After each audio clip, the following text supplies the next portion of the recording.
this year's Esports World Cup, we're bringing you all the games you love, all the coverage you crave.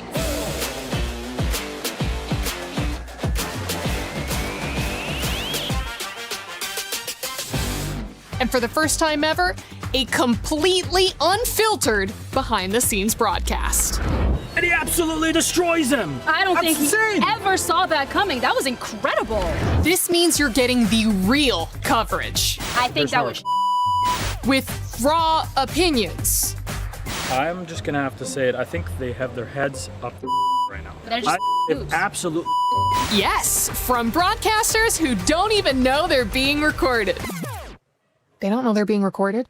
Oh, what do you mean? That is insane. What is this? I'm sorry, is this a good idea? This is what we have. All you have to do is read the lines. They All right. the bed. They're absolutely the bed. I don't understand how this keeps getting allowed to take control of the space and nothing is done about it. We're gonna get fined. There's no way that this is gonna work. Don't worry about it. Don't worry about it. We do the thinking, okay? I cannot believe this job on this team. Every time you thinking, oh my, they got the game, and You know what? We're actually just gonna be bringing you the same great coverage once again this year. Nothing else. First KC fans try to sabotage me, now my own agent. Hi everyone, I'm Vivian from Team Vitality and I'm the mother of tanks.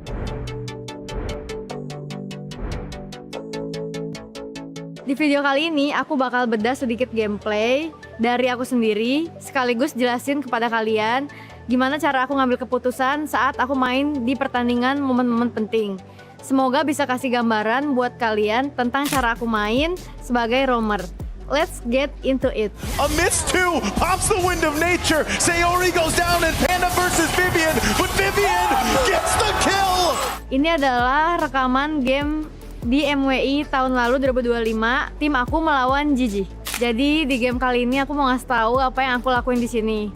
Karena di sini tim aku make Moskov, jadi dia bagus buat mainin lane jauh. Sedangkan buat tim lawan itu susah banget dia buat menjalani lane jauh karena hero-nya bener-bener jalan kaki banget. Jadi kan karena gue main Chow, jadi gampang lah buat menghantu-hantui, membayang-bayangi mereka. Nah di sini Chell masih fokus laning dan kita cuma tarik reset biar mereka mau keluar aja dari base. Kayak gitu. Nah sedangkan hero mereka kalau keluar terlalu jauh dari base itu terlalu bahaya buat mereka karena terlalu lemot jalannya kan. Jadi sulit lah buat mereka dan di sini aku tinggal dan sama tim aku tinggal mainin Lordnya aja. Saat mereka keluar kita panis. The final slash keeps Ashley at bay.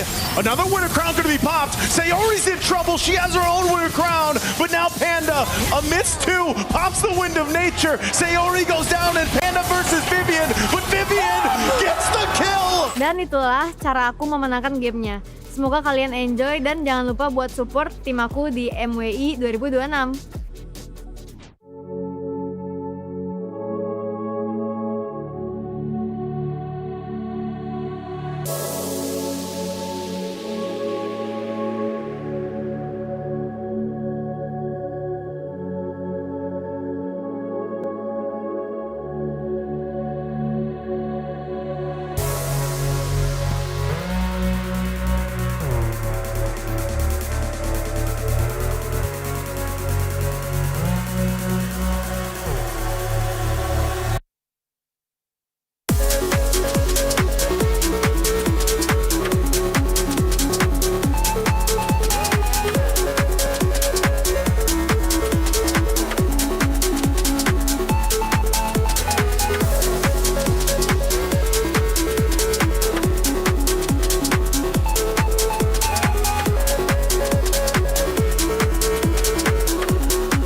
History is being made here at the Esports World Cup. MWI has shown exciting games, especially for our women. We're going to be closing this out with 2 matches. Galaxy Phoenix versus Geltec Cyber Team for a 3rd place match. Don't forget about our grand finals. We are going to see Team Vitality facing off against Na'Vi in a bitter rivalry. It's time to make some history. Let's get it started.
Yeah, this is gonna look clean. I love that angle. Let me see. Brother, that is horrendous. Damascus is finals day. Get your act together. What do you even know, bro? You said Vitality wouldn't be in grand finals. Brother, and you know what? They're about to meet their demise up against Na'Vi. Yeah, who won last year? Who won in 2024? The first ever MWI? Right, who won the run back from the grand finals? When they actually played against each other, you know what happened, brother. And you think you know ball like this? Vitality's winning, bro. Haven't seen the fans. You're biased because you're from France. Oui. Et alors? Comment allez-vous? mon frère? Yes. Parlez-vous français? Yes, exactly. I speak French. Win France, brother. They're winning for the fans. Hey, guys. Show starts in 3, 2, 1, go.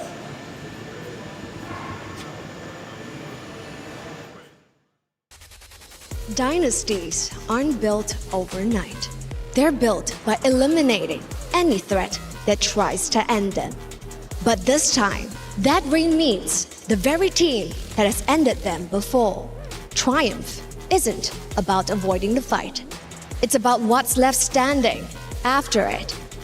In the battle of supremacy, they have to push past all limits and dare to rise above. Welcome to the final day of Mobile Legends Bang Bang Women's International here at the Esports World Cup. Ale! It's grand finals day. It comes down to this. It's been 5 days of MWI, and it's been incredibly exciting, but we haven't reached the finale just yet. What lady is going to hoist that trophy? Who is going to earn the bulk of $500,000? Welcome into the Allianz Vault. I'm Taylor Reflections Noble, joined by Brigitte as well as Rinmar. Great to see the both of you. Over the past 5 days, we've had tremendous action, and I'm ready to break down how we got to this point. Brigitte, what happened over the quarterfinals in the knockout bracket? I think there were a lot of significant matchups that we have to talk about when in regards to the quarterfinals. Definitely one of it being the ID matchup you got to see, which kind of pushed Team Vitality to their limits. But at the same time, every single series almost extended to a Game 3. It was only between Na'Vi as well as Team Ray Young, which we got to see a sweep. Yeah, fortunately, Seita, Team Ray Young, the two Falcons organizations had to go home. GXP and Geltec, they had their keys crushed, but they will still be competing today in our third place match. That's right, and the third place match means a lot. We're talking a difference between $30,000, $50,000. That's a $20,000 difference if you're able to secure the win. Also, on top of that, we've got our first place matchup taking place today, and we got a grudge match, a revenge match, a trilogy trilogy from the past. But the journey to get to this point has been grueling. Not only did you have to make it through the group stages, you also had to work your way through the single elimination knockout bracket. And the quarterfinals were absolutely brutal. And of course, the semifinals, they weren't any easier, but for Vitality, they made it look good, getting a 3-1 victory. Of course, for the other side, though, it was a 3-0 victory. Today is going to mean a lot. The MWI is always incredibly exciting, and today is no different. Make sure you're getting active in chat and letting us know who you feel is going to take it all. Speaking of which, we've now reached this point. What does it mean for the competitors on that stage, Brigitte, to finally make it, not only playing for third place, but also to lift the trophy? Individually, it's very significant for them as they were the only crowned MWI champions in history. And now they finally make it to the third of our 2024, 2025, now it's 2026, and they finally get to see each other in the grand finals. Yes, they do. Hey, for getting you caught up, we just recapped a little bit, but we've got some special characters from yesterday to recap how we got to this point. Yesterday was crazy. I think none of us were expecting it to end that fast, considering that we were already in the semifinals here at MWI.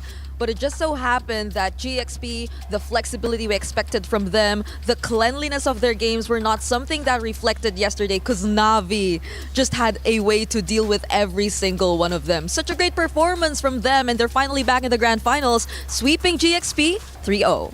And in our second semifinal, it was, man, banger. Geltec Cyber Team brought the action to Team Vitality, the for sure favorites of the entire tournament. 1 game win. They took a map over. Now Team Vitality, though, after that went on to sweep. We call that the gentleman's sweep. But this time, we're going to take a look at the grand finals. Na'Vi take on Team Vitality today. Who's going to be sent home with the thrill or the agony? We'll find out at MWI. Ooh, it's a big day indeed, and the grand finals has to be our first talking point. And speaking of which, who's our main heroes we'll be looking out for today? Because there's been a lot of people thinking they're the best lady out there right on the very stage. However, there can only be one best team. As far as main heroes that we're looking at, obviously we have quite a few, but speaking in regards to Vitality and Na'Vi, who are the main heroes? For me personally, I'm going to have to give it to our EXP laners. We look at Fumi Echo and Ayanami.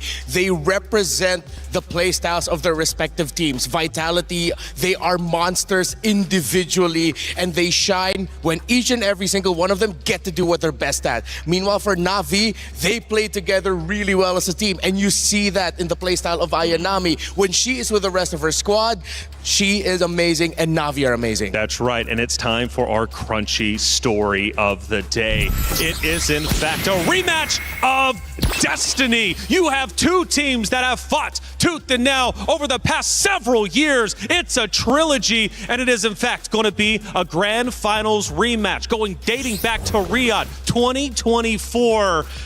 Brigitte, these two teams have a history. They have met many times over. For one, it's a revenge matchup. For another, they just want to reclaim glory. And the last time we saw a revenge matchup, at least here in MWI 2026, the story, the script actually has flipped. And that was, mind you, Na'Vi as well. It just happened in the exact same tournament wherein they did not allow themselves to be defeated by GXP twice. So I wonder how much more it means for them, because they've considered Vitality as their rivals for not just a single tournament, but for 2 years in a row. That's right. And you said it was a trilogy in the back room. Now we come on to the main stage. Again, she just broke down some of that history. But again, for these two, it seems quite personal. Not only from, of course, a team perspective, but also from the organization perspective. And you brought two wonderful players up. It's time to look at them head to head because the stats are incredibly close. Of course, we're talking Fumi Echo and not Ayanami representing the EXP lane. If you look at the KDA, that's because Fumi Echo's heroes are more on the ones that can carry the team alone. Last year, I called her the island of her own, and it really showed in her playstyle. As long as Fumi Echo can play away from the team and cause havoc elsewhere, their opponents will struggle. Meanwhile, not Ayanami, she takes a lot of hits for Na'Vi as a sub-roamer, as a sub-frontliner. Yep. Brigida, let's take a look at those, some of the emotions from Na'Vi, because it has been elation. It's also been heartbreak for certain matches, certain times, right? For Na'Vi to make it to the grand finals, they had to fight hard because at some points during the tournament, there were questions revolving around how good this team really was. And maybe a bit more on what their identity actually was, right? Because we already compared Not Ayanami, we already compared her to Fumi Echo, and I think Not Ayanami is currently leading the tournament in terms of most heroes used, 10 in total, which means to say that they definitely had a bit of time trying to figure out what worked best for them, but you see it, now that they finally do have an answer, they're currently on a 9-winning streak in terms of their games, and that's a feat that you'll definitely have to get over. Phil, Na'Vi is hitting their stride, right? They're going into grand finals looking like a true contender for the championship, looking like potentially what they were back in 2024, of course, with 2 new additions as well. The competitors walked in this morning, and luckily we had Rose on site to catch up with some of them. Hey guys, good morning. For our third placer match, we have Geltec Cyber Team going up against Galaxy Phoenix, and the girls has just arrived at the venue. Good morning. Hello. How are you doing today? Today I'm fine, and our team are fine. Yeah. Okay, how do we feel about going up against Galaxy Phoenix in this third placer match? I think we could win 3-0. Oh, wow, confident! Okay, why are we so confident going up against Galaxy Phoenix? Because everybody is saying they're very strong. I think, just something you feel today. Yeah. Okay, is there anything you want to say to, Galaxy Phoenix before we begin today's match? I think you're a strong opponent, good game. Oh, good luck. Thank you very much, girlie. I hope to see you later. Oh, she's confident in a 3 best of 5 today. But over there, we can see that Galaxy Phoenix has also just arrived at the arena. So you know what? Let's go get the girlies out for a little bit of a chat. Because who knows? They might think it's not going to be a 3-0 in favor of Geltec Cyber Team. Let's go. Let's see if they're ready.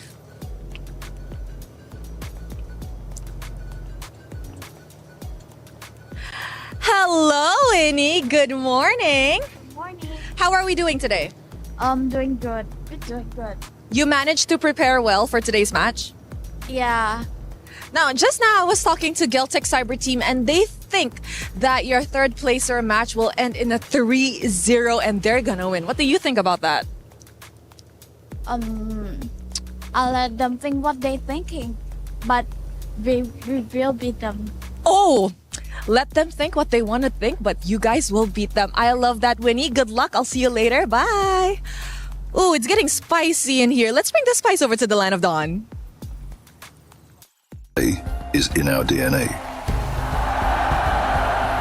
Whenever we let it out, it becomes our superpower. Now imagine an entire city being built to supercharge it. Kadir City, powered by play. The spiciness is already starting, and it should be spicy. We've got a lot on the line, not only for the clubs, but also, of course, for the championship, money to be earned. There's so much to talk about.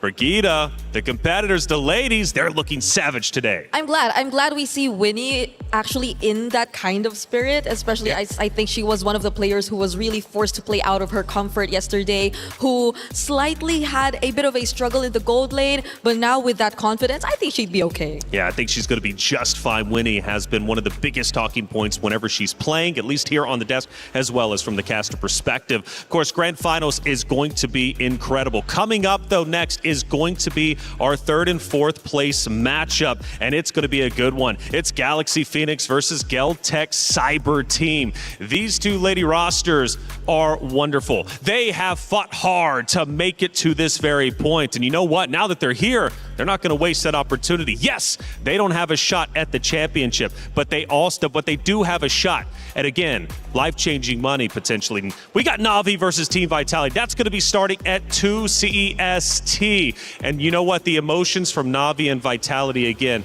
have sometimes been happiness, have sometimes been sadness. They have gone through the absolute gauntlet to be to this point.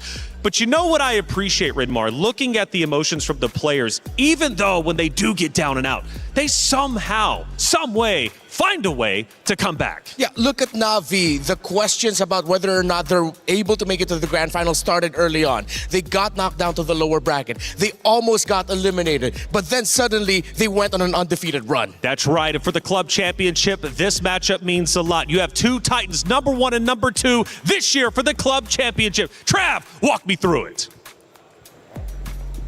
It's finals day in MWI, and today either Na'Vi or Team Vitality will be putting yet another frame in the Esports World Cup totem. Team Vitality coming into this one as the heavy favourites, but Na'Vi had a few more pushbacks along the way and started quite slow in MWI. However, Na'Vi sit on top of the Club Championship leaderboard and at the moment would be the ones taking this trophy home. Team Vitality have got to bridge that gap by getting this win and that valuable crown of MWI. Stay tuned as we carry on talking about all things Club Championship. Ooh, Club Championship is looking spicy. It's Na'Vi at the top, Team Vitality just below them. And whoever wins this tournament could very well either hold on to first or maybe overtake first. It's getting crazy up at the top. We mentioned earlier, Team Falcons were eliminated a couple days ago, so they will not have a chance at first place today. But again, for Na'Vi, Vitality, my goodness, do they have a tremendous lead, and they're looking to go even further. This is actually such a very relevant matchup. I can only imagine the fans, especially from Na'Vi, to grow more and more in numbers, especially later on. Yeah, but for the fans of Team Vitality, they are going to be showing up in droves later to support their girls. That's right. Well, it's Galaxy Phoenix versus Geltech Cyber Team. This matchup is about to go down. No mercy for third. One final chance to leave Paris with pride. Not only pride, but also $20,000 additional dollars. It's $30,000 going to fourth place, $50,000 for third place. Rinmar, what does that extra $20,000 mean for our regions, for our competitors? It's life-changing. We've heard so many players over the years talk about how just placing a little bit higher has changed their lives. It's helped them change the lives of their families as well, because a lot of our players here, they're not fighting for themselves, they're fighting for their families. And these two represent fighting for their teams, Kiyoe and Fa. You get the Ice Queen, you get the Fearless Queen, two junglers that represent what it means to be a fearless savage in the Land of Dawn. And definitely in terms of what their regions have been able to achieve as well, their organizations, I think this is such a feat if you're actually able to accomplish a podium finish, because that really what makes the biggest difference as well. Aside from the money, you really get to make sure that you get to end your run in at least top 3. Absolutely, in top 3 to podium is a tremendous accomplishment. Hey, everybody out there, it's Rhino Day. Brand new interactive effect for Rhino Day is available now. Check it out and join the celebration. Eterna was up here earlier yesterday, and she was pumped up for Rhino Day. So am I. Get involved and earn yourself some of those wonderful stickers, skins, and everything you could possibly get. MLBB, they do it right. Going back to our key head-to-head, though, you do have 2 phenomenal players who have given their all. And it is the Ice Queen versus the Fearless Queen, right? 2 dominant players. Fa, though, I think, has to get the edge, though. I feel like we've been screaming her name non-stop, not only on the desk, but also, of course, whenever you think about the casters. Again, going back to that head-to-head, going back to these 2 phenomenal players, what do they truly bring to the roster? And is it possible to shut them down once they get going?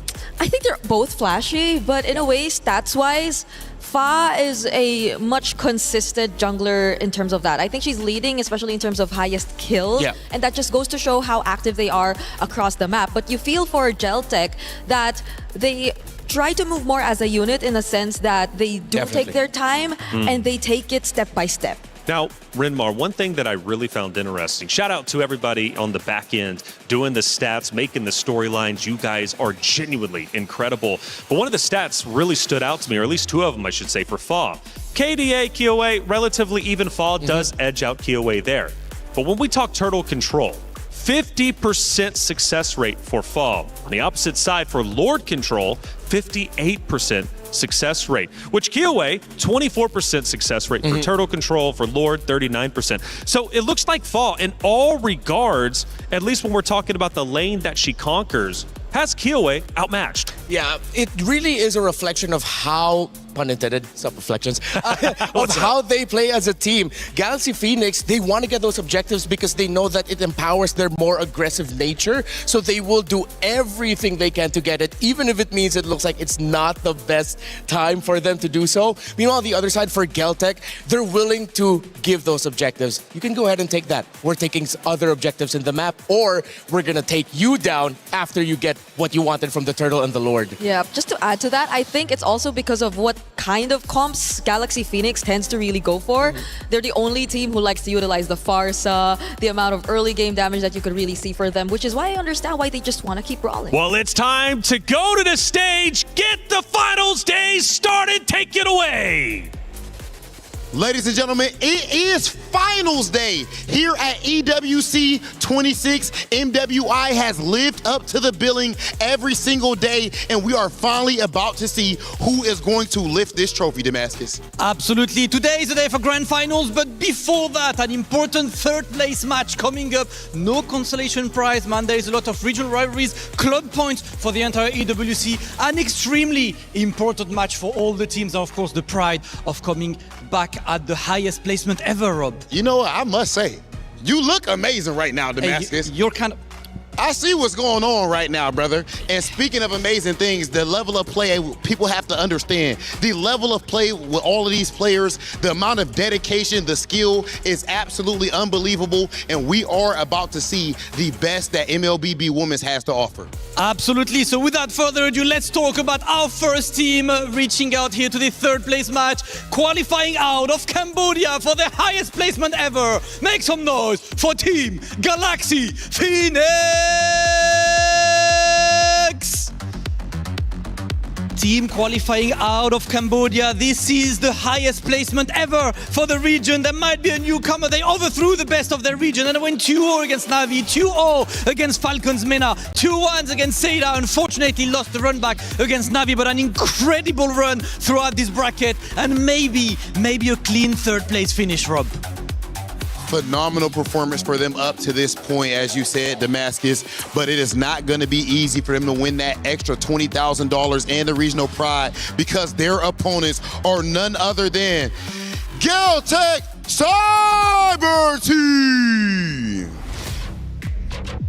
Geltec Cyber Team has proven that EECA is a consistent force in the world of MLBB. This performance has already guaranteed that they have at least matched the placement that this region got 2 years ago at MWI 2024, and now we're going to see if they walk away with the third place finish. That said, ladies and gentlemen, it is about that time. We have our third place match officially set. Let's get into it and send things back to the desk.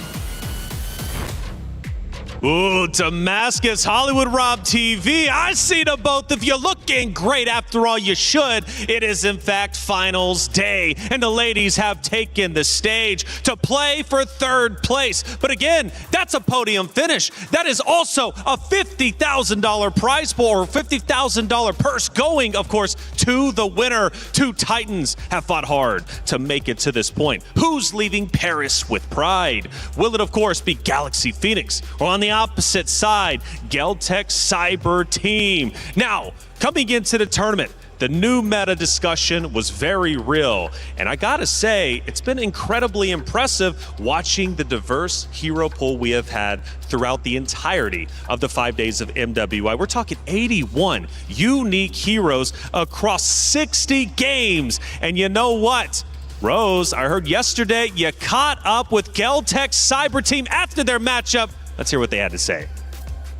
Now, what are the lessons that you girls have actually learned throughout this MWI that could be applied to future tournaments that you guys will be participating in?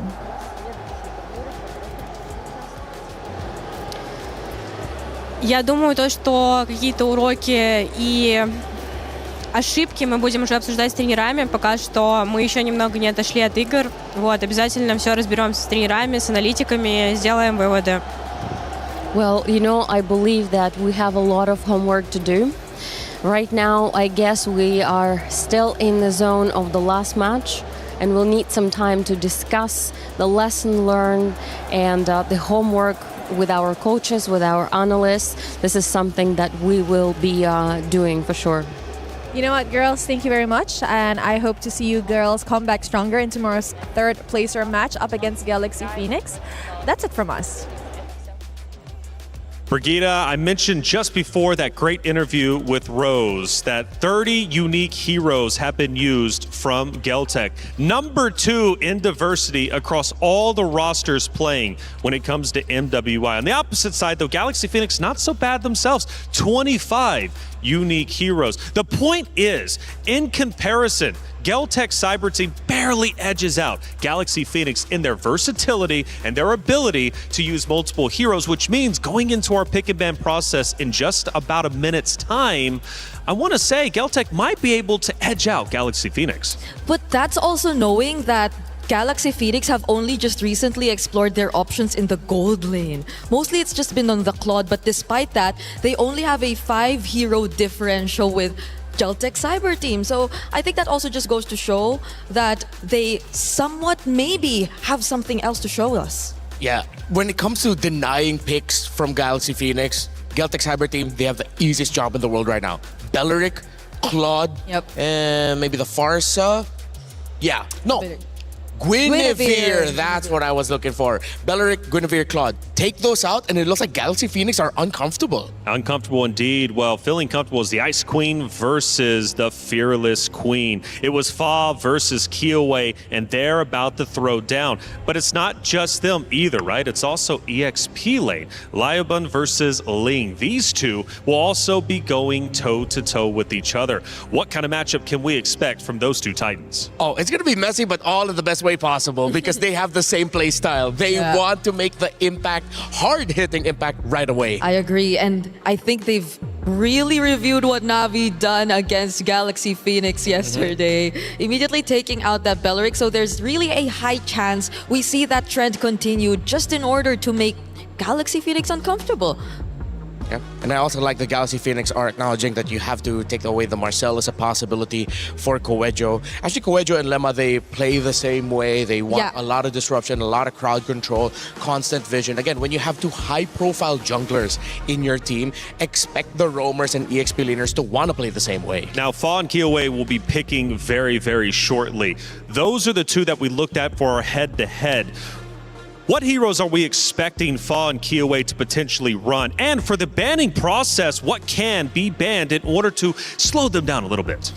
Well, if the Guinevere is open, I definitely want to see Fa consider it again. But nope. Because if there's a potential Olus again for Kiowa, you might really need something to at least shut her down in any way you can. Yeah, the Olus for Kiowa, Hirara is still on the table for these two. Fa on the Ling, I'm pretty sure Geltec Cyber Team, if they're willing to give it, they're really just gonna pack a lot of picks that will give it difficulty. Kiowa has shown that she's versatile. She was the Ice Queen because of just how cold-blooded she is with getting kills. But she's shown this MWI that she can play the Baksha, she can play the Akai, she can be utility if her team needs to be. And I remember something that Kiowa told me in an interview. She said that her Olus works because the team makes it work. That it's not an individual pick for herself. It is a pick that allows the team to play around it in such a way that you're flexible, you can be aggressive, you can be defensive, you can use it as bait, and that's what Kiowa loves about playing Olus with her team. Wow, they also took out the Sora immediately upon seeing that Valentina ban. Now I'm wondering, because there are just so many options available, but at the same time, does Geltec want to consider stealing away the Claude for first pick against Galaxy Phoenix if they just really want to make them even more uncomfortable? Or are they sticking to the more normal Beleric maybe priorities, which I think would be also great for Coejo if... Oh, never mind. Yeah, they... Very first ban. One pick that Na'Vi kept spamming yesterday was the Lilia. Oh, wow. GXP just straight up banned out the Olus. But as we mentioned earlier, you're willing to give the Hirara in this scenario then if you're GXP? So the Hirara, the Claude. Still a lot of priorities open. Fovius, Freya, Esme even. So both teams are overloaded and they'll have a wide array of choices. The thing is, I feel like they are willing to be less prioritizing their EXP lane simply because I think both these EXP laners, Ling and Liubon, have been two of the most versatile XP laners in terms of the options. They've even used the likes of a CC, maybe even an Alice, which maybe might be a priority later on. So they go for the Atlas instead. And that leaves Galaxy Phoenix with the option to still pick up the Claude if they wanted to. Yep, I think that would be imperative to just pick up the Claude and take a page out of Navi's book. Just pick up the Claude and the Lilia together here, and then just be ready to respond to maybe either Paquito, Esme, Fovius showing up, Freya. Again, all of the best EXP laners that we know are open. So they go for a different route. It's still a gold laner and a mid laner, but it's the carry and the gourd. At least this way you get some really good pokes. And if ever Geltec want to go for the more tankier junglers, they already have the shred with it. So damage isn't going to be a problem for Galaxy Phoenix. They now want to build around these two picks with more sustainability and a stronger front line. Yeah, and honestly, some of the tankier junglers you actually mentioned are still out there, like the Baksha and Akai, if ever they do want to go for that. Since it's very considerable that you're seeing main carries from Galaxy Phoenix already, but they go lock in 2 magic damages, Eve and Harley to complete their trio mid.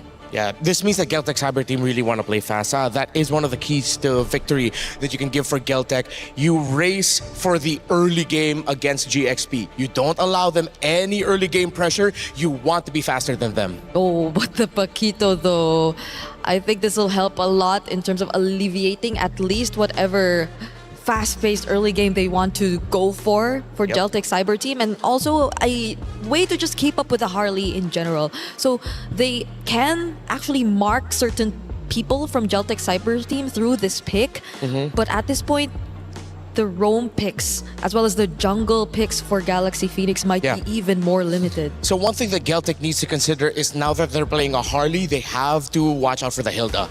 Hilda is one of my suggested roamers for Lemma if ever the Belleric isn't available for her. She has played it already. They banned out the Marcel, the Atlas is gone. If it's not going to be the Hilda and they want to team fight more, they're picking up the Minotaur. Lemma has used even the likes of a Cho and Kaja if they also just really want to go. Yeah, actually, good thing that you pointed out the Kaja. That works out really well with the carry and gourd. Yeah, so that'll be a combo they could just rely on, but then that'll be really, I guess, less just tanky front lines in general. So maybe you really have to see the Paquito be a bit more hybrid than usual, if that were to be the case. If they're going to go for the pick-off in the roam, then they're going to have to go for something stable in the jungle. Yeah, you need a tank. Because with the Atlas there, and then if Geltec ever just bring in something tankier, it's not going to be a good time. If Geltec want to match the rotational speed, I think they're just going to end up with a Benedetta for the EXP lane. But this is smart from Geltec too, because we saw how Galaxy Phoenix had a bit of adjustment with utility junglers yesterday. Like when they went tank, their rotation seemed to be a bit more read out by the opponent. So even the Baksha gets taken out here by Geltec, only leaving them to a Nakai potentially if they really want to consider that. But for Fa, I'm not sure if I want to see them go that route. I think they've chosen these heroes and they're gonna have to accept they might have to just go for the tanks unless they really just want to play the map. But with the Link on, you can't. It'll be too much if they go for burst damage in the Nolan. If they throw back to a fighter in the Leomord, you're up against an Atlas. Even the Yisun Shin is... Yisun Shin too much. I think they just have to accept that they're going to go for sustainability. They pick up the Cho in the roam. Good call there earlier. Okay, so it is going to be tough for Fa, but we get to see that later on as Geltec Cyber Team. We're looking at their sides. So they know that they're going up against the Paquito. The Esmeralda's not there, but the Yu Zhong. Into the carry gourd. Yeah.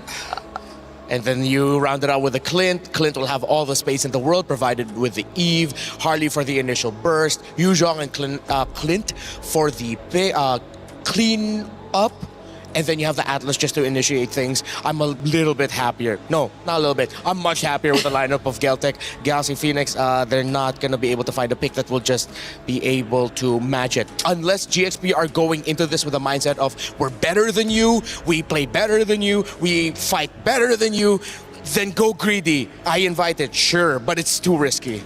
Yeah, because at this point, maybe Akai is just the safest.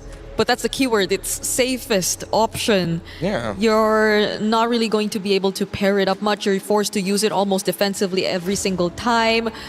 Other options we mentioned, if they want to go Assassin and just accept the fact that they play better. No, it has to be Akai. Yeah, they're not. They're just going to stick with the Akai, keep it simple, and at least balance out the lineup, because I think it will mainly revolve around the combos between the Chogord or carry anyway. There is no mercy for third place. We're talking 50,000 for third, and fourth place walks away with 30. Still very respectable, but I'm sure the competitors want 20,000 additional dollars. It's two storylines. You've got the Queen of Kiowa going against the fearless Queen of Fall. It's Galaxy Phoenix versus Geltec Cyber Team for third place. Map number 1. Mirako Gideon, let's get it started.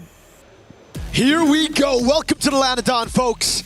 It's about that time, the start of the day, the final one of MWI at EWC 2026. And we get these two brutal competitors who've gone for a lot of comfort, I'd say, for Geltec Cyber Team. Going for the EECA playstyle, the clip that we didn't see for the majority of the tournament, finally here for Tokyo. And immediately, right off the bat, Sancho, unfortunately losing out their flicker early on is going to make this 2v2 a little bit harder. Luckily, Cho in the early stages of the game going to be able to do things like that. Guerrero has to be a little careful here to maintain that pressure. We got that first blood rate comparison. Geltec Cyber Team, they usually take a bit longer to get into the game. Meanwhile, though, GXP, known for the early aggression, and that's where I'll have a little bit of my doubts here. For the Akai pick on Fa. What? What's wrong with it? I think that the overall composition seems good. They at least have a disengage mechanic. You know, it doesn't necessarily always have to be Fa being the aggressive one. First, Sophia loses her own flicker, and at this point, the mid lane is down to an even state. But just notice, everybody's coming down to the mid lane. Everybody's here like it's a petting zoo. Everybody wants a piece of it. Sanjay, unfortunately, this time, walked a little too far, where he has to back out. Seems like it don't matter. Akai, Assassins, it'll still be first blood for GXP. But a little bit back onto that topic, I feel like for GXP, especially yesterday against Na'Vi, it really felt like with these utility jungles in hand, it's not the comfort, it's not GXP. It's a good composition, it's just not Galaxy Phoenix that we've come to know. Yeah, but this is the personality that I love to see from both of these teams, right? Just hyper-aggressive, I win lane, I win game type situations. Both of them can really get dirty during the scrum. So I think that at this point, as much as I love GXP, I do want to see like what the peak of team fighting compositions, or at least brawling compositions, would look like between the two. We'll find out who's going to win those 50-50s. So far, Ling on the Paquito, as expected though, winning out on the lane just by getting the XP grab to really have a hold on that. As they set up for turtle number 1, GXP have a massive advantage coming into this with the Akai heavy spin. And Kuejo, just like any other Atlas, no level 4 just yet. Liubon chunked down as well. This looks great for Galaxy Phoenix. Yeah, it just means that, unfortunately, for GCT, they're not going to be able to contest this. But let's see. It could be anybody's game here. Sondre playing with fire, getting really, really close as Ling trying to keep Kyoe out of this. And it looks like they should be able to get this no problem. Kyoe won't have the magic trick hat-trick to get in, and fought instantly with a heavy spin, locking down one as the backline getting Tailubon finds it into Sophia with the help of the Black Dragon form, and it only gets worse from this point onwards. Real-world manipulation slows them down, but not enough to nail them in. Winnie, I'm surprised, made it all the way, tried to go for the double wave here, and will give up just a little bit of that holy shielding. Yeah, she's gonna have to lose a bit of those mini waves as well. Heck, a whole cannon minion. She decides to stay in the mid lane here.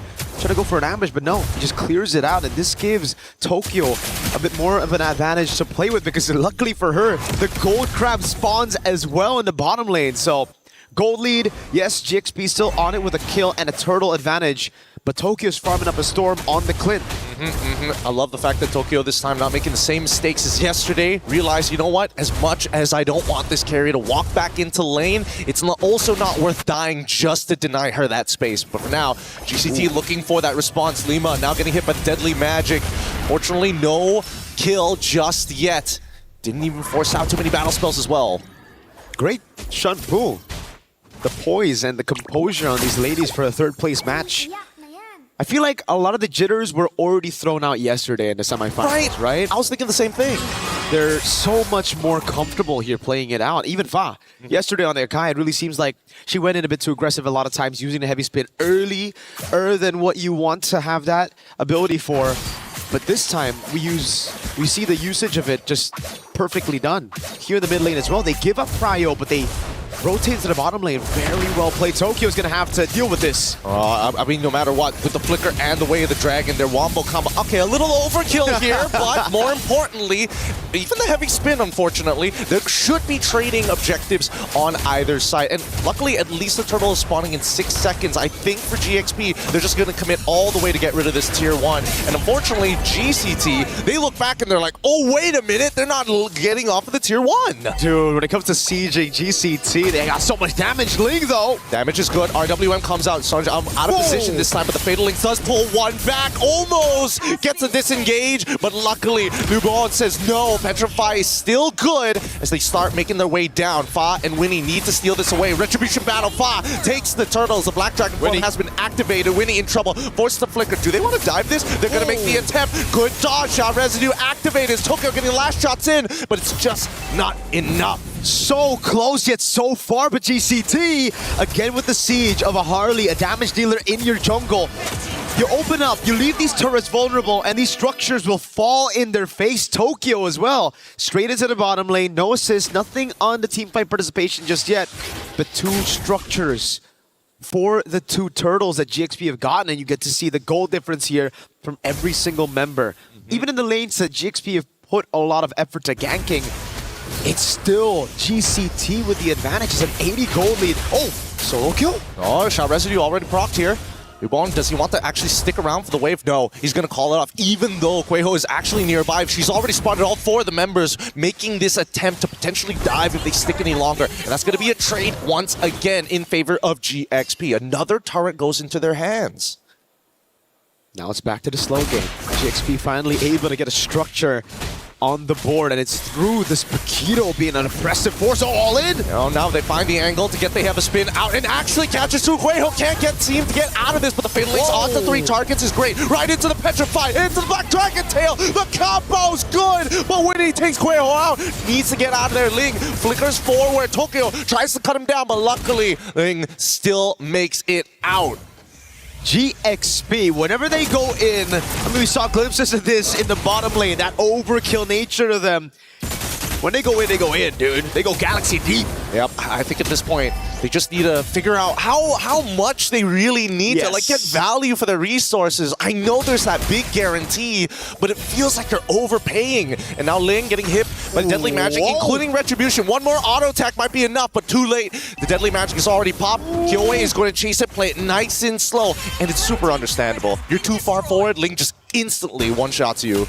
It's too much. Too much damage to deal with from both XP on the Paquito and Kyoei on the Harley. And the fun fact is that GXP just have no control to get this neutral objective despite Kyoei showing up top. And I think we got to go back to that point of the resource management here. GXP, yes, they need to calculate which abilities to use, but I think in particular they need to save the heavy spin for either a neutral objective take or to peel for the backliners. This is the entire reason they went for the Akai. Yep. Everybody's got Flicker. Yep. That's the gamble they played with. And if Fa uses the heavy spin early, that's what'll happen. Guejo just gets a massive set and she's already eyeing it. They gotta be dependable. They got Lima in trouble now, as both sides have been contesting the mid-wave here. It's going to be a free turtle for Fa as they start to open up the map. But look at the position of Ling right now as the combo is good. Quejo forced to get on out of there. Ling. RWM to make the response. Ling gets Quejo, but gets traded instead. Not that worth it. I mean, I thought maybe they could really start pushing out Sanjike out away from the mid-tier 1, but the ideas are there. It's a gamble. I see the idea, I see the vision, but I agree, it's not worth it. Definitely not here. Galaxy Phoenix, they lose their XP, one of their main damage dealers around these team fights. Someone that you need to stay on the map right now to actually get some more to defend turrets. Again, GCT, as long as they play with Sheriff Tokyo, it just seems like they're going to take these structures down every single time when you leave these structures alone. We get to see the replay again. It's the all-in here. Flicker baited up Kueho, but Ling just walks up, getting the knockout. Not worth it. The rest of the team comes in, and Liuban, of all people, was the one to get it. We have to talk about the flickers again. Yeah. If GCT are able to bait the heavy spin, even with the Fatal Links, that means that Kyoe, Liuban will have a free way to just jump in the backline, and especially with this Dragon at 5-0. It's a massive threat to both Sophia and Winnie. You know what? Let's pull up the idol list to see how truly dangerous this Dragon is actually going to be in this game. Because at this point, like, I'm looking at Winnie, she's already like 3-1. She's almost there, complete to that third item. But wow, the strongest ever going to be Sophia tries her best. Somebody needs to clean this up, but it looks like GCT get away with this huge punish for Geltech. Oh no, the flicker burnt as well. That was brutal. GXP a bit miscoordinating the resources there as well. A little bit of a bad call, I'd say. The gold lead is crazy. Lemma, though. There's only so much they can really do here. The Fatal Links right into each other. The combo is perfect. It is good. And Kyoe should be able to close this one out, even after the way of the Dragon. I mean, so far, GXP, is it the lack of information here, or is it just one mistake after the other? They haven't been able to kind of find their footing once more. This is why I feel like the Akai pick, again, fits their composition really well, Gideon, but doesn't seem too GXP. They're so used to having Fa on an assassin, they could go for the cleanup. Now they don't. Yep. They have Fa on someone to peel in the back, so even when you go for those bombastic plays, there's no one to really capitalize on it. I mean, if they do want to capitalize on it, they gotta make sure that combo is set, right? I think it's just a little bit of disconnect. Oh, wait, hold on. It's gonna be a Mystic Gush onto Liuban, and now they can't exactly clear the wave effectively without having to send people up. Lima's gonna try, and with this presence alone, that just means that GCT are gonna start backing away. Cho is still a problematic hero to deal with. Sophia's super trigger happy on that Mystic Gush, dude. Oh, yeah. Oh, my lord. It almost seems like every time she has it up, she's going to use it on somebody as long as she lands the Mystic Projectile. It's a lot of galaxies to play with, I mean, with that skin as well, but you got to calm down here, especially considering you have a Flicker that's easily baited out by an RWM or even a Dragon that'll be used by Liuban to get away from bot. Okay, they use the heavy spin as a means to kind of delay this tower take. However, with the deadly magic as well as the RWM, it's more than enough to blast them out. Sophia even using the Mystic Gush here, not targeting the wave, but instead targeting Kyoe. Now, with all the main abilities gone, this inhibitor is basically going to go down for free. What can they do to stop it? Nothing. The Mystic Gush is already down. They don't have any resources to play with in Tokyo. Now with the Melfic Gun, we were already talking about how good the Siege is for GCT with their range and their double damage dealers. A force play coming in here, flickering into the way of the Dragon. Liuban looking to respawn onto Lima's side, pulls in the carry with the Fatal Links. Liuban takes her out. Winnie didn't have enough time to react to that play. Kueho, perfect match, cancels the animation with the Flicker, instantly goes for the Fatal Link. Sophia! It's good. It's good. Deadly Magic, 1.7k, worth it. Blows them up, no problem with a Chastised Pauldron already purchased by Liuban if things weren't difficult enough. Oh my lord. Ling's been doing such a good job of playing that damage control game, just staying in the sides and keeping that lead from getting away too far from her. But now it's Liuban back again ahead with a Chastised Pauldron. She knows exactly what's a threat to her. It's just the carry right now to shred her down from the sky. So with the Chastised Pauldron, I don't even think Ling can actually do what she's been able to do on Liuban right now to dominate that lane. So what's the order as of yet, right? Because the way that I'm thinking about it, Fa has been using their abilities too soon to try and disengage. I think the heavy spin needs to be the disengage at this point, right? You gotta sell that Fa's going to engage, and then maybe Lima gets a pick and you can wombo combo with a Mystic Gush. That's what I'm thinking. That's what I'm thinking too. It's just all about the combo. That's why Lemma has been put in this really tough spot to just constantly go for anyone she can find. Usually that'll be good. If you're snowballing on the board, anybody kick is dead with the carry as well, right? So an extra guarantee. But the fact that these frontliners have all those items just gives Lemma an even tougher time. At least for Ling, she can constantly just push in top lane. She can constantly put pressure where Kyoe is going to be the only person who can actually deal with those waves on the Harley.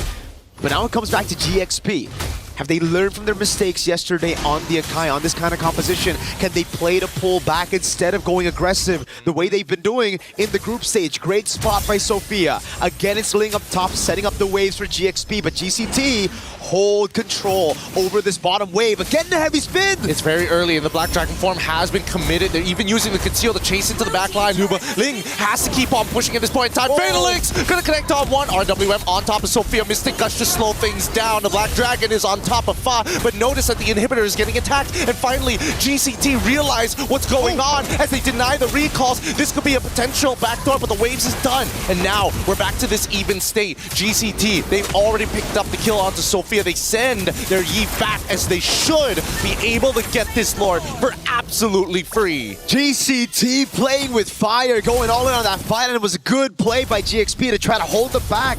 But initially, it was Fa on the heavy spin that was just so off. It looked awkward. And it was on to Kueho. That's another thing. I understand that you want to make sure you get rid of that like big AoE ult because it's the only thing that's going to find that counter engage besides the Black Dragon form or the RWM. I think the GXP at this point, they got to play off of Lima no matter what. Whoa. Aggressive move. It's a conceal even though it's no flicker. Already read out. Yeah, she knows. It's, I mean, they do get the initial stun out. No projectile at this point. But it's on such a low cooldown that it doesn't really matter. And you can tell that Tokyo having the time of her life, able to hit these turrets from outside the range. Ling, deep position. Oh, already revealed by that mid wave. Kyoe in 1v1. Oh, this is not going to look that great for them. Because Ling trying to make the attempt to slow down this wave, to try and desynchronize it. Good recall on the hat trick. And you can tell, nobody can really keep up with that speed, but at the same time, nobody really wants to die. So Phalanx gets onto 2. Winnie gonna make the attempt to try and take Kueho out. The heavy spin looks good, disengages. Now Link can get into the fight. Tokyo goes down. Sophia able to find in the back line as Link continues to push forward. Kyoe, the next to fall to Winnie as GXP take back the space. They break the box. That's been a big problem for them the entire game. GCT have just hunkered down with their composition here, playing pure front to back. GXP finally find a way to tear that box apart, and it was through Ling again, constantly waiting in the back, cutting the waves, making GCT look, and heck, baiting Kyoe's deadly magic. That gave all of the space for finally Winnie and Sophia to get damage done onto the frontliners, while Ling could use that distraction to dive straight onto Tokyo, who's 0, 2, and 5. She went for a glass cannon build despite that first death, and she's feeling it definitely here. Damage taken rankings though. Fa taking a whole lot of damage next to Kueho, Lemma and Ling following up next, and that's where you can really see that GXP, they can take the damage. They can go for these fights. It's just their damage allocation in the last few fights haven't been too good. Okay, Kueho in a position to re-engage, but now gets the back line into Black Giant for the combos. Perfect! Sonjike takes out Sophia, and even with an immortality, Fa getting punished for the mistakes. Luckily, Winnie and Lima are able to get out of this, but all that pressure surmounted to nothing much as GCT take control of this game again. And you just have to ask the question, when will this lesson be learned from GXP, the instant heavy spin? GXP, Winnie and Lemma are doing a good job. The deadly magic lands. That's an immortality gone for sure. Can't do much about that. Tries to get to the fountain in time, but unfortunately still goes down. Again, wasted economy here. Despite it being dead even, the economy is important just to make sure you have, enough money to start swapping your items. But this Lord should be the last one if GCT takes it. It's free. There's no way for GXP to contest unless Ling gets it, but there's no way she walks up. There's Kueho right there to chain CC her, and even just clearing out the wave might be a bit too much to ask for. All right, I mean, they're going to wombo combo Ling for sure, right? Still with the immortality, still has flicker, but he's dead. Fortunately, okay, instantly exploded, no way to get out of this. With that, I think that's the final nail in the coffin, right? By the time it spawns, add another 10 seconds, she'll still be dead. Spawns right now. Ling will be down. She was the saving grace for GXP. Someone that can actually stagger those waves while also looking for those flanks to really threaten this box. Now, no one can threaten the box. The only one who can is Fa. But I think at this point, when you're playing around the base, you want to use the heavy spin to peel for your carries instead of going in for a pick. This could be the Lord that ends the game. It very well looks like it. I mean, they've got the extra damage reduction as they're looking to put the final attack here to close out game number 1. GXP, they gotta be careful because, man, the damage from Tokyo, they can't really do much about it as well. Deadly Magic already out as Black Dragon form, should zone the rest. Heavy Spin finally comes out a little late, but to now, it should be over. They can't close the distance. Lima gets the kick, but unfortunately, the Lord is just too powerful. That's game number 1 going over to Galtech Cyber Team. Well played, disciplined, cold, in the nature of the Ice Queen. Kyoei dealt with it so well. Everybody as well. We gotta give props to Koeho on the Atlas. Just a fantastic job overall. And we get to see again the small weakness that we were assuming was a weakness even in the group stage for GXP. What happens when Fa doesn't get on damage dealers, get exploited hard in the knockout stage, Gideon? Yeah, again, it's a battle of holding attention, people's attention. So you make them look for half a second, they could explode and just die and you lose the fight immediately. But adaptations is going to be key. We're going to be throwing it back over to the panel right after these messages, and hopefully they can give us an idea of where these teams need to go.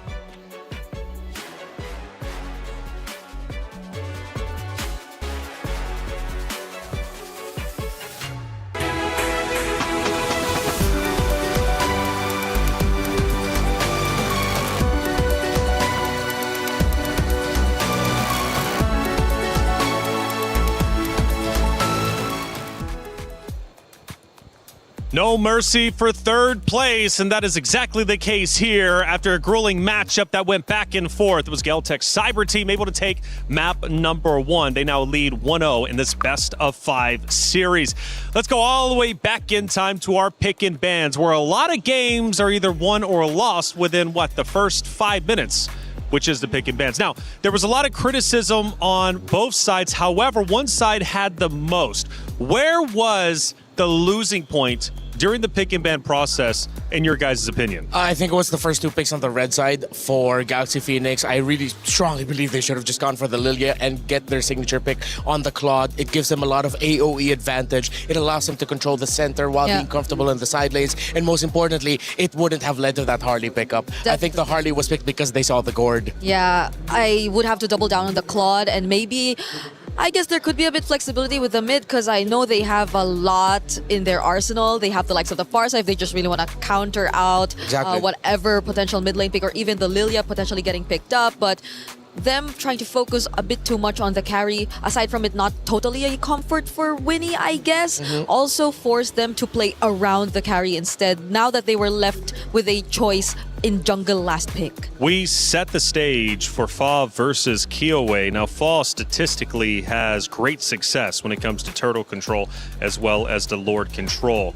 Going a little bit deeper with the hero selection, because of the first early picks, did it not allow Fa to do what she needed to do for Galaxy Phoenix that has made Galaxy Phoenix so successful throughout the tournament? Oh yeah, because they then had to play for everyone else. Fa had to support the gourd, had to support the carry, and it wasn't just her as a carry. Galaxy Phoenix needs Fa as a carry. Yeah, you see remnants of that in, I guess, the timings in which she uses the heavy spin. Yeah, too early. It seems that they always comes out a bit too early, and you kind of see through that it is maybe not her best strongest suit. Well, we talked about the heroes. Now let's look at the stats from map number 1.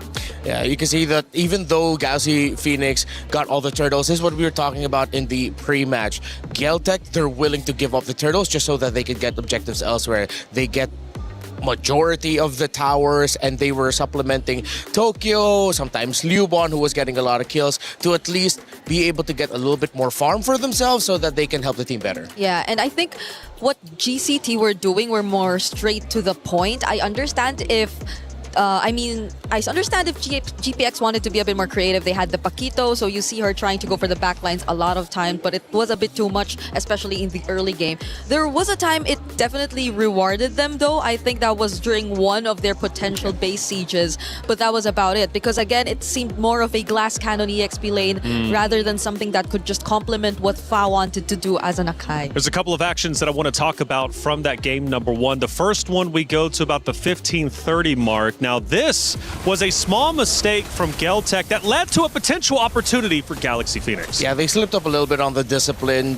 Geltec have been trying to send Ling to find the back line, to find Tokyo, to find Sonjeke, and then eventually they were able to get it.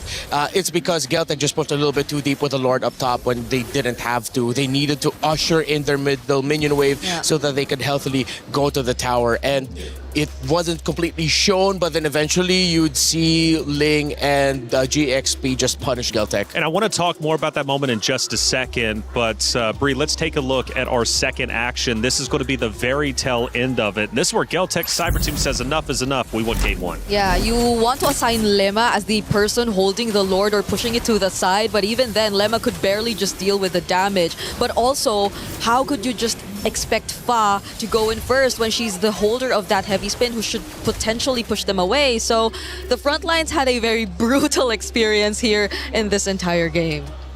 Now we got some comments from the chat, though. They've been getting active. And we love, by the way, you all talking. GXP downfall got to be studied. Ooh, that's a spicy one to start off. Cappy, why are you bringing so much spice into our chat? Keep it coming. What else do we got? Please, Fa, Assassin next game. So this is interesting. I actually was reading chat just a little bit, and it was like, Assassin, not Assassin. Is that the play? Well, Fa, Assassin next game. Is that truly the win condition? Clint, free hitting. Okay, from Gold Magic Finds. Hey, like I said, keep it chatting up in the chat. We love each and every one of you. Without you, this show would not be possible. Gord, what are you doing? What is Gord doing? I can't blame Gord, though. Yeah, there's just so many heroes for the Gord to worry about that it's really hard to find the perfect angle for it. That's right, Gord, what are you doing? Call an ambulance.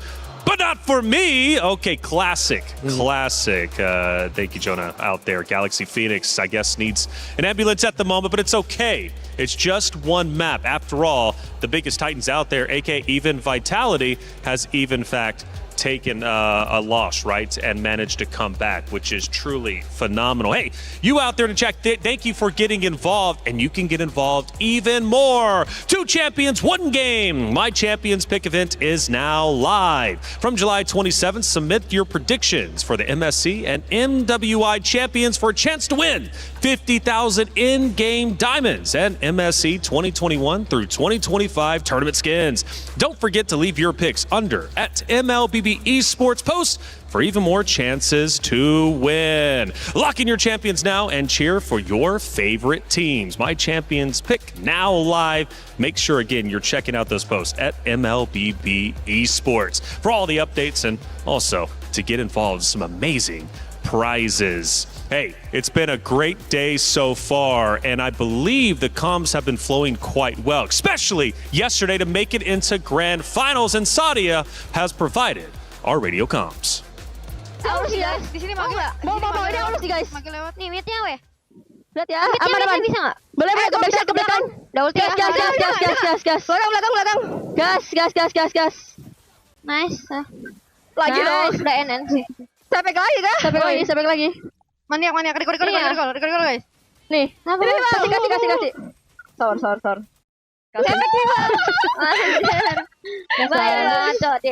Gua naik. Gua juga. Jangan satu Vivi di sini, satu dia naik sebelah sih cewek ya. Boleh enggak fight guys? Boleh guys. Halo sih ketinggalan. Lampu di bawah. Bisa enggak? Bisa Vivi. Itu bertiga. Kudanya guys. Nice one. Gas lagi boleh. Boleh. 10 ulti gue. Mitnya clear out. Ini guys, gas lagi. OTW. 5 detik. Ini slow nih dia. Makan lagi. Valennya. Nice one. Nice.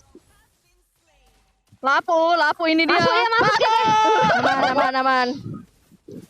Weh, dapat buff biru. Kadi. Viva tolong. Pikir karinya ya. 10-52.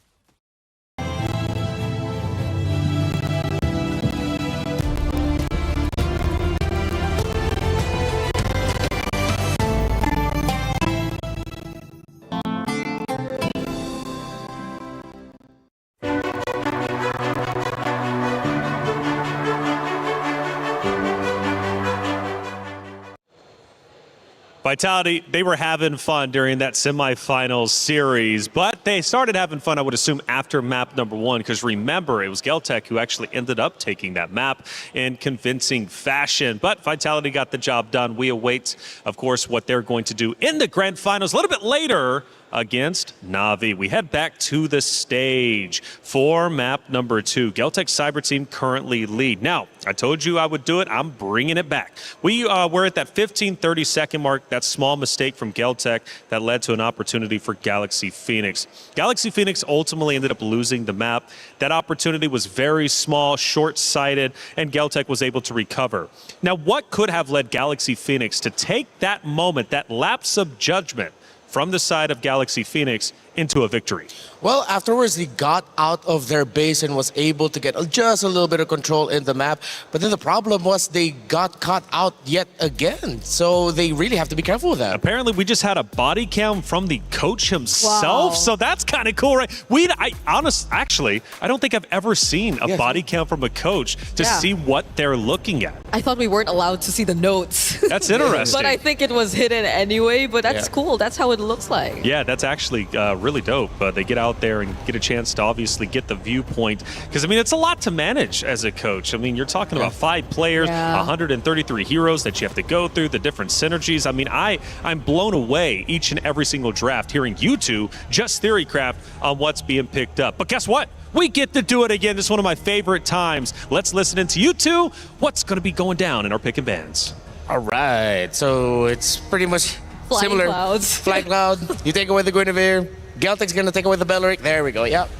Pretty much, they understood. Like, Na'Vi really got to expose Galaxy Phoenix too well. They're playing on the same side? Yep, same side. So they haven't really changed sides.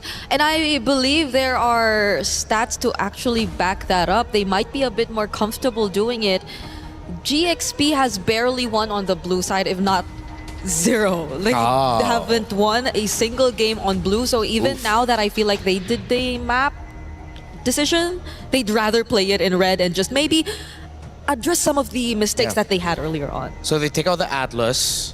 They will take out or leave open the Aulus, and it makes sense. They banned out the Valentina earlier, which is why Geltec was able to rush pick the Atlas. So knowing that they also banned the Valentina now, they understood that they needed to take the Atlas away as well. I think Geltec will be encouraged to consider their Aulus option open, but then of course, if possible, maybe just double down on the Baksha. Are we not prioritizing the Hirara anymore too? Like, was it open earlier? Yeah, it was right? open. No one picked it up. I think no one wanted to pick up because they saw the Atlas. Now this is very interesting. That they rush pick the carry. Are they potentially setting up themselves to just go for jungle utility and they want to make sure it's safe? They're doing something very similar to what GXP did in game number 1, except that this time they're on blue side. So GXP will have the Gourd to themselves, and both Belleric Atlas are already gone. So what else can we expect? Do they go XP lane this time and maybe... You know, just I feel like you can keep the options open still. Just pick up your Claude. Oh, whoa. Whoa! Where is this coming from? A Khalid roam? This early? When there's so many power picks that you can both be fighting for. Phovius, Esme, Paquito, Freya, all still open. I can only think of like them potentially anticipating maybe a Mathilda utility matchup, but that isn't likely to show up just based on the carry that you're seeing right now. So what could be the plan here? Is it just really faster movements overall for GXP? Are they picking up an assassin that will move around the map much faster and switch it up as what we've been seeing in the comments so far? But Geltec won't really react to that just yet. It's just the Esmeralda and the Kimi that they lock in so far. So much DPS. Great sources of damage. You have a strong front in the Esmeralda. You're most likely going to round it out with with 2 more frontliners if you're not going to go for pick-off combos with the carry burst. So far, Geltec has made better decisions in this draft. The fact that they get the Esme. Not a lot of heroes right now are going to be able to handle the Esmeralda. Galaxy Phoenix can't even consider picking up a CC just yet because you don't even see the jungle. You pick up the CC too early, and then Geltec can just switch it up to an assassin again. Yeah, and they just have so many ways to kite, so you might want to be careful about that if you're Galaxy Phoenix and looking to just go for a composition that might just attempt to dive, because you don't know what the jungle or the EXP lane is going to be just yet. But knowing that this is a Khalid, they might be a bit more playful and creative around the team fights. And this Alice just proves us that that might be the way to go. All right. So at least you have some flexibility. This I like from Galaxy Phoenix. They have an option to put it into the jungle, option to put it in the EXP, option to... Those are the only roles you can put in Alice. And I thought, for a second, I was like, wait, there's one more. Nope, it's only two. So they have that flexibility to work with, and that's great. You can still slot in heroes potentially like Glue if you want to, depending on who goes where. Can I just say, Coach Osprey's feeling good about this. I just know he's feeling good about this. Yeah. He did a 6-7. Like, he did? Oh, I missed that. he just did. I thought he was just We are shrugging. not bringing that back on this desk. Okay, we will not. We will not. It's way past its time. Kyoei's smiling though. That's another thing. So I wonder if this is something they already have an answer for, as they've also been banning out much of the other options in the jungle. So it could be one way or another them also trying to force it to go down that route if ever Galaxy Phoenix eventually does run out of things to consider. But so far, I think majority of the counters to it are going to be available as well if they just really want to match it. There is also a Baksha option still available for Geltec.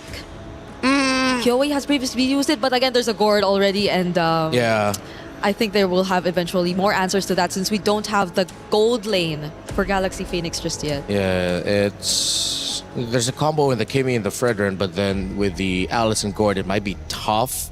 Not impossible, and it wouldn't be a bad pick. It's just more of like, if you go jungle utility here for Geltec, you are choosing to have a more difficult time. What else can they... I mean, if it's... the Alus is also still there. If it's Comfort that they want to go for, Suyo is gonna be the jungle for GXP. So it's Alice EXP for the Esmeralda. All right, they just choose to sustain the lane and just hold down the fort there. They have the damage profile to deal with this already. So you can just double down on... I don't think they need to go pick off, but if they go for... Oh wait, no, Kaja and Kalea were all both taken out. You don't need to go Cho. No Marcel. Yeah, no Marcel available. Coelho. Hilda's not gonna have a great time unless you just want to match the center speed. The Matilda's there. So you double down and just pick up like Matilda Barrett's. Matilda Barrett's. Or any combination similar to that if you're not gonna be going for the assassin. But they want to go assassin, just match it. Whoa! Oh, they still go for the pickoff. They find the Franco instead. Ooh, with the Alice, with a Gord, with a Khalid, having a roamer that's very static once the ultimate is off with a bloody hunt. Theoretically, you could see the damage-centered mindset for Geltec. But with the Alice and Gord and the Khalid already there, I think Galaxy Phoenix cannot go wrong with their last pick. And the burst damage you have to anticipate. Yeah. So you really have to build defensive early on, but you also have to build like maybe a Winter Crown or so, just so you could ensure that your bloody hunt eventually gets through. So it's going to be a tough position for the Franco right here in this game, and no matter how you look at it. And the carry is actually still... Oh no, it's on the other it's on the other side. Claude is yeah, going to of be course, next. you mentioned it. Yeah. All right. You know what? I'm much happier with the Galaxy Phoenix draft now. The Alice into 3 actually salvaged it for themselves. Geltec picking up the Franco out of nowhere. I think we're going to go 1-1 after this. Head back into Flying Cloud. It's Galaxy Phoenix versus Geltec Cyber Team. Now, going back in time, Geltec did in fact win map number 1, which puts them up 1-0. Now, 1 map away from being up 2-0, and therefore potentially being $50,000 richer. This matchup means a lot. Pride is on the line. Do you want to go home without the podium finish? You've got to make that decision as a competitor. We head into map number 2 between Galaxy Phoenix and Geltec Cyber Team. Miriko, Gideon, take it away. Here we go. Oh my goodness. Did Geltec Cyber Team just say we're better? Is that what the idea was with the draft? Because I thought with the Kimi and the carry, they would build up for more of these tanks up front. but then they pick up a Hayabusa and a Franco to round up the drafts. That's the thing. That's the Osprey, man. They're making sure they're giving you a 1-2 punch, but you don't see where the diversion is coming from. Now, as the early game continues to progress here, Lima is going to start off figuring out exactly where Kyoei is going to start on this map. Looks like both sides will end up towards the EXP sides of the map as well. But hey, you know, early aggressive plays, and most importantly, Lima just being an absolute nuisance has costed first blood in the mid lane. Maybe that's the vision. They know Lemma on a lead will probably be rotating and, you know, utilize the early advantage. Ling just takes a free turret shot and a few more hits. This is going to be very punishing. They're still trying to get on top of Sanj, and again, Lima making attempts like this. This is an early game that's not great, but they still get Sanj back. Now, trading for trades is still good, but Sophia did lose that flicker early on. The early game plays that we were expecting, not exactly as traditional as we thought. Nope, but it all just worked out for Geltec Cyber Team, especially with a Bargain Hunter on the hands of Sanjika. Oh man, that could be the... Oh man, these emblems, if only we knew slightly earlier, but even so, it's still pretty good. At this point, GXP, yes, mistakes have happened, but it's not the end of the world. It's not as vicious as it could be. I'm just more worried whether or not Sophia can actually hit level 4 on time. Huejo hasn't missed a single hook, missed a projectile. It's all good. And first blood, and now 2-2 even score, all within the first minute and a half here, not even at the 2-minute mark, as both sides want to look for further. I really thought that the EXPs were going to be like consistently moving around the map, but they're all proxying each other, and they're all looking for one thing, this very first turtle. I think it's a bit of a misstep by Ling, though, to rotate so early and actually, you know, take some of those shots. Because I do believe Ling is going to be behind of Yubon. She's going to hit level 4 first, especially with XP Crab control over on Kyoei, who's already there. Pa's going to try to take that away. Both hit level 4, no problem. Now it's all about the mid lane, and it seems like Sanjika is the one who won't hit level 4 after that death. It's a little bit of time, right? Yes, EXP over time, they still managed to get it through, waiting for the opportunity, but Sanj in a lot of trouble as Ling is able to peel all 3 of them from the turtle side. They don't have the angles to get in as Lima is covering the exits. That's going to be first turtle for GXP. Oh, missed a projectile on the Gush as well. That combo not going to exactly land efficiently, but Kyoei has an opportunity to maybe make something happen. Ooh, sees 2, decides to pull back. Good decision by Kyoei. And once again, it's GXP early on. This time, though, with an assassin, with something that's more comfortable on the hands of Fa. Lemma's going in deep. All right, now they go with the Yoki Shadow Kill, straight away flickering away to try to create some distance so they don't get run down by Sanjike. At this point, I would have imagined that the lead would have been more towards GCT, but at least GXP pull it back with that one play. Whoa! Throne Ruin coming down hard onto Cuervo. Can they get out of there? Can they punish this even further? No. The Iron Hook, too much of a threat. They back away. See, this is the GXP I was expecting from game number 1. None of that Akai stuff, right? I mean, obviously for Fi, it just seems like the whole team as well, they're able to capitalize on that aggression that we saw. Sophia's still very much as trigger happy as she was in game number 1, but it's just, there's something now that can come in to help her out, even with Lemma on the lead. I think this time around, at the very least, it was GCT who made the initial mistake here, but I think that GXP recovers a lot better as now they get the full combination onto Porte, and they've zoned off Sanjike as well. They're not going to be able to set up for a dive, but still pretty worth it. 3-2 now is the kill score. The problem was just the picks, man. The problem was the picks, because now with all the aggressive picks in their hands, with Winnie back on a comfort pick, fun fact, in the group stages, all the way to before semifinals, to the quarterfinals, that means Winnie only played 2 heroes. It was Harith and Claude. So the fact that she tried her, luck with the carry, and the whole team tried their luck with a different kind of composition was kind of strange, and Iron Hook whiffs. At point blank range, Traction Pulse also being utilized here as Fa, not 100% sure, will get right on top, hopefully making the call. Bunny Hunt onto Lima's side, it's good, but still able to power through with the help of Ling. They get away with the Throne of Ruin, but can they peel back as Tokyo now gets into the middle with the light wheels, gets one into Fa, Blazing Door comes out from Winnie, but doesn't have the Trinity to guarantee the kills. Lima tries the trade, ends up dying to Kyoei. An unfortunate 2-for-0 in favor of Geltec. You cannot overchase, not against this composition, especially in a choke point with Sanjika on the gimme. The immobilization field could hit them all, and Liuban as well, catching Fa with the Falling Star Moon as she walked up, blinked forward with the Blade Surge. No more mobility resources to use, and GCT are back in an okay position. I wouldn't say back in the game just yet, They just have more chances now to come back, and it's Kyowe who's waiting for a possible steal. I mean, it looks like it's going to be a 50-50, but they give it up entirely. They look for a wombo combo here, doesn't find it. Little disconjointed, Throne Ruin flickering forward just to make sure that Sanjike goes down, executed by Fa. And now Lubon gets into the back. At this point, Kyowe right on top of Winnie. It's perfect, but the flicker out into the teammates to protect them. Locking them down with a bloody hunt here. Unfortunately, still no trades. Winnie goes hard with the blades of weapon. The raging Sandstorm connects on the Tulima. Takes on Lubon. As Fa chases, takes out Kyowe as well. With mid-tier 1 down, GXP has ripped this game wide open. Fundamentally, GXP are solid, but where they shine most is when they can shine on their mechanics, just going for these chaotic brawls and duels across the map, thriving on mechanical skill, and they got exactly what they asked for. GCT, try to go and fight fire with fire. It seems like GXP's flames just burn a bit brighter this time. Oh, but we can't count Galtech out, right? Because inevitably, the one game that they were able to take from them, from Na'Vi, was because of the way they played mechanically. GCT on the opposite side, I think they got to get into those brawls, those big scrums. However, find those choke points. It's about positioning. It's about finding the quick way to push them in together, pinch them close. Let's see this dive in the bottom lane, an attempt. Happens every single time. The Blazing Duet comes out. Traction Pulse as well. Winnie having to flicker out of there. It's a guaranteed kill as Guejo just walking impending doom.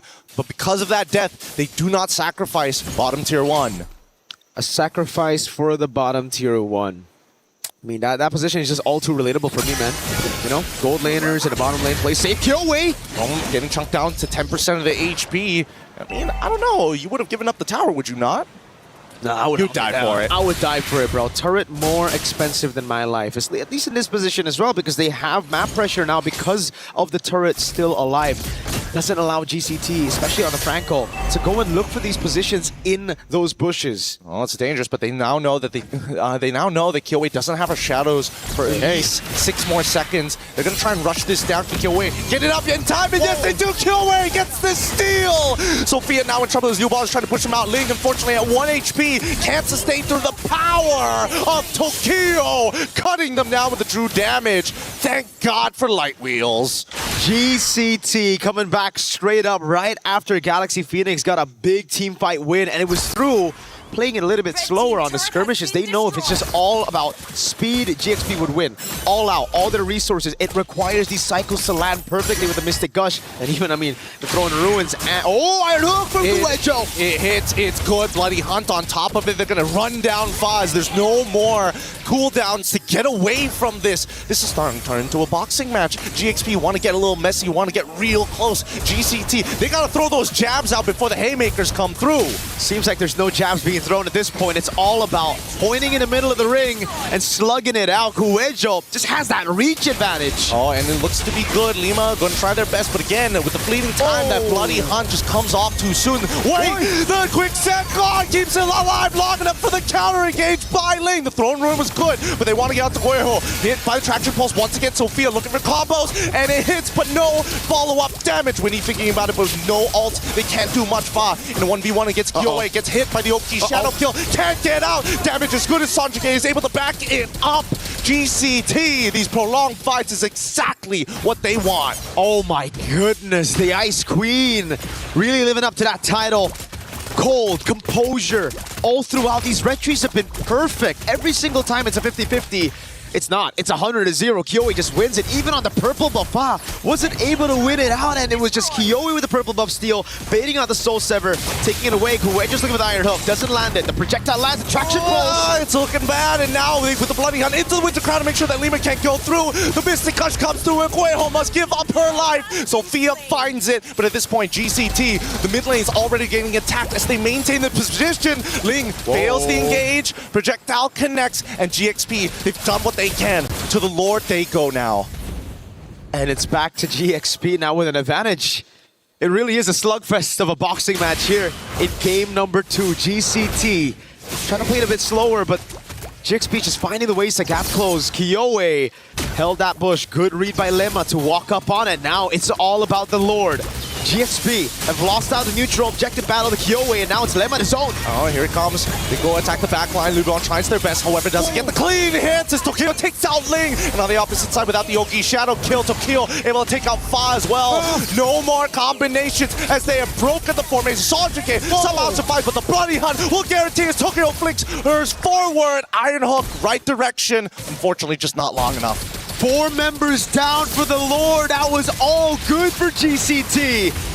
It looked like Kyoei was zoned away, but it was just perfect because it bought enough time for GXP to utilize all their resources to secure that Lord. Then they saw the opening, they chased down, and GXP just did not know what hit him. Yep, with the Holy Shielding down on top and mid-side, GXP make another attempt. Throw the Ruin, flickering forward as well, taking it. The combo's good as all 3 members from Galtech get beamed down, and they might actually find a 4th one. Unfortunately, unable to get the stun. However, they're going to still chase it to the ends of the earth. Sanjike, no passive, doesn't have that max range. 4 for nothing. Big Sky Piercer stacks as well for Fa on the Suyo. We've seen this plenty of times. The gold lead basically non-existent at 11 minutes of the game. It's only a 2,000 gold lead. They do have an advantage on the far lane, but GXP, that's what I'm saying. When it comes to just these chaotic skirmishes, they just find a way to force even the most technical of opponents to slug it out. That's the thing. It's about these combination punches that they throw. They manage to sidestep this. Thankfully, don't get hit by the Iron Hook. GXP can't afford to get hit by these big spells as they want to get it. Oh, wow. All right. Committing with the Oki Shadow Kill, forcing a lot of the members to actually get on out of there. And now the counter engage, they might be looking for it. Newborn, he wants it bad. Falling Star, move on to the back line. As Tokyo takes out Ling. Newborn buys just enough time as they back away. This pick is good, but now you can see, look at Fa, looking for a counter engage. No, decides to go into the mid lane as GXP is on the run. It was supposed to be a boxing fight. GCT just threw a kick on GXP. Unexpected, another big blow to GXP's comeback run, perhaps. It looked a few times a bit too good with the Sky Piercer stacks falling into Fa and them getting back map control. But it's all about that overextension, right? When you're a chaotic team looking for brawls, you tend to also push that a bit too far sometimes. Look, if the rules are starting to bend in this boxing match and bringing in their feet, they're going for those ankle kicks. And eventually, eventually, it's going to snap in half, man, if you're not trained for these types of attacks. Those obliques, man. It's tough. It's really, really painful to get hit by one of those. And not to mention, GXP, as the combination punch team, really needs to make sure that they hit some good targets. And arguably, I want to say they got to take out Koiho, but so many times we've seen the counter engage from GCT to be much better, even without the Bloody Hunt. So now it's about building it back. GCT finally get some space to play their own game, that slow macro style. Playing behind that jab, up top is the jab. They have that forced error built up, slow push coming in. GXP are gonna have to look for a gamble, a wild haymaker to turn things around, a wipe in the skirmish, or a Lord take where they don't lose anybody. Yeah, look at these aggressive positions that they're holding him in no man's land, trying to make sure that they have that first setup. However, the backup is so far away that this could be an overextension, and I think that GCT might have just figured it out, but luckily they got into lane, forced them out entirely, and now they have a power position over this Lord.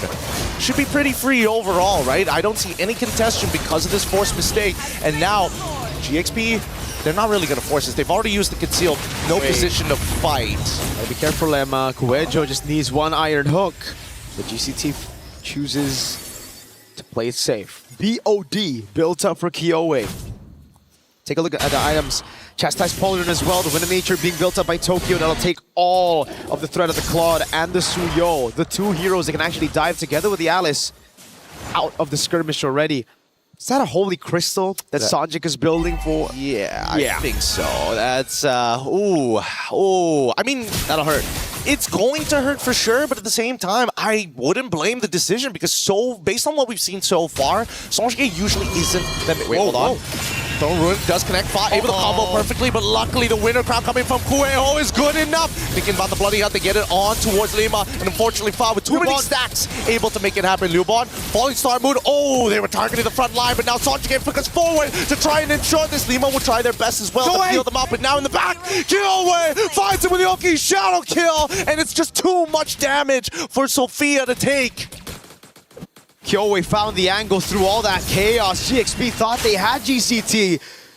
because they saw them split up, and now it's GCT looking for the edge. Possible match point. Immobilization lands. It's good. It's good. However, they need that wave, and Ling is able to delay this wave for as long as they can. Traction faults again, getting thrown out. Lubion trying their best to try and pull some attention to their side. The OK Shadow kill might just find one. Unfortunately, RNG isn't on their side. Lubion needs to take out Fa. Fa gets on out of there just in the nick of time as Ling gets on top of it too, and the peel should be it. This is when Lubion should fall, when you have a Raging Sandstorm, and especially with so much pain. And yet they don't give these kills over to Winnie. How the heck did Galaxy pull that defense, not losing another base turret? It still stays just one base turret down. It was from the prior push, GCT. They have to push it a bit further. They have to be wary of these crazy, awkward engages from Galaxy Phoenix. They're caught behind the ropes right now, on the ropes. It's about that body motion, right? They gotta dodge. They don't mind getting nicked, and that's the truth of it. Getting nicked is okay, but as soon as that haymaker comes out, you can see GCT, they scatter. They're swinging wild, that's for sure, man. Leaving themselves open, but that's what you gotta do. Throne of Ruin again, the haymaker landing. It's not good enough this time with Winter Crown. Alquejo can't seem to get out of there. Has to use the Bloody Hunt, and it's going Winnie. Goes down as Killway finds a double to that front line. A single Oki Shadow kill was good enough. Winnie got one shot.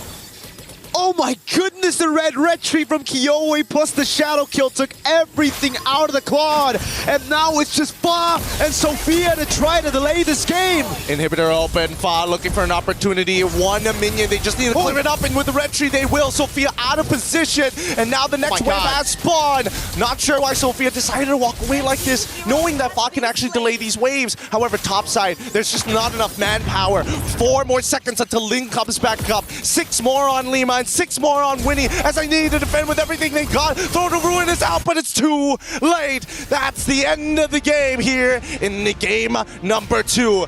Galtech Cyber Team 2-0. That's match point.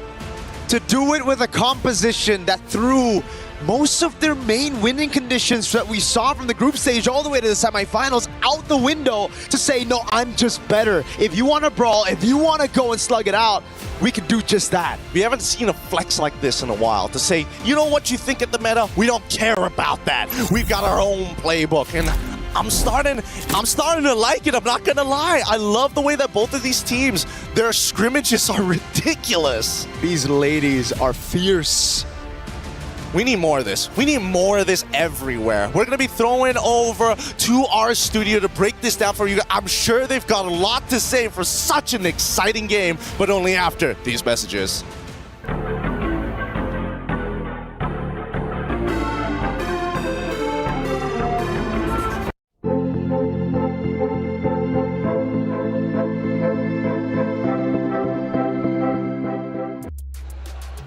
Galtech Cyber Team, they want 3rd place. They want the $50,000. The question is, can Galaxy Phoenix dig deep?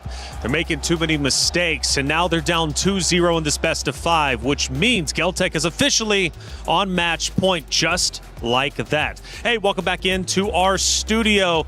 Guys, it started off bad already, right? Let's go back to that first minute. Galtech finds the mid laner exposed. They take advantage of it, and from there it snowballs into Galtech's hands. Yeah, Sophia, Lemma, they were slipping in their position and they're trading at the center of the map early on, and it didn't take long for it to be translated to a small early lead. Credits to Galaxy, they were able to recover, and again, which is why personally I preferred their draft over what Galtech went for. When it was going good, you could see it happen, but then Miracle posed the question, is it because Galtech are trying to say with their draft that they're simply better? It's been answered, yes. Yeah, from the Olos to now the Franco, some of the most unexpected heroes that are not entirely part of the meta are actually made work here by Galtech time and time again. And I agree, the beginning seemed a bit too sloppy for even both of their sides. I was expecting it to be a bit more difficult, especially for Galtech, to pull off this entire idea of a Franco. But even then, you see how they started moving. They were always together, and just by them doing that, it's crazy. I feel like Galaxy Phoenix have always been scrambling around the map. And again, even going into the unique heroes, I mean, 30 unique heroes. They are the second most moving team when it comes to hero selection, which is truly impressive. Again, going back to that first minute, though, let's take a look at it because this is where things truly started off bad for Galaxy Phoenix. At a time where they needed it to go well, especially given the fact that they had just come off a loss from map number 1. We go back in time to the first minute and take a look. Again, the mid laner getting exposed. I mean, we're just 40 seconds in. Yeah, where was Lemma in that situation? You have to be helping your mid laner clear. I think she overthought it and thought that, hey, maybe the Franco's gonna be going into the gold lane. Nope, and that just left you vulnerable in the center of the map. You lose your mid, you lose your roam early. And with, as you mentioned, coming from a loss, knowing that if you lose this, you're gonna be down match point, you need to have a good start or it's gonna influence the rest of your game. You're gonna be sloppy, you're gonna be taking unnecessary risks. Yeah, honestly, if you try to look at the different angles Lemma might have considered as to why she just went straight to Kyowe, you would kind of understand her, right? Maybe there was a potential early invade 2 from the Franco, maybe there was a potential that the Franco could go gold, or not entirely in the mid, because that's not where you expect the Franco to really unleash the early game potential. But that's why it just so much matters when it comes to these early decisions, because as we take a closer look to whatever escalated after that, it was much faster this time around for Geltec Cyber Team. Yeah, and Geltec obviously uses that advantage. They take that momentum and they just apply it to the rest of the round. But you're right, though, Rinmar. Like, it was, in fact, of course, Galaxy Phoenix did, in fact, have some comeback moments. We now go a little bit deeper into round number 2, and we do see that it's relatively even based upon this action, right? I mean, they do start coming back. Galaxy Phoenix is looking a bit more solid, but still not so comfortable at this point.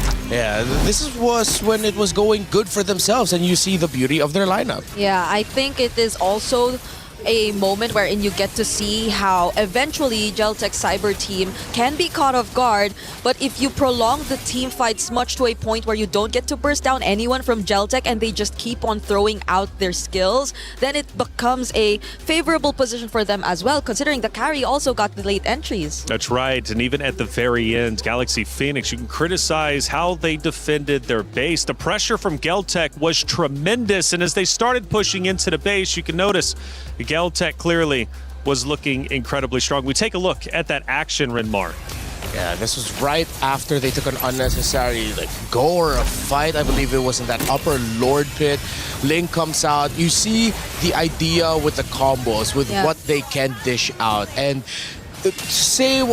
with what I said earlier about mentality, at least Galaxy Phoenix, they were still willing to fight. And if you see them, when you do it layer per layer together as a team, you find your moment, it looks good. But they just couldn't do that consistently all throughout game number 2. Yeah, it's always Geltec being able to get away. I mean, I don't blame it. It's a Hayabusa. So probably the next best option really was the Franco, which is why they tried to burst her down multiple times in a row, force out the Winter Crown. And in some ways, it became a bit favorable for them, but you also have to take into consideration that whatever you do, Liubon is still gonna be there. She's still gonna be in your face. Well, Miracle and Gideon are calling the action, and they're doing a phenomenal job, and we happen to be recording them. Let's see what kind of antics they got into during the commentary.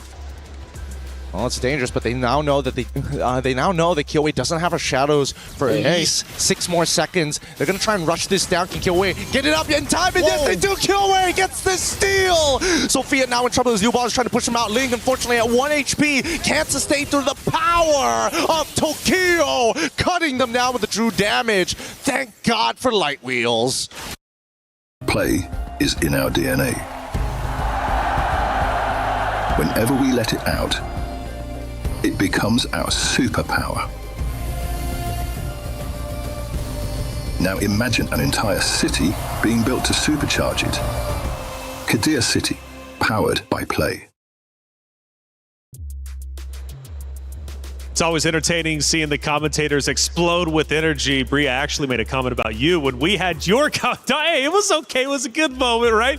When you were up there commentating. Because when you're up here, you know, you're all poised, professional, wrapped up, right? And when you're up there, you just explode with this ball of energy. I can't help myself. The games yesterday were very explosive. I think we would all agree to that. At least for today, they have been a bit one-sided though, so I'm That's really right. hoping we get a bit more of that same level of explosiveness in the next few games. Sanjike was getting a lot of attention and for good reasons. Game 2 stats. 90% kill participation. That shows how well gelled together Geltec was. They played together as a team. They played around their Franco. They knew that they had 2 carries to work with through the Kimmy, through the carry as well, and they played around each other so well. Yeah, there wasn't even a Sky Piercer in that lineup. Yeah, I didn't think need it. it was just pure team fighting and winning out, and that's what gave them the advantage. Man, Geltec is on fire. Coming into this, quite honestly, I thought Galaxy Phoenix was probably going to be the favorite, but Geltec says otherwise, and they have been looking phenomenal. Hey, we've got the EWC survey on your screen. Scan that QR code and give us feedback on what you think about the broadcast. What do you think about the Esports World Cup as a whole? We would love to hear your feedback because, again, for you all out there, you're the ones that make this worth it. We go back to our stage, and it's now serious business for Galaxy Phoenix. They're down 0-2, and they are forced to come back. Geltec is absolutely on fire. Little mistakes here and there, maybe hero selections going bad for Galaxy Phoenix. They've got a lot to fix, and they've got to fix it quickly. Yeah, I hope they can shut up the haters and just prove, no, they're not better than us. Maybe equal footing, and then eventually get to the point where you can prove that you are better. Because so far, I have not seen the Galaxy Phoenix that wowed us, that gave us that surprise joy of, wow, where did this team come from? For a while now in this tournament. They do have to dig deep and just remember who they are and play together, play great as individuals. Yeah, and they played 2 very different games already. Like 2 different lineups, 2 different approaches, but none of them worked just yet. So we really are looking for that same GXP that we saw in the first 2 days. Sophia got isolated. She got punished. Again, we go back to the main storyline, and it was the fearless Queen of Fa. Is she starting to finally feel fear? Is she able to bring this team back up? Her stats were incredible. Arguably, she was better than Kiowe in the statistics category. It's not all on her, of course. It is a team effort, and I understand that. But if we're looking at Fa to turn things around, what does she need to do? Well, has to start telling her team, I think it's time for me to take over here. She should be the star. Yeah, she should be the star. And it's this weird, awkward spot for them where it's like, allow Fa to be the star while at the same time telling each other, can we not go too far away from each other? Yeah. Can we time ourselves a little bit better so that, okay, if one of us decide to go and make that play, there's a lot of us that can get together and just answer it right away. Yeah, because Geltec's the perfect example of them just being together. Yeah. Right? They're always moving as a group, and we saw that multiple times, even on a Franco lineup that they did field out earlier on. So I agree, Fa might want to take charge this time heading into this draft. We had broken walls, flying cloud. Now we're going to get some dangerous grass. Now, based upon that map pick, how do we think about Geltec closing this out 3-0? Or could this play into the role of Galaxy Phoenix? Ooh, if it's dangerous grass and Geltec that we're talking about, I might as well think that this will also be one of their more favorable maps if they were just to talk about their sheer rotations and abilities to move around the map and just catch Galaxy Phoenix by surprise, because they've been doing that very dominantly in the previous 2 games. And now I'm just wondering if they will just allow the possibility of another assassin type of comp to come through for Geltec. I have one very simple suggestion for GXP. You're going up against a team that are playing around each other too well. They stick together a lot. I know Gord is great, but can you please pick up a Lilia? Or even consider, hey, if you want to go for something greedy and you play for a little bit later in the game, maybe pick up a Sicilian. Okay, that's like my bias for the pick alone, but come on, Lilia, please. Okay. Eve gets picked up here though, so the range will definitely be a problem to deal with for GXP as they get to decide on what their first two picks are going to be this time. I feel like this should definitely be the time to Claude, right? Yeah, you pick up the Claude now, you get that comfort pick, and then you pick up your assassins and a diving EXP laner, or maybe just an EXP laner that can hold really well, help dive alongside whatever the assassin for Fa will be. You don't need to pick it up this early. Just get the Claude, get the Lilia. We're waiting for them to get these two picks that they could center their draft around. But that also leaves us with a question of, do they leave Fa's pick for second phase all over again? Do they rather flex Fa in the jungle rather than put her on a pick that's comfortable and play around it? But they get the Harith. Just get the glue, Geltec. Get the glue, get the Phoveus, one of those. Even the Esmeralda would be great. You have so many options available to answer. And that's also knowing you're playing into an Eve lineup too. The Eve is the first pick. You see what mid lane, what box could potentially be established for Geltec, but this is still the route. I think they have counter engaged. Yes, they go for the Khalid, but even this hasn't really worked for them earlier on. Now it's more and more boxes. It's a Hylos and an Esmeralda. Again, Geltec, they play together as a team. It's so good. They have pretty much won the first phase of the draft. Well, I don't know what's going on. Okay, at this point, please, a Lilia. Maybe I would be okay with the Valdir, but I would love a Lilia at this point. Yeah, so you have also a bit more of the burst damage. Yeah, you have the Khalid already. Yeah, it's constant damage. You can dish out slows. It's not just a stun with true damage. It's constant little bursts of damage that makes fighting around your own personal box as GXP even more dangerous. Then pick up a CC. I think matchups we see in the EXP lane are already slightly or they attempted to at least balance it out through the CC, but I feel like it's still gonna be tough either way.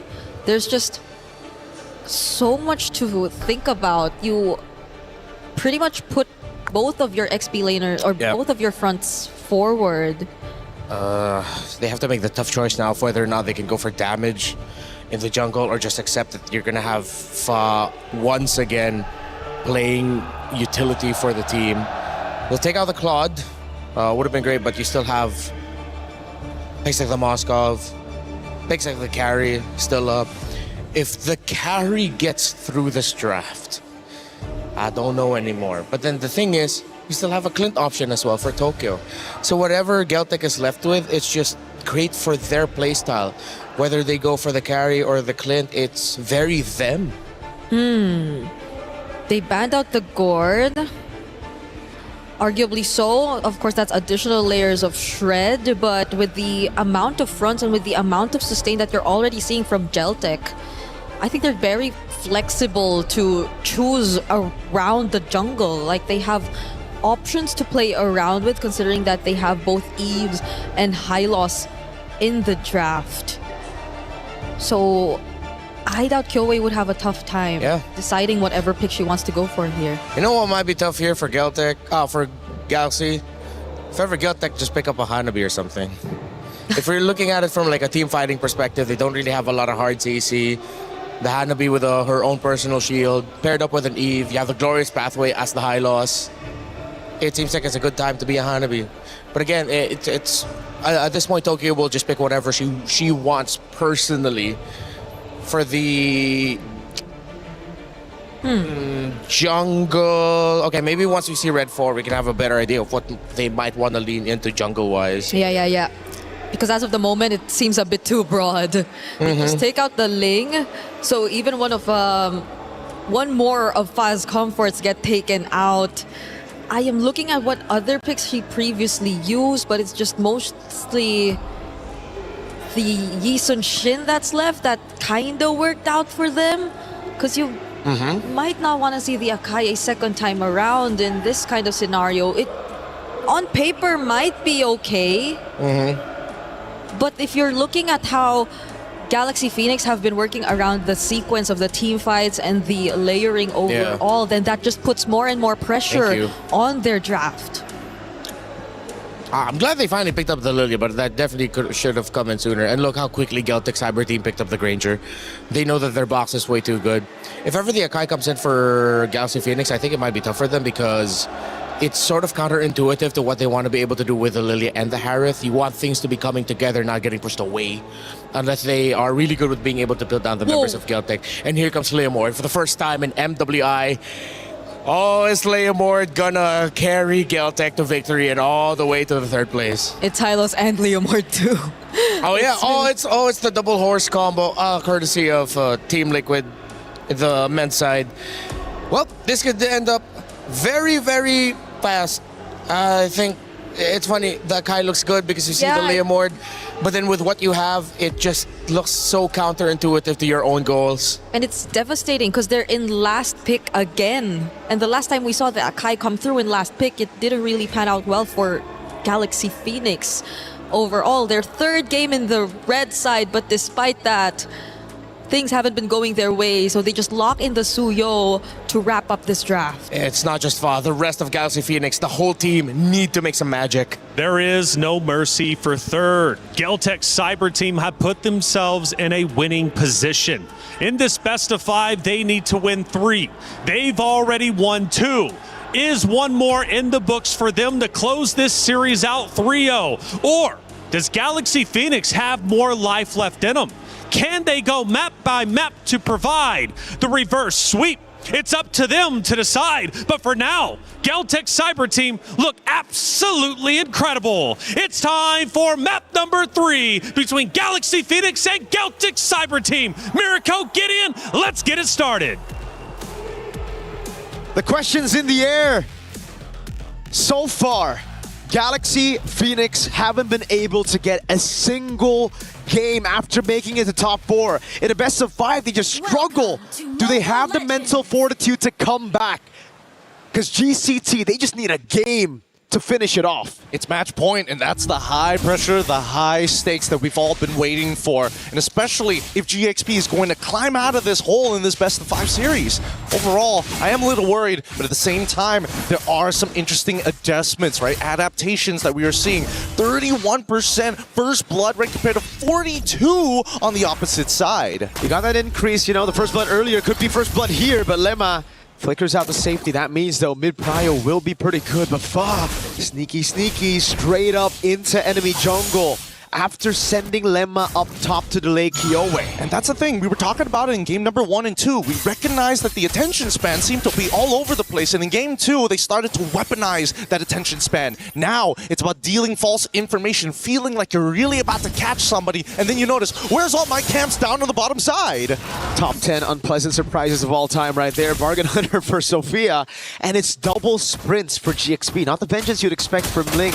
I understand it, though. You really want to try to utilize the mobility to rotate around. Kiowe is just desperately looking for level 4, gets stunned up by the Blade Surge and chewed away from a possible level 4. That means Kiowe is going to have to look for a kill. Lemma doesn't have Flicker, but GCT cannot threaten Lemma enough. I don't know. Now, I think everybody's getting a little antsy. That's a very early retribution. For what?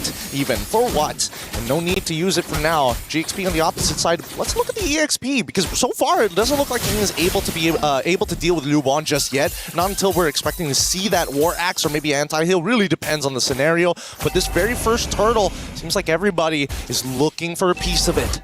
Kiowe's going to have to go for this Lizard before level 4. But GXP are taking a bit too long to set up for the neutral objective just because Ling was behind in level.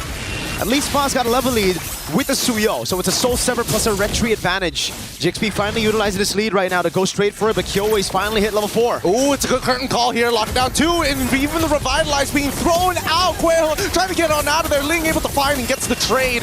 Can she survive it? She does, saved by 5. Now the real one manipulation, able to clean up 1. Lima, quick sand guard, keeping him alive. Kiowe in trouble! No! And Lima still finds it. Lubon can get it.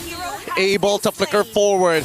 2 for 2. Despite everything that happened, 2 for 2 trade turning into a 3 for 2 trade, and now Winnie able to get so much money down on the bottom side. It's almost like it's deja vu every single game. Galaxy Phoenix go for Turtle 1, they get it, but the team fight is lost. Then you see Winnie, who doesn't rotate, get gold down below, but this time Tokyo got a kill and an assist. A few of the other times, Tokyo hasn't been able to be active now. It's a dive perhaps on Winnie's. A Mind Force already utilized. Now Lemma can't get close. It's a little dangerous there. There was a moment I was thinking whether or not they were going to use the Glorious Pathway early on, but they just use it as a disengage mechanic. At least before, in the previous game, Winnie got dived instantaneously after that turtle. This time round, a little bit more counterplay for the laners. Sophia making sure that Quajo just taken so much damage, already chunked to 50% as Lima continues to make Kyoei's life difficult. Already with the Phantom Steed, but that's only going to trade ult for ult. So annoying. Lima on the lead. It happened as well earlier in game number 2, and they actually won the early game. So it's the same story here with even more mid-pressure because of Lilia. Last game, I'd say Lemma did a good job, but unfortunately Sophia was left all alone against that Franco, and it got GCT a bit of a leeway in the early game to even out the odds. But now with the Lilia, it's just so safe, especially with the sprint and the black shoes, so everybody can do their own thing while Sophia just clears out mid. I mean, Sophia's just the tax collector as well, right? But Quajo alongside with Sonjike, as soon as they start leaving that wave, it's not only information, but also, hey, I've been chunked out pretty hard on my way here, and I'm expecting the same thing up on that top side when they contest for Turtle. I don't think Winnie is going to move, but Tokyo needs to clear this wave fast. Let's see it. Faz already on a neutral objective. Kyo is level 6. Faz is going to be 2 levels ahead if she gets this neutral objective, but they reset. Oh, Phantom Steed already being called out. They're trying to peel backwards, and this is exactly what they wanted to do, right? Get the ult out, start moving forward, and look, in through the mid lane. Lima trying to open up this map. Glorious Pathway to try and slow them down as the turtle now in under contest. Jinfa gets it, and Ling zones away Kyoei in time. And they get the kills. Oh, Ling gets away. Just barely. They might look for the dive here. They need to get something on the map. And it might just be a few more hits on the turret. Tokyo already with a Sky Piercer. That should be first item, right? Is it a Fury Hammer into Sky Piercer? Seems like it at this point, right? It's only 13k overall total. Let's look at the items and yep. There we go. Hunter Strike already complete. Man, this is going to be a little difficult because now that Tokyo, again, they're trying to make sure that Tokyo not only does not die, but is able to ramp up in terms of money so they have a stronger finisher after their big combos with the RWM. And again, it's Geltec Cyber Team always doing such a good job despite GXP getting all of the neutral objectives. They're efficient. They're very efficient. They capitalize and convert on these objectives like it's nothing. Winnie in the bottom lane trying to siege. Now, if she waits a bit too long, could be disastrous because it is an Esmeralda. Oh, they're already dropping down the Zaman Force. They're trying to cut them off. This snipe might not be good, but they flicker out of the way. Winnie losing an important battle spell, and GXP putting some decent damage onto the tier 1. Interception as Phantom Steed comes through. Raging Sandstorm Alpha on top of you, Bond here, as Sophia now draws the battle line against Ling, who's able to peel for days. RWM already coming out, and they just need one more auto attack. Doesn't find it, but luckily they don't give up their life for it. Impeccable zoning from GCT, and the decision making is just so clean. Down below they go. They bait out the flicker. There's a Mind Force as well. That opened a window to punish, to convert on an objective. No structures for GXP. They can finally get on the board right now with a turret up top, but with the bottom wave pushing again, it forces Winnie to stay put as GCT will have a man advantage coming into the final turtle fight. Look, it's still fancy footwork at the end of the day, and it's only 6 minutes 45 seconds. I don't know how long they can keep that up. It's just high tension so far, but let's look at the goal difference because the majority of that goal is leading into 2 different sides, but it's so minuscule overall. Phantom Steed, oh, in trouble. Ling already dead, and now they're going to go for Sophia after the black shoes, sprinting the opposite direction as Tokyo is going to chase them down with the help of Kyoei, who finds the double. This should be a free turtle, but is there going to be a trade back? No. The only trade is a tier 1 down below, and I don't think it's worth it at all. There's no way for them to get to tier 2. And it's just so sad. GXP try to outrun GCT, but Kyoei's on a horse every single time. Chasing them down, outmaneuvering them. RWM on Winnie. Oh no, Winnie might be in some trouble, but at least for Lima is able to clear up a decent chunk of the wave. Oh, gets out just in time. Quicksand got to keep him alive, and they managed to protect mid-tier 1, the most important structure on the Land of Dawn. But yet again, they bait out these crucial abilities for the defense. Hell, fuck, gets stunned up with the Law and Order. This might be some trouble here. Sophia trying to get the space back, but Sanjike is not making it easy for all the taxation. She's looking for some reimbursement. Black Shoes already out. Sanjike forced the flicker out of position. No RWM, as now they drop the glorious pathway, but Tokyo is finally here. Ling is in trouble. Phantom Seed from Kyoei to clean it up. Winnie able to get the Zeman points down just in time, but the interception, it was good, but they finally get Sophia at the very end. 2-0 for GCT. Oh my lord, now it's a falling star moon onto Winnie. Doesn't have the Zaman Force Faz waiting on the orange bush over there, but it's GCT taking everything away, all of the control. Fa not even given the space to clear her own orange buff. It'll be fed over to Tokyo. And the turret down below. This one skirmish showed so much attitude from GCT. They're like, for everything that happened in the early game, just a slap on the wrist, and just to make sure that it hurts the most, we'll break your pinky while you're at it. It's a curb stomp on the wrist, not just a slap right now, especially with Kyoei on that Phantom Steed. Oh my lord. It's escalation, man. It's escalation. If the slap wasn't enough, we go start going for your fingers. If your fingers aren't enough, we start going for the ankles. Oh, God. Nothing is safe. Joints are meant to be broken here. I mean, the good thing for GXP is that Tokyo's got the Sky Piercer early, but there's no stacks on it, right? So there's something there, and you can already see that burst damage. Oh God.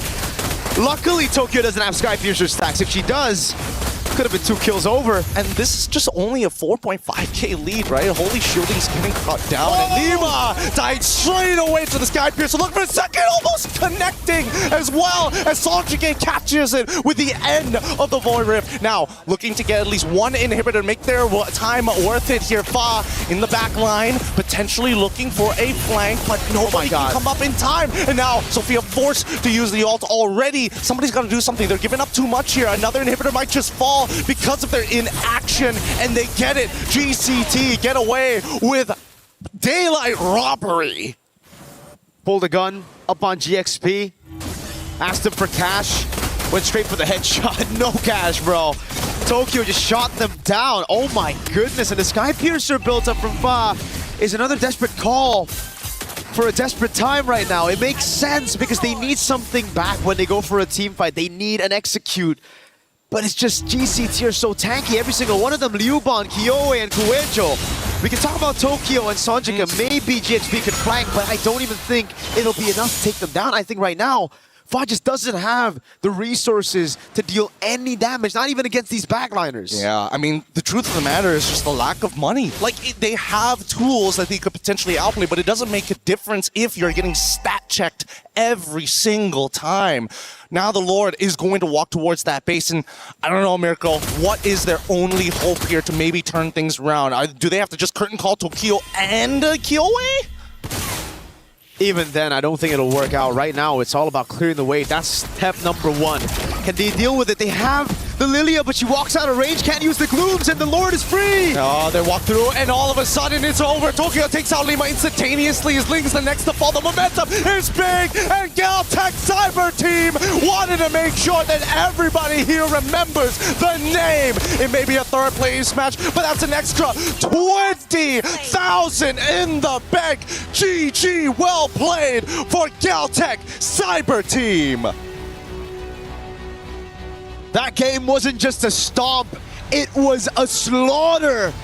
And Galtech Cyber Team proved to the world that they are indeed worthy of this stage, a top 3 at MWI. Truly, truly a statement being made here. Such impending momentum. You felt it from game 1 to game 2 to the almost guaranteed finish in game 3.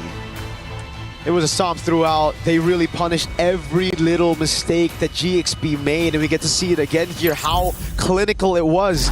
It was Sophia walking out of the range of the glooms, but it was Sanjika that actually poked her out of it. So it was another forced error, and Tokyo, again, the slaughterfest continued as she just rained down upon Galaxy Phoenix. Oh, man, they tried to be proactive. I got to give it to GXP. There were moments in this game that they were looking for something, but you can tell that once the gas ran out, they were just running on fumes.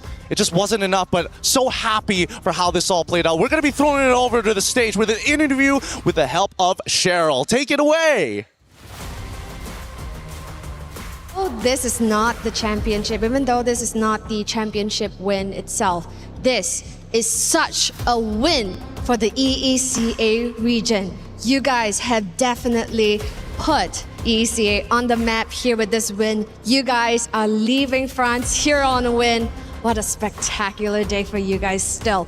So what does it mean for you guys, to win this and, put EECA in top 3? I think we can say the same. It's a big victory for EECA, and for our team, it's best results above all of years from MWI to our region. We are so very proud of you, and we believe everybody who is watching at home are very proud of you ladies as well. Now, it has been quite a journey, so can you share with us what have you and the girls from Geltech Cyber Team learned from this experience here at MWI? In my opinion, the best experience what we have at this tournament is the practice of our teams from other regions like Philippines, and it's the best way to be stronger. Now that you guys have secured this win, and leaving France on a high, is there anything you would like to say to all of your supporters back home who are cheering on you guys? Of course, I want to say thank you for all of us who supporting the Geltech Cyber Team. It's so important to us, and thank you for my parents, my friends, and to Marbon. And I would like to say it's on Russian because it's very important to our region. Спасибо всем, кто поддерживал нас на пути в этом турнире. Мы на самом деле очень довольны результатом. Всем спасибо еще раз. Нам была очень важна ваша поддержка. Очень надеемся, что в следующем году мы вернемся намного сильнее. Отдельный привет моим родителям, Ане и Марбону. Congratulations on that win still. Remember the name. It is Geltech Cyber Team completing their journey here at MWI with a podium finish. Nevertheless, back to you guys at the studio.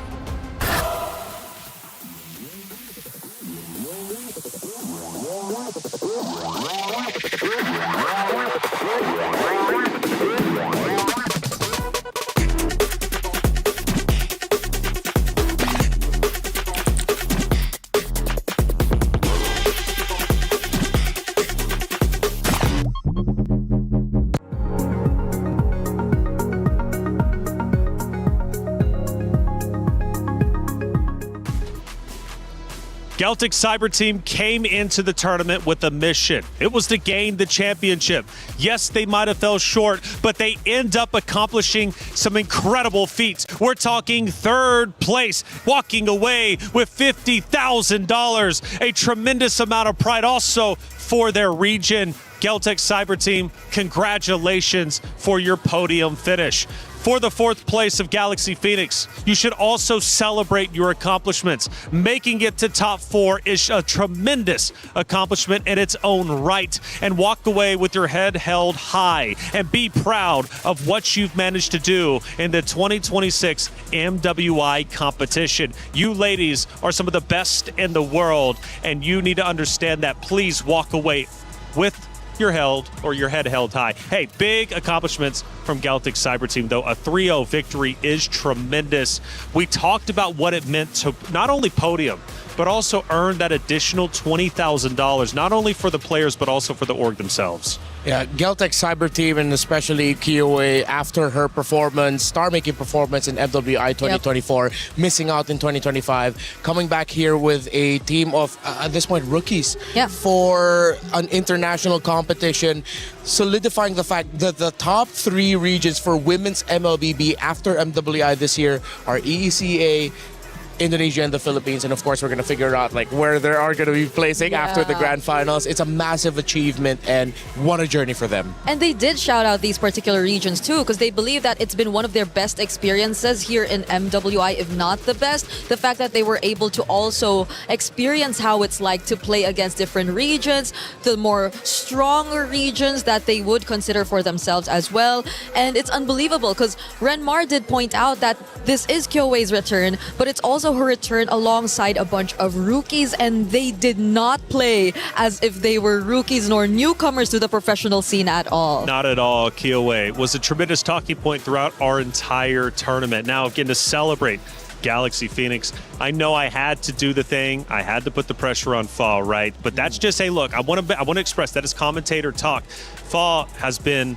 a tremendous competitor in this MWI competition. Yeah. And I understand they lose 3-0. But we have to celebrate Ling, Fa, Sophia, Lima, Winnie for their tremendous accomplishments throughout the bracket. Yeah, for Cyber Phoenix, I think a lot of the results that they got after the initial wins came from a lot of respect from their opponents. They saw what their Belleric Guinevere could do, what it means to take away the comforts of Lima and Sofia, give them a lot of difficulty so that in turn Fa would have a difficult time.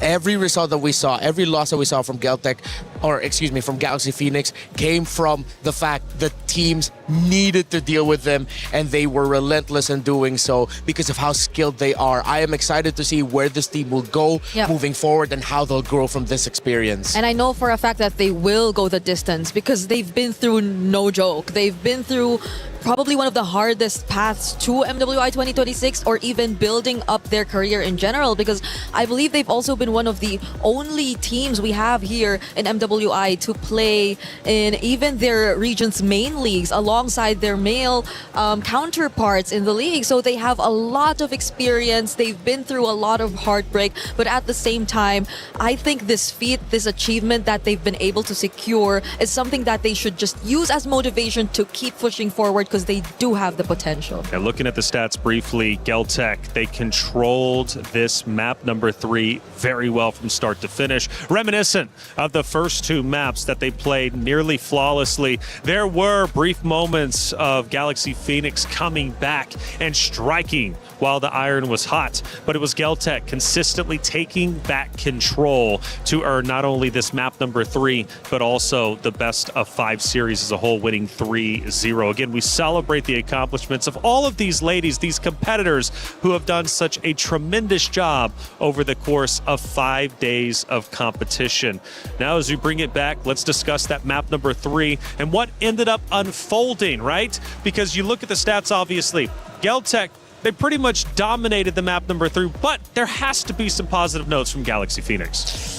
In terms of the positive notes, sure. Let's adjustments. See. The adjustments. The fact that they were still willing to find angles, even though majority of the lineup that they were up against would make it near impossible to do so. They didn't shy away from that. They were, as their fearless queen was, fearless in finding those opportunities, and I can give a lot of respect for that for GXP. We look at Tokyo and Bree, her stats are looking stacked. Yep, that was a statement from a Granger in game number 3, because Granger, again, not part of the more common gold lane picks, but in that scenario, I feel like it was such a perfect pick, because you see how, yes, there were adjustments from Galaxy Phoenix. They did pick up the Lilia, finally, you said thank you, and they had decent amounts of damage, but at the same time, that forced them to play close range. That forced them to be a bit more up close towards their opponents, which I think the Granger greatly took advantage of, because he had to play from a distance. There was no one else trying to hunt her down, and Tokyo,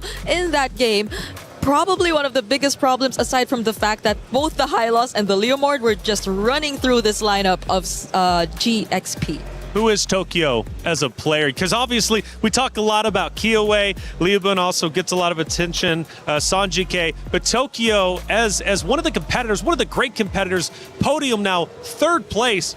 Who is she to MWI? Well, she is someone that shows that even if there is an impossible task in front of you, you can make it work. And if there is a easy task in front of you, then she makes it look easy. There was an iconic play that she pulled off in Stream B wherein the team accidentally sent her alone with a teleport amidst 5 members of their opponents. That's insane. And she got away with it, and she got to turn it around with the rest of her team. That's actually incredible. Hey, sometimes staying alive is the best play. Speaking of plays, let's take a look at a couple of them from that game number 3. This is where we start, Bree. 7 minutes and 50 seconds. Yep, right here, clearly map control is already pretty much favoring GCT, but there has been an attempt. There has been an attempt whatsoever from Galaxy Phoenix to still push forward, but the punish, the Kyoei entry from behind, I believe, is going to be the highlight of this play. Just simply because of how they have such reliable chase, heroes to just go in from the back lines. It's been tough to push forward for GXP. Yeah, and I can credit GXP's tenacity. For 8 minutes, they kept it close. They got the trade in terms of towers. They could not get as much objectives compared to GCT, but you could see that it had to take a unique angle of approach from Geltec, a slow-moving chess match of finding the right angle, then eventually finding it. It wasn't that easy for Geltec to land this win because Galaxy Phoenix, they were showing that they can still fight. Yep, slowly but surely, but it's unfortunate that we only have a best of 5 because I do feel like GXP were warming up. Like they were slowly getting there. They were trying to address what had to be addressed. We saw it even in the draft. Bit by bit, but it was not enough, and it's unfortunate because they had such a strong start, they had such a great introduction to this tournament, but it had to end this way, which I guess is a really good learning experience in such a way that they really find and see firsthand what needs to be improved in their lineup. Yeah, I think tenacity is a great word for what obviously Galaxy Phoenix was able to bring to this tournament, continually retaliating to what their opponents were throwing at them. This series might have went 3-0. Make no mistake about it, Galaxy Phoenix is still one of the best competitors in the world when it comes to our lady competitors. Now, of course, there was a second moment throughout that game. We now go towards the tail end of things, and this is when it becomes a reality for Geltec Cyber Team.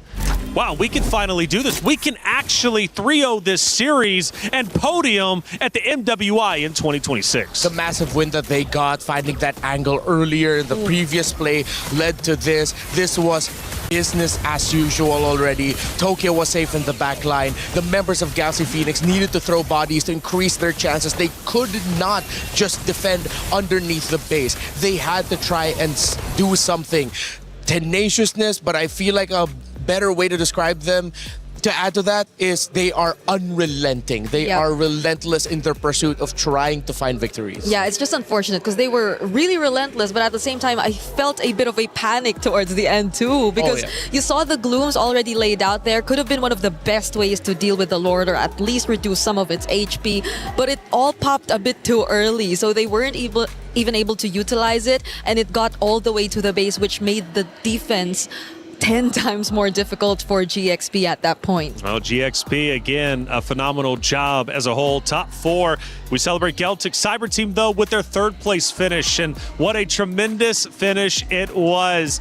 Going back to what you said in the very beginning, Renmar, $50,000, especially for some of these organizations and players, is quite literally life-changing. And the beautiful story for some competitors is that they're playing for more than just themselves, right? They're playing to potentially support their family, support themselves, maybe start fresh in life, right? And that's the beauty of MWI and these prize pools that are so significant. You know, it really is a tremendous amount of money. We take a look at the emotions from the players, and you can start to grasp at how important it is for these ladies on that very stage, right? To win, to come in and compete, and again earn what could be life-changing money. They came in here poised. At first we thought it was nerves, but it really looked like they were just cold-blooded, as similar to their own personal Ice Queen, and it showed in-game. They were business as usual, honestly. Every time they ended a game, you don't really see the more exaggerated reactions. I'd say it's just them I guess, trying to remind themselves that it's not over yet. There's still a game. It's something that we still have to remind ourselves of, because you really can't lose you can't lose that momentum. You can't let go of your focus, especially in such a high stakes match. Yeah, you can feel that they were clearly thinking, job's not finished. Not yet. Job finished?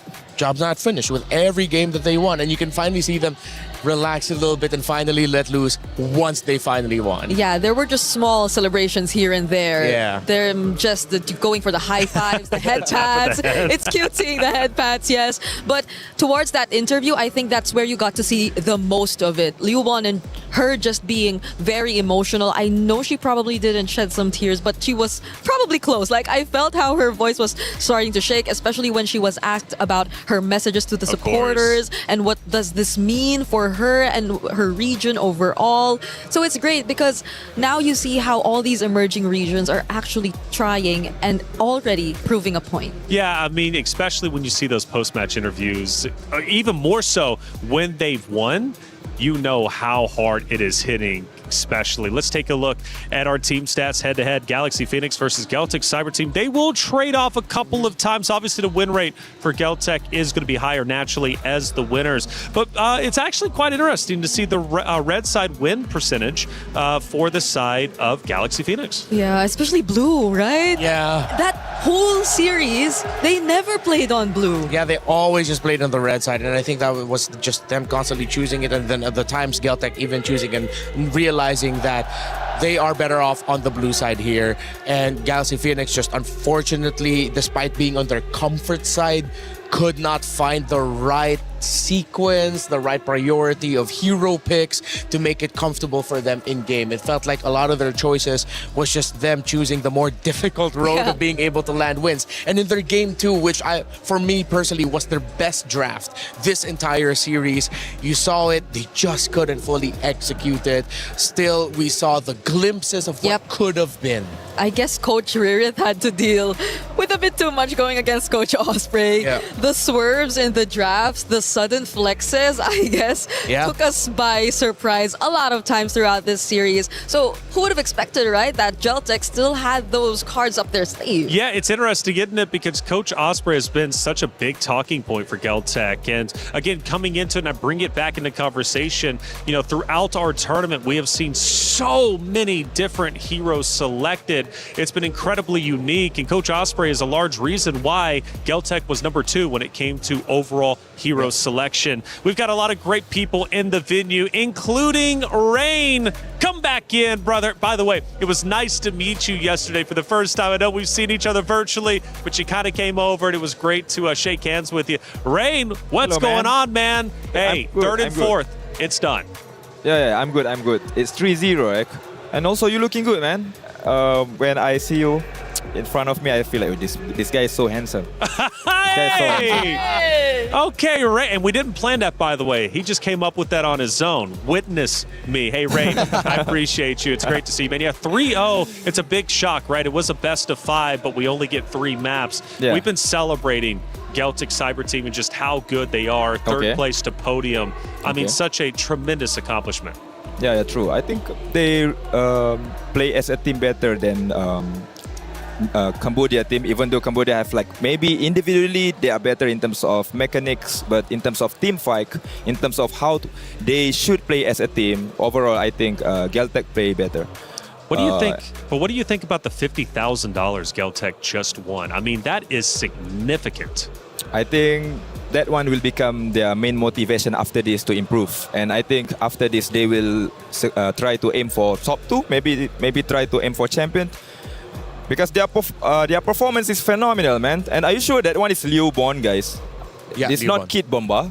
No, that is really good, man. Performance really good, man. Yeah, that is Liubon. Of course, Kid Bomba is a popular player who plays the same role as Liubon, and then a lot of people really look up to him as like the best in his role in that region. Yeah. So for Rain to say that, hey, are you sure there's not Kid Bomba up there? Nope, that's Liubon. That is one of the tallest compliments you can give a player. I agree. But I have a question for Rain here, since we have a bit more time with him. Okay. Was this something you actually expected? Did you expect it to go for GCT, and did you expect it to be a 3-0? No, I didn't expect at all. I expect that actually GCT GXP will give a hard time for team from EECA, right? Yeah. But we can see that overall, in terms of macro, in terms of decision making, surprisingly, GCT is one step ahead.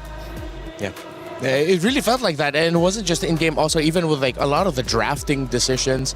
If you got to see the drafts of Galaxy Phoenix, do you think there were times where they were overthinking? They picked things too early. What did you think about their priorities in the draft? Yeah, I think it's true. Sometimes we just need to keep it simple, man. For example, like, this hero is our winning hero, right? Or momentum hero. We just need to prior that hero. Let's say we can see they prior Atlas, they prior carry. We know already that the identity, the gameplay for GCT is quite clear. They know how to win. They know which hero they should pick. You know, one of the things we've been bringing up is just how many unique heroes have been used throughout the entirety of MWI as a whole. I mean, it's felt fresh. You know, the new meta came in. We were kind of curious how it ended up playing out. Have you liked the versatility you've seen from the ladies competing throughout the 5 days? Yeah, I think overall, in terms of pool heroes, there's a huge upgrade from last EWC. You know, we can see if how they adapt with the patch. For example, right now we can see Aulus in the meta because overall, in terms of how they play, they start to play like main scene, you know. Yeah. So overall, it's good for them. Yeah, Rain, among all these sudden surprise picks that we saw that completely shake the meta, what for you is your favorite? Like, which did you like the best among all the surprises that we saw in the drafts for MWI? Overall, Yeah. I think Fanny. Oh. Fanny in lady scene, and it's being used by a good user. We can see there are a lot of mechanical heroes being played, such as Fanny and also Link. And the mechanic is actually quite shocking, you know. Even they play better than me, you know. In terms of the cable, in terms of how they collect the sword for Link. So they are very good, man. So let me ask you this. Coming up is going to be grand finals in about an hour or so. It's Na'Vi, Vitality. It's a rematch, right? This is a trilogy that has been developing over the past several years. Do you want to throw your hat in the ring, give us a prediction, or I guess just let us know how you think the series is going to end up unfolding? Okay, here's my prediction. if Vival don't play Assassin, Na'Vi PH will win 4-2. Whoa! But if Vival play Assassin, the result might be 4-0 Vitality. Ooh, 4-0 or 4-2. That's fair. I mean, we got to see. Well, Vival got 2 Savages in one series yesterday. Yes. That's true. That is rare. It was a Hirara, and I think the other one was on the Nolan. Yeah. So I could see why Rain would think that way. Definitely fair. And the Saudia comm showed us that they were laughing. Yeah. Just laughing while everything was happening, while they were picking up the Savage. Yeah, the shot call of Shell was not specific place. It was to TP on them. Just TP. Just recall on them. Yep. Well, Rain, obviously it's been great having you in the venue. I guess last question, you're in Paris. I don't know if you've been to Paris before or not. Either way, have you been having a good time, man, getting out there, seeing all the sights? Yeah, I have really good time. I went to Eiffel Tower last night. Okay, great. So after this, maybe I want to try the pizza. Right? Yeah. Okay. Okay. Fair enough, man. Hey, Rain, thank you so much for everything you've been doing, brother. I hope to see you again. And thanks for calling me handsome. That just makes today a little bit easier. Thank you so much, man. Thank you so much, guys. That's Rain. Okay, he's in the building. He's doing his own, of course, commentary over everything that's been taking place. And he says he's been enjoying the ride. Hey, Floix, I love hearing these comments and seeing all these comments pop up, man, especially from our chatters out there. And if you want to get involved, make sure you keep chatting so we can show what you're saying. No wonder Geltek's able to steal one game from Vitality. You know what? That's absolute facts. Yeah. It was a game which actually felt one-sided against Vitality yesterday. Yeah. So it was a bit surprising to see that it was too quick for Vitality to bounce back. But in this scenario, it's great. It did not affect them in any way, it seems. It seems like it was more on GXP that you feel the effect carried over to the series from their previous losses in this tournament. The only thing I don't want to see pop up down there is 6-7. Yeah. No 6-7s from me. Okay, we got Granger early snowball. Yeah, well, that's exactly what we got to see. Tokyo was safe in the back line. She didn't have anything to worry about. She was getting her Sky Piercer stacks. I believe there were Sky Piercer stacks on the Granger, right? Yeah. So early snowball indeed. It was just a good time for the Granger. And Esme's so tanky. Esmeralda's been an incredibly popular pick throughout our 5 days. Broken. Yeah. So broken. Broken. Need to fix her, please. Well, I don't know if I'm thankful we're seeing her again or if I'm sad that we're not seeing the Sora anymore because teams have also adjusted to just let's just take out the Sora, because the Sora has been having way too good of a time. So I'm still stuck in the middle. I don't know about the next series though, if it's still gonna be Sora, Esme all over again. The shock from the Psychic coming in as well. Yeah. And Capian saying every Na'Vi didn't dominate GXP this much, or even Na'Vi didn't dominate GXP this much. Possibly true. Yeah, we saw that at multiple points during the Na'Vi GXP matchup where Na'Vi looked like they were going to lose or they looked like they were struggling against GXP. But for Geltec, save for a few select moments in game number 2, they just look so comfortable. Yeah, that makes me wonder. Yeah. If what? If we ever saw a Na'Vi GCT match. Oh, what could have been like the result? I feel like though, all right, maybe I'm just playing advocate for my Na'Vi girls. Okay. But they did face off against GXP first, and they were the ones that sort of exposed the shortcomings of GXP in terms of the draft. Okay. Because it was the Guinevere Belleric that kept getting banned. Who did that first? It was Na'Vi. So Na'Vi girls. So I think I know who you're going for in the grand finals. Before you leave this desk, I will be getting your opinion. Hey, everybody, guess what? It's Rhino Day! Brand new interactive effect for Rhino Day is available now. Check it out and join the celebration. Bree, it's Rhino Day! Get involved, okay? Should I say it too? Go for it. It's Rhino Day! It's Rhino Day! Okay, are we doing predictions? Wait, that's a horse. That's a horse. Wait, what does a rhino sound like? Rhino sound like? Chat. Chat, what does a rhino sound like? Let's take some looks at the highlights for the games while chat figures out what a rhino sounds like. Hey, there was a lot of great moments for sure. We're rubbing the hands because Geltec knew, hey, some money's coming our way. Yeah. Reflections was actually asking, what are those things on the hands of the players? Yeah, I've never seen those before. And I do several mobile games, but I've never seen the heating pads on the back of the hands. That's super smart. Yeah, they play so much that the heating actually provides a lot of comfort for them. It's true. But there are some players who don't even need it. They just say, we like feeling warm. It feels like a hug for the hand. Yeah, because sometimes the venue gets too cold and you don't want to miss like the buttons, or you just suddenly freeze as you're trying to go for a play. Do they also have chalk up there too? Yes. Chalk. Now see, that's super. Powder. I have never seen that.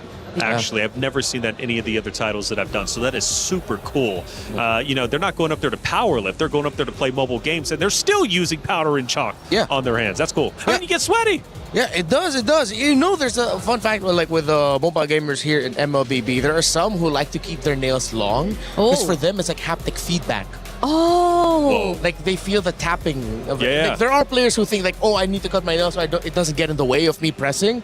But no, some of them really like the feeling. The actually. sensation of just like the nails tapping the screen. Okay, I guess that answers one of my biggest questions because I was really wondering, like some of the players we got to see here in MWI specifically had also really long nails. Yeah. It's colorful, it's cute, but I wondered how they were actually able to play. But also, when you do that, I think your grasp changes slightly a bit. Yeah, it's like a different grip for the hand. Yeah, I think you use your sides to hit the buttons more than like the actual fingers. Well, Rose is on site. She had a chance to catch up with Galaxy Phoenix and talk about their 4th place performance.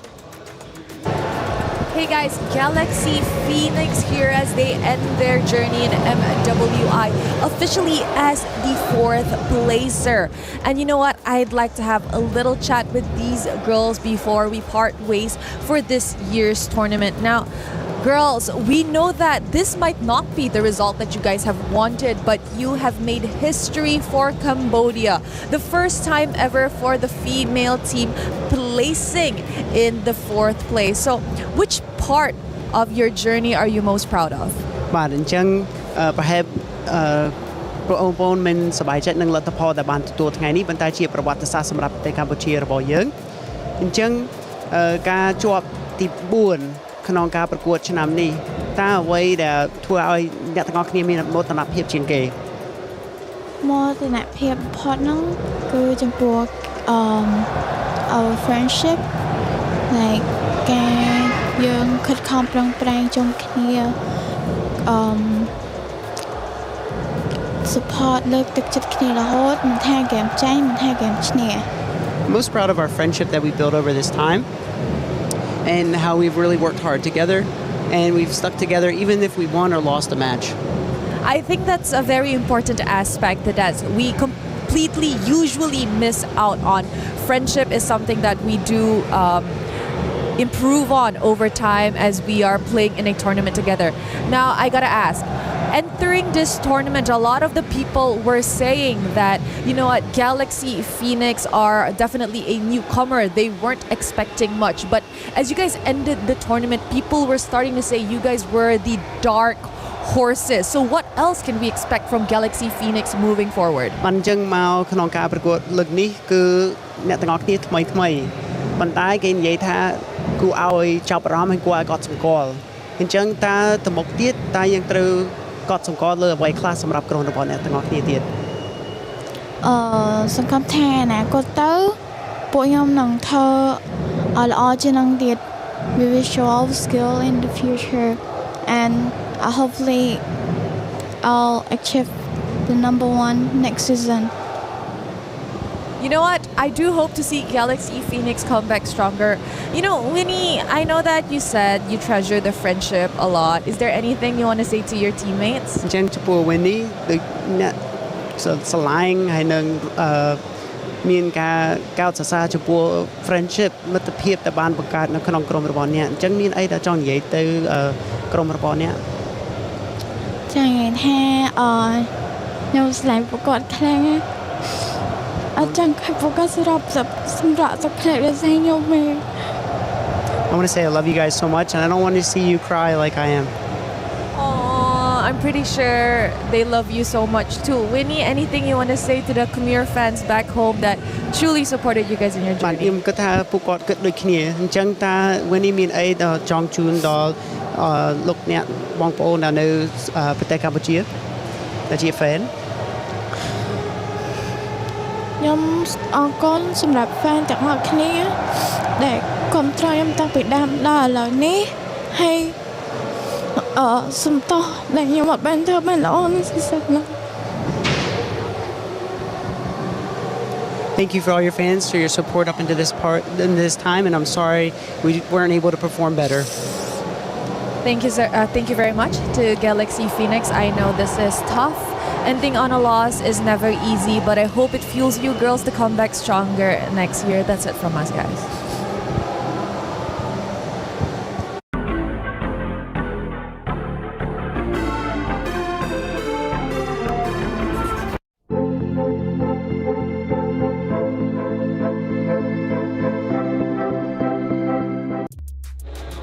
Galaxy Phoenix, I just want to say you are world-class esports athletes. Keep your heads up. It was such a pleasure watching you. I know it hurts to get fourth. However, again, celebrate the fact that you made it that far. Think about the teams that you beat along the way and think about what you're going to be able to accomplish in next year's competition.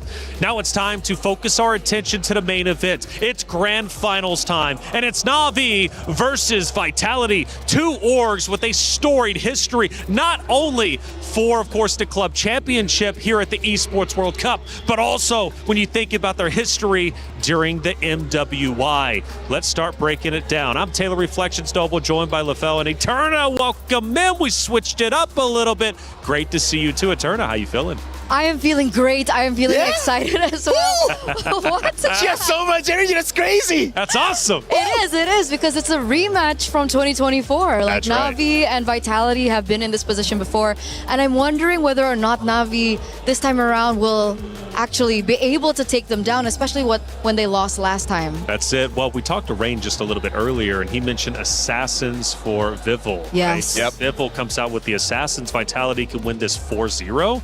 If not, he's actually predicted Na'Vi to take it 4-2. Yeah, honestly, for me, I think I think Navi has a pretty good shot. You know, Navi could probably do it.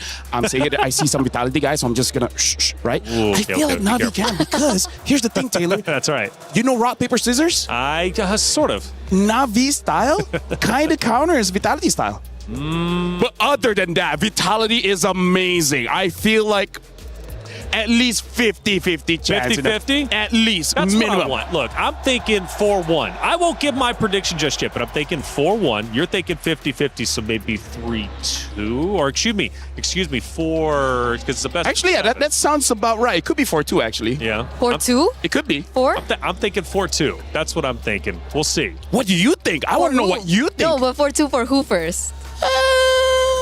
Well, let's start talking about it. You think Na'Vi has a real chance? Let's start taking a look at their keys to victory. Because Na'Vi does have a lot to work with, right? They've got a lot of tools in their tools chest. First one is to constantly disrupt Team Vitality tempo and never allow Vivian and Cine to get comfortable. Vivian and Cine, for sure, when they get comfortable, they are menaces on the battlefield. I would like to agree with this, but when it comes down to tempo, I feel like more so it's also going to be reliant on Fumi Echo. What's wrong? Getting controversial already. No, I'm just saying, I feel like Ayanami alone could do that. That is true. That is true, which is why I'm very worried, you know, for that pick in particular, especially for the EXP lane, because we just underlined how important Fumi Echo is, and obviously the counter to Fumi Echo later on will be not Ayanami, especially in these particular team fights. If we're talking about comfort, especially for Vivian and Cine, for me, it's not about tempo or gameplay, but more so about their hero picks. Oh, true. Yeah, true. Hero picks definitely win the game, like you guys have taught me over the past 5 days. We take a look at another keys to victory, specifically for Na'Vi. Now, in the draft, secure favorable or at least even sideline matchups while prioritizing playmaking heroes for not Ayanami. So kind of going in line with what you two were just talking about. It's almost like we know the game or something, am I right? Anyways, yeah. Here's the thing, because going up against a team like Vitality that wins very, very fast, you don't want to lose the first 3 minutes of the game. If you lose the first 3 minutes of the game, at that point, your coach is already thinking about game number 2, right? So at least go even, and then when the fight actually happens, not Ayanami, even if you have to sacrifice yourself, if you take 2 people with you, hey, I'm no mathematician, but that sounds like good odds.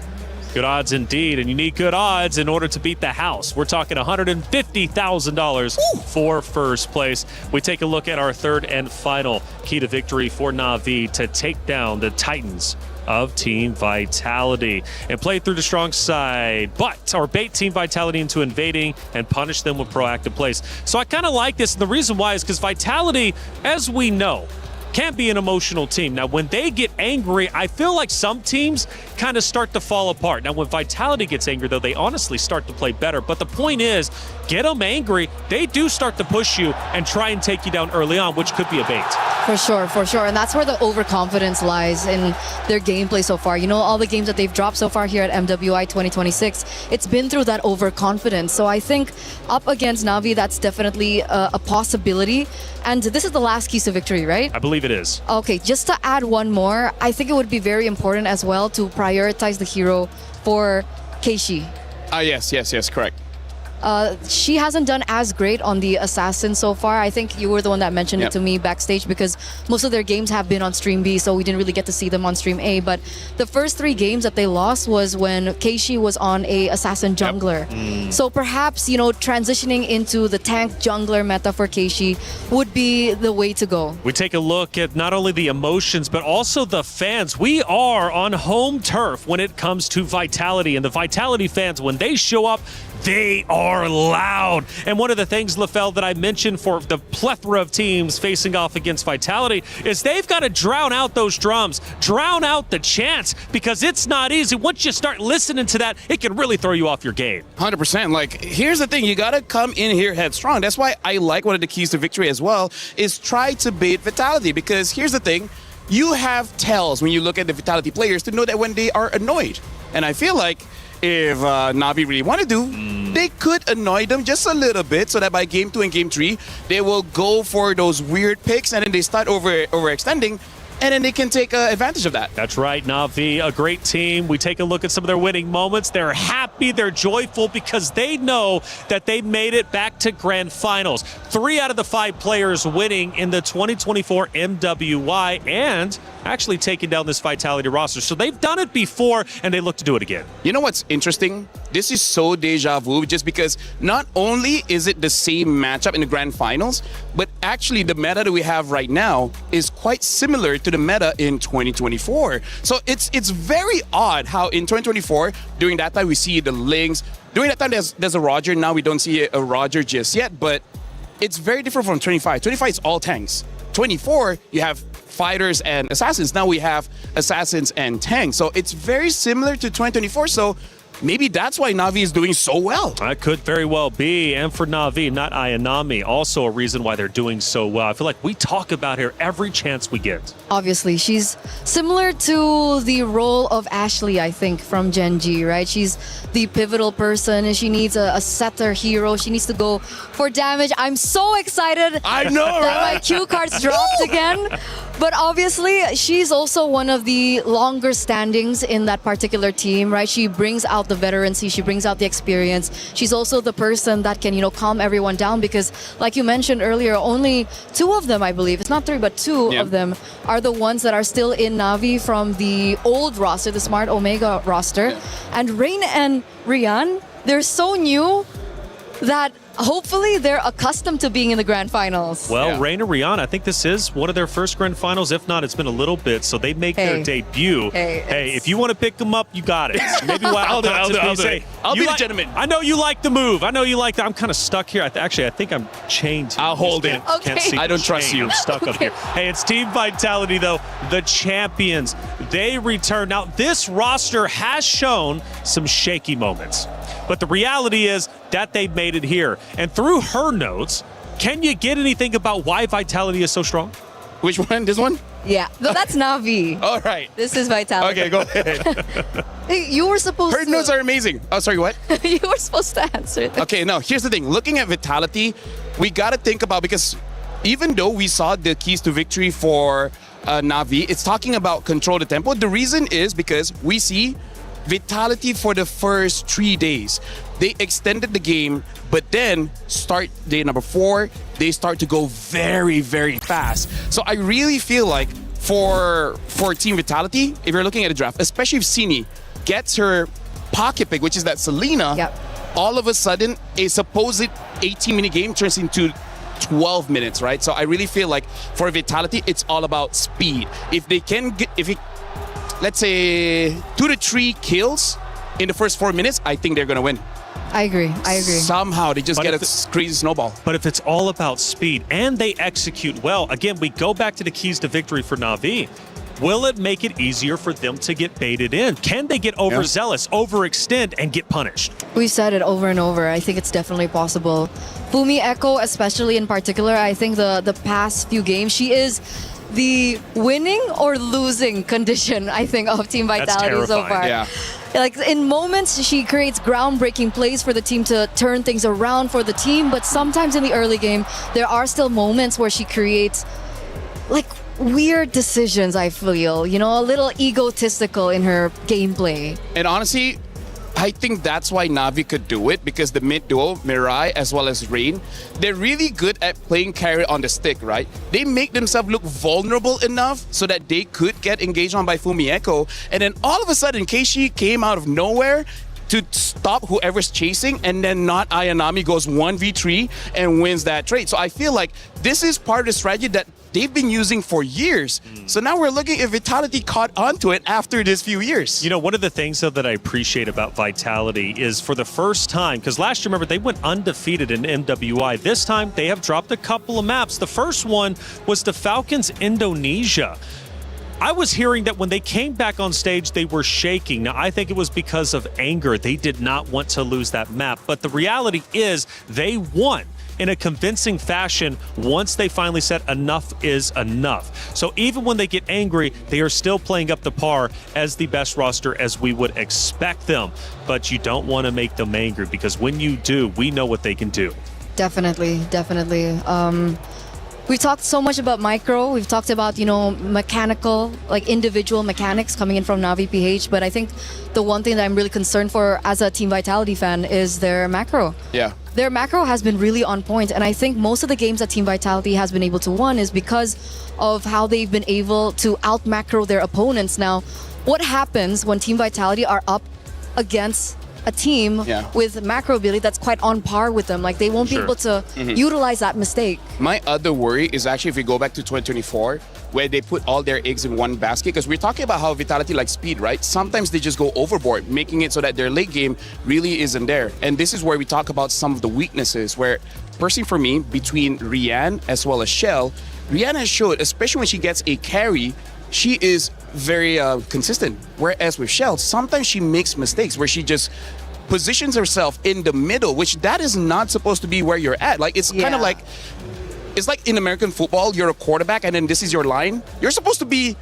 behind your line, right? Let your line protect you, but then all of a sudden you're diving in. That's a bad position. So if we actually go to the late game and you're talking about macro, I feel like that's what Navi wants. I think they want to beat Shell to make that mistake. That's what I'm thinking of. That's what I'm thinking of as well. I think if Navi PH can form a draft that gives them insurance into the late game, they might be able to actually take it, because I do agree. I think Shell has been also interesting when it comes down to her positioning, especially I think yesterday when she was on the quad. But if we're talking about the carry pick, it doesn't look like Rian is comfortable on it very much. 25% win rate. That's right. It's not the best of win rates. She's done better on the Harriets and the Claude. So we can expect those kinds of picks coming through for Navi again today. 25% in about 25 minutes until our grand final starts. It's going to be underway very shortly.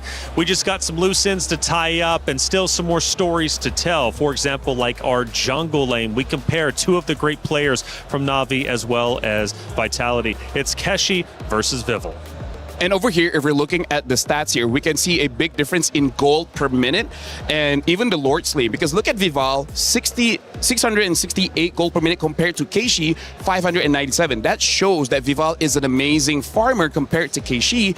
And also, Lord Slay, part of it is, yes, Keishi usually wins that retribution battle, but also it shows Vitality doesn't really need the Lord to end the game. It's kind of like how Navi, they're super efficient. They use all the tools in the map to get a victory, where for Vitality, they don't need to use everything. Yeah, I kind of learned that actually from the last game, because we were looking at Galaxy Phoenix, of course, going against Geltec, and Fa was dominating her opponent on the opposite side when it came to Lord Slain and Turtle Slain statistics, but it didn't play out during that series. So it's not a guarantee, even though, of course, your percentages are higher. It doesn't matter. It really doesn't matter. It depends on how the games end up going. It just really shows the difference of gameplay, I think, and identity of these two amazing junglers. On one side, you can even take a look at the kill participation, right? One is lower than the other. It looks like Keishi's dominating that one, and I think because mostly she's been doing greater or better on the tank junglers, so she's there to facilitate the rest of her team, for the cores of her team to get those kills down. Meanwhile, for Vival, she goes in, gets a kill, goes back out. Especially because there's a stark difference between their jobs, right? They have the same occupation, but they don't have the same things of result. Yes. We'll talk about that later, That's right. It's the rematch of destiny from Riyadh to Paris. The rivalry comes full circle. Who will claim the throne? Will it once again be Navi back in the winner's circle? Or will Vitality continue their reign not only in the MWI, but also the female scene when it comes to MLBB? This is the Battle of Titans. And you know what's amazing about this is the fact that they have different styles, right? They have individuality in terms of how they play. Like, for example, Vitality, all damage. And then when you look at Team Navi, it's all about that teamwork, because we're talking about the kill participation, right? Because Keishi's job is to help her team. Vival is supposed to be the superstar. She's supposed to be the one getting that spotlight, so her team has to help her out. It's honestly kind of like a My Hero Academia, where it's like one for all and all for one. Yeah. It's a hero villain kind of thing. But it's really up to you which one is the hero, which one is the villain, you know? Well, we took a look at the keys to victory for Na'Vi. Now let's hone in on Vitality. What do they need to do in order to take down the boogeyman, which is Vitality? The first one coming up here is going to be target Rain's hero pool by banning or countering Claude and Harith, forcing her onto secondary picks. Yeah, this is what I was talking about, right? The hero pool from Rian in particular. Again, 25% win rate on the carry. So let's say one picks the Claude, you ban out the Harith, then if Rian's forced on something uncomfortable like the carry, especially if, let's say, Viva wants to go for an assassin, it actually might work in their favor. I feel like the only reason you would take out the, leave the Claude open is if Vivian is willing to pick up something like a Cho. Because I feel like one of the reasons why they've been winning so much on the Claude is because here in MWI, there's not a lot of heroes that actually does knock up to cancel out the Blazing Duet. And let's be real, for most of the games that Na'Vi wins, it's because Rian has so much space because everyone is doing so well, right? She gets to free farm. I mean, she wins her lane. Against Shell, I don't know how she's going to win the lane. I feel like Shell might dominate on that one. But comes to the late game, I think the safest is banning Claude. Harith, maybe they can fight that. Maybe Vitality can fight that. But hero pool between the two, because Geltec had the second most heroes selected, unique heroes, I should say. I wonder how it looks between those two, because I don't know who the number one was. Let's take a look at our second key to victory coming up, obviously, in just a few moments. And I do wonder what it's going to be. How does Vitality take down the roster of Na'Vi? Well, secure the early game advantage through superior rotations, allowing Vival and Shell to control the map and objectives. And honestly, this is just the style of Indonesia, because I've traveled around the world. I played Mobile Legends in many different countries, and in Indonesia, the timing is very weird. For example, most countries don't fight for the first 2 minutes, but when you're going up against a team like Indonesia, sometimes as quickly as 30 seconds to 50 seconds, all of a sudden there's a surprise gang going on, and that really catches you off guard, and then you just blank out. You don't know what to do in that game anymore. So that's something that they definitely can do against Na'Vi. The special thing about Team Vitality is that when I watch their games play out, they have different systems. They have different strategies. Sometimes with a certain composition, obviously, they play very aggressive from the early game, but sometimes the aggression doesn't necessarily mean that they're looking for kills around the map. Sometimes it's map control. Sometimes they're invading the enemy jungle. Maybe they're taking away certain creeps away from the enemy jungle. So it's not necessarily just brunt force and violence coming in from Team Vitality. Sometimes it's more macro-heavy style that I think Na'Vi PH also need to be very wary of. Yeah, the ganks and the backdoors can have you chasing Ghost and really take away from your game plan set at hand. Let's take a look at our third and final key to victory for Vitality to overcome that of Na'Vi. Give Fumi Echo the resources and heroes to dictate fights through aggressive playmaking and mechanical outplays. Fumi Echo truly can be a key to victory in her own right. And I gotta say, this is where we gotta see the drafts, because both Fumi Echo as well as No Ayanami have been performing well on same heroes, right? The Freya, especially that Alice, man. Even though both really like to do damage, but when they have that Alice, it's a work of art. 4 people get caught by the Throne of Ruin, 5 people get caught by the Throne of Ruin. Like, this game is just gonna be setting up to see who's better. Is it Fumi Echo or not Ayanami? That is the question, and we're actually going to hone in on that a little bit later. Let's start taking a look at some of the comments out there leading in to the grand finals, and I'm super curious what they have to say. You know, chat sometimes gets a little bit wild, right? But some of their comments have been great, actually, and it's been a pleasure hearing from each and every one of them. Hello, Jep. It's I'm not Ayanami, or in not Ayanami we trust. Just give her a setup and burst heroes. You know what? I really feel like we need to pull her to the side and be like, you know, next tournament, could you remove the knot? It's so, like, honestly, I feel like even in communication, like, I think Vitality be like, hey, not Ayanami. Like, wait, so Ayanami or not Ayanami? That is I true. do agree. That is true. Sarmu Gaming, Na'Vi 60%, Vitality 40%. Ooh, so already we're starting to go for Na'Vi over the previous champions. It's a valid opinion. I think 2 years ago, everyone was also thinking, you know what, there's no way Team Vitality win this, and they were able to win. Na'Vi will get some. Wow. JV, I swear that wasn't me. JV, yeah, that was me. JV, Na'Vi will get stomped 0-4 easy. JV, hold up. I do like me some spice, but is that too spicy? Hey, JP Portland's with us. It says 4-2.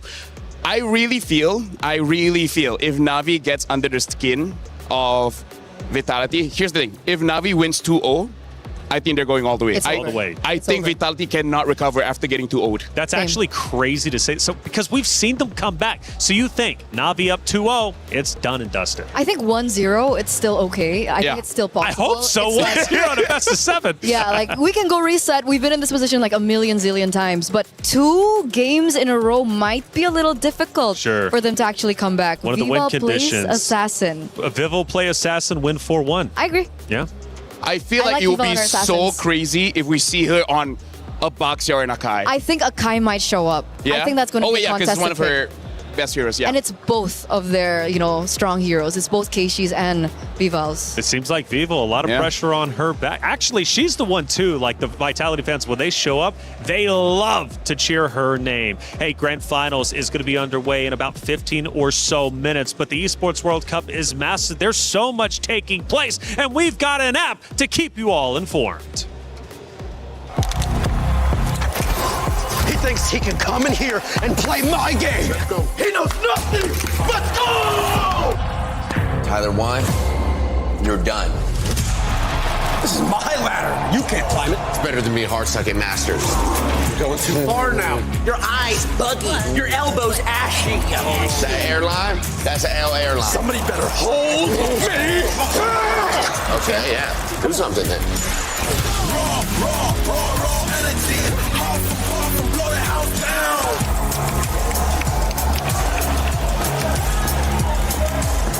You look nervous. You look short. Everything's good? Mm-hmm. Fight.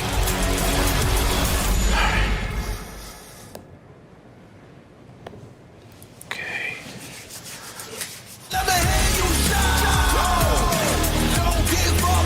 Do you really need the wraps? Yeah, that feels like overkill to me. Play is in our DNA. Whenever we let it out, it becomes our superpower. Now imagine an entire city being built to supercharge it. Kadir City, powered by play. The Esports World Cup truly is special each and every year. Now we went global. We're in Paris, France, and it's been truly a phenomenal sight. It's been great to get out and see all the sites and MWI as well. Hey, think you can call it. Go ahead and scan that QR code. You've already been calling it in chat. Make it official. Scan the QR code and get involved. Who will win the match? Who will win Grand Finals? 2 excellent teams. And honestly, you can't be wrong either way. Obviously, you can be wrong. Yeah. But I think at least in the beginning, if you're making a pick right now, I think both teams are a great call. And it could go either which way. It's a rematch that's been dating back since 2024. The MWI, where Na'Vi was able to secure the win. Vitality, though, they remember that. They are the champions. But let's not forget, they kind of do want revenge on what they lost out on 2 years ago. Oh, yeah, definitely. Like, I feel like in their rooms, it's just on the ceiling, just to remind them, like, y'all lost. Like, that's right. Imagine winning that you can finally rip it off of your ceiling. Speaking of, by the way, we have the My Champions from Muntan. Some people is very close to get that 50,000 diamonds, by the way, because I feel like that's right. I feel like based on history, a lot of people actually went for Vitality, because I feel like Na'Vi after last year, not a lot of people have trust against Na'Vi. They thought he would flop again this year. Sure. Well, it could happen. Who knows? Rose, though, I know, has been out there in the venue. I don't know what she's running into, but apparently she found some attractions. Rose, what are you doing? Hey guys, Rose here. I'm about to bring you on a tour over here at Hall 1 at EWC. And as you guys can see on my left, this is where we played basketball the other day with Rob, Damascus, and Trav. On my right, they actually have some M8 merch. Now, I'm gonna bring you guys through the arena because there's so much to see and so much to do. Now, as we are approaching, on my right, this is the information counter. So let's say you guys come to the Paris Expo. You guys don't know where is stage 1, 2, 3, and 4. Perfect. You can ask the kind ladies and gentlemen working over here. Now I'm gonna bring you guys to somewhere actually really, really fun, which is potentially my favorite place. Now this might look boring and plain. Oh my God, the crowd is crazy. Now, this might look boring and plain, but actually, they will paint on the champions from every game every week. As we can see over there, week 1 has already been painted on, and week 2, our MWI champions are on the way to the Wall of Fame. And as we continue our journey to the front, there's so much more to see and do. Now, I'm gonna bring you guys to somewhere really fun where you guys might be able to win some prizes. Okay. As I am approaching this area, this is actually called the Quest booth. If you guys scan a QR code, you will be able to play 2 things here. First, you guys can spin the wheel after you scan a QR code. And if your number matches the prize, you get a gift. And over here is what's exciting. This is called the vault. You have to figure out the combination 1 try, and if you unlock the vault, you guys get a special gift. Now, let's continue our journey, shall we? Whoop. Okay, so on the right side, we have the sponsor booths. You guys want to win something from our sponsors? They have a ton of activities for you guys to do. We have the Lenovo Legion and so much more. But my favorite part, it's this. This is where we get the merchandise related to EWC. On my back, we have the team merch. And on the left, over there, all the way, those are all the EWC exclusive merchandise. Honestly, it's so much fun here in Paris, and I hope you guys can check it out live in the flesh. That's it from Rose. Throwing it back to you guys. Bye.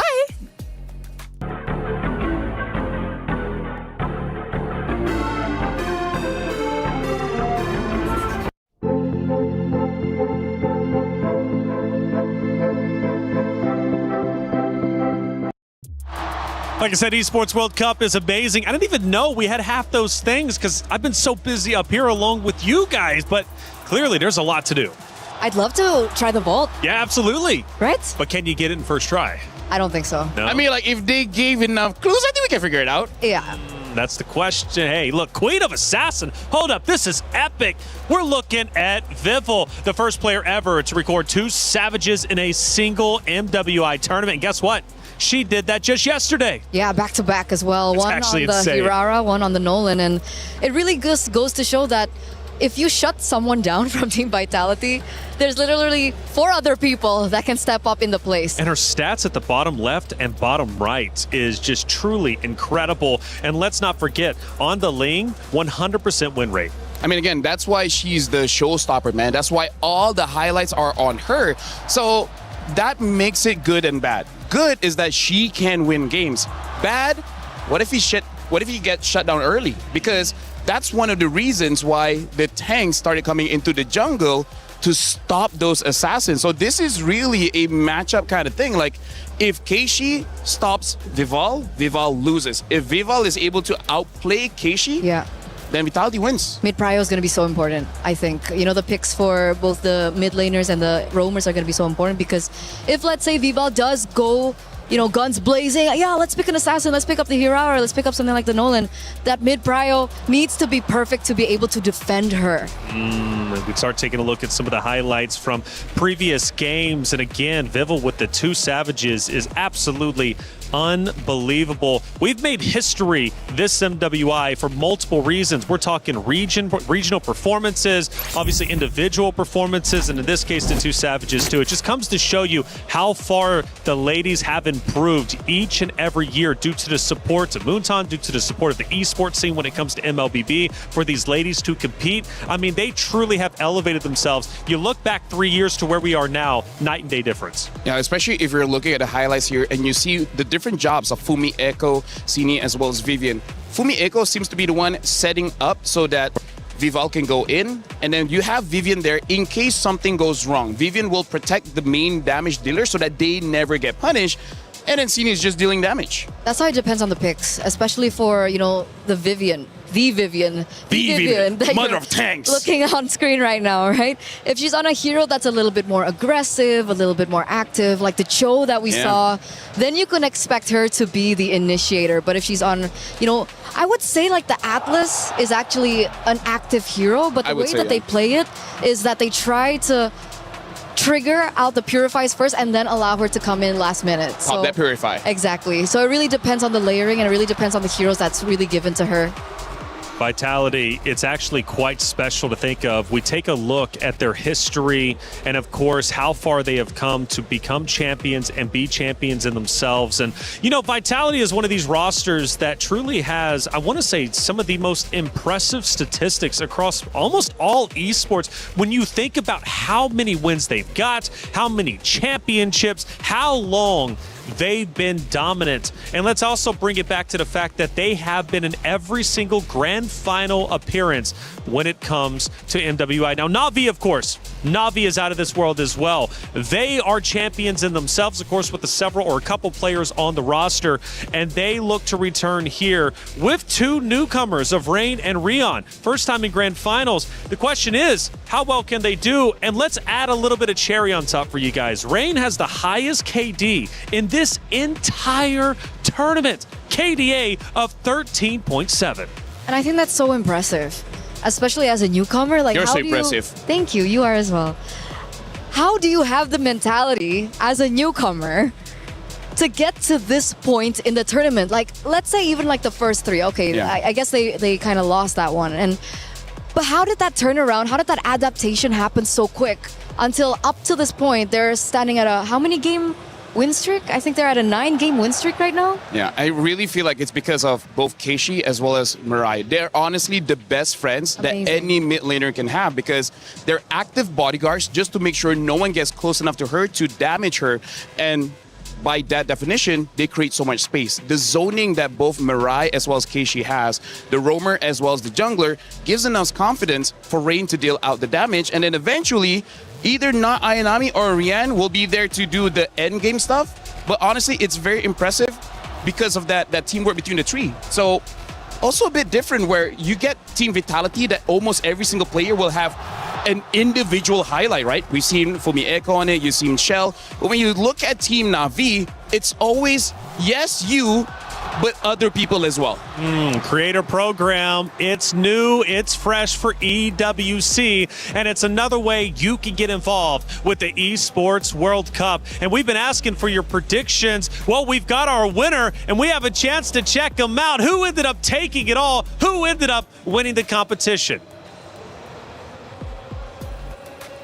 Hi everyone. I think in this grand final will be very exciting because it is like MWI 2024 because Team Vitality lost to the 3x Na'Vi PH player. So this finals feels like a revenge match. During this tournament, many teams surprised me a lot.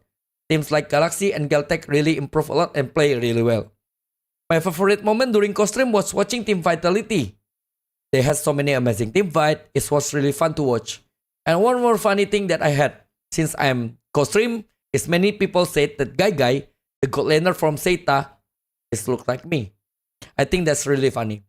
I cannot wait for the grand final. Good luck for the both of team, and may the best team will win.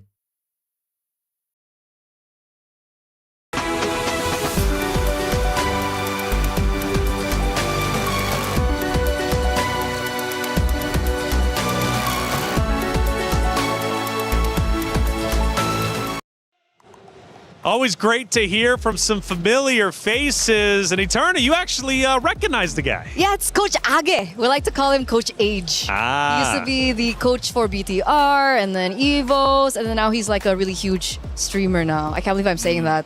Sorry, we're close. It's weird. It's cool, isn't it, how we continue to move up when it comes to esports. Grand Finals is just moments away from going onto that very stage. Let's take a look at Vitality in their dugout because they're getting ready. They're chanting away, and they are ready to enter the stage for the Grand Finals. There they are. Teamwork makes the dream work. Of course, CIO also coming in there too, Denny Ingles, who has been a big supporter on that stage so many times, not only before, but also after Vitality takes the stage. Of course, the competitors of Na'Vi also ready to go. They're feeling good. They're feeling confident, but confidence only takes you so far. It's also about the execution. So let's get into it, guys. This is about to be Grand Finals time. $150,000 on the line. Second place walks away with $90,000 as well. But the reality is that's a $60,000 $50,000 difference. And honestly, looking at the dugout just now, I kind of feel like Navi has to be prepared because I look at Vival's body language, and this is what she shows when she's locked in.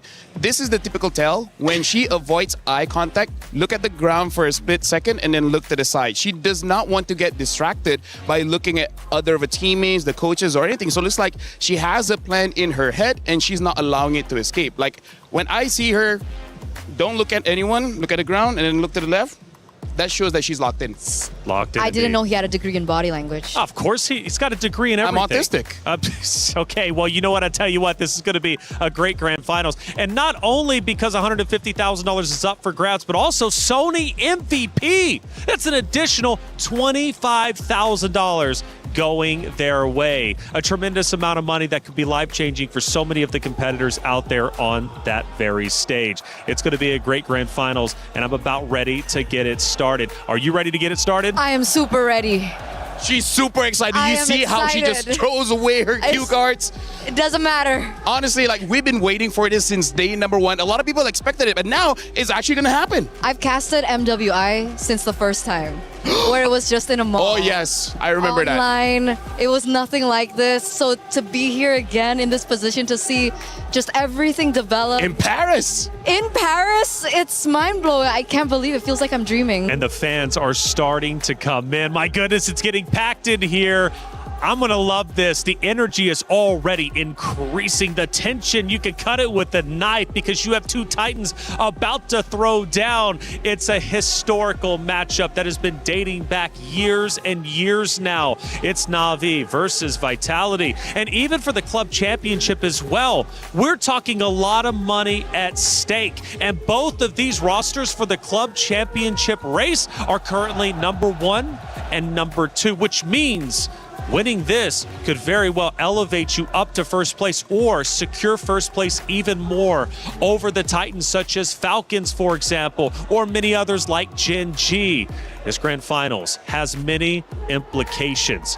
A lot of money on the line, lifting that trophy. Drama on drama. We have talked about storylines. We have asked for your predictions. Keep them coming in chat. It's a best of 7. It is the gauntlet. But the question is, who can get through the gauntlet? Let's find out.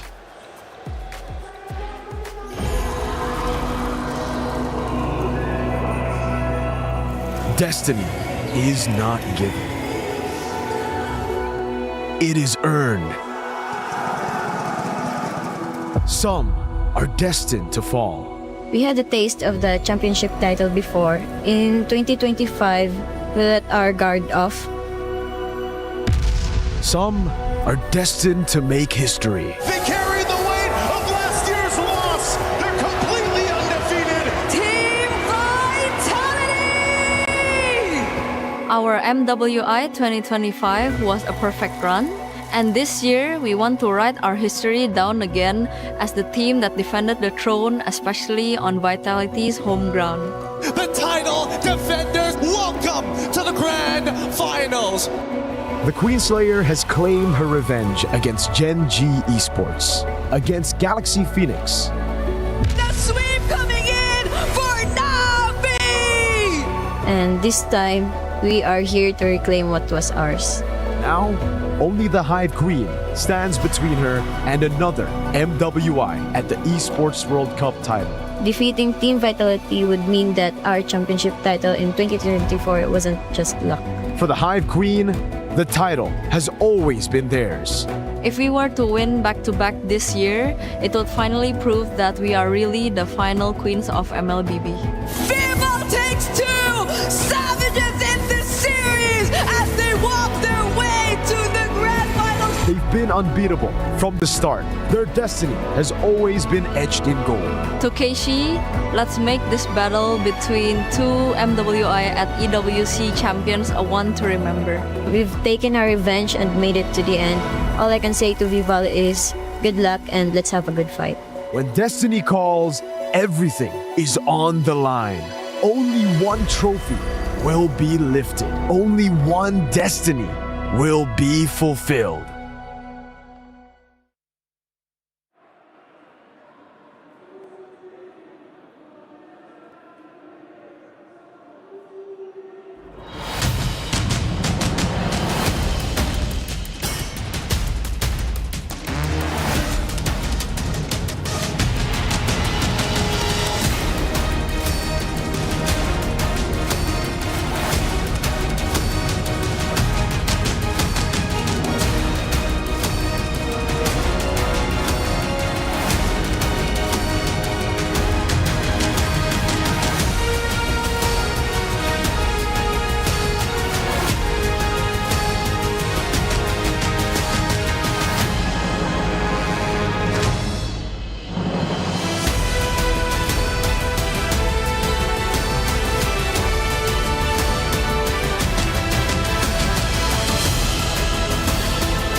Ladies and gentlemen, it is show time here at the Esports World Cup. We started out with the 16 strongest teams in the world of MLBB, and now we are down to our final two. I am one of your hosts, Hollywood Rob TV, and I am joined here with the immaculately dressed Cheryl. Cheryl, how are we feeling going into grand finals? We're feeling great. A resurgence 5 days in the making. Na'Vi, Philippines, has been sent down just in their very first match here at MWI 2026, forcing them to claw out of the brackets to be standing before us here today. Whereas on the other hand, a dynasty who has reigned for years, and right now, that throne is being tested to see. And those are the exact same people who has taken that throne from them. This, ladies and gentlemen, is the grand finals. Let's take a look at who do we have here. Okay, now that the stage is set, it is about time to bring out our first team. Our next team is the 2024 MWI champ, the fighting pride of the Philippines, Pinas Long Malakas. Make some noise for Na'Vi! 2 years ago, Na'Vi shocked the world. They did not ask for respect. They did not ask for glory. They snatched it.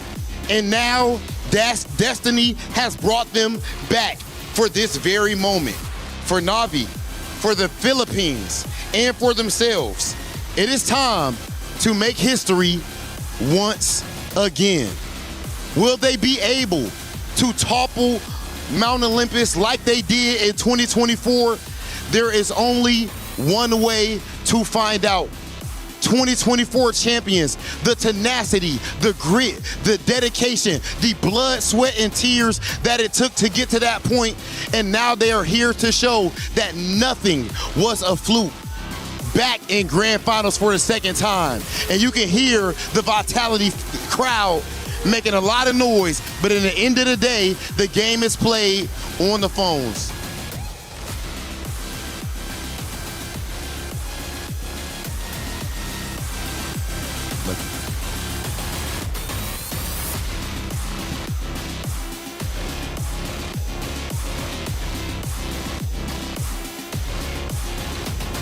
Our roamer, Mirai. Jungler, Kashi. EXP laner, not Ayanami. Gold lane, Rion. And mid lane, Ray.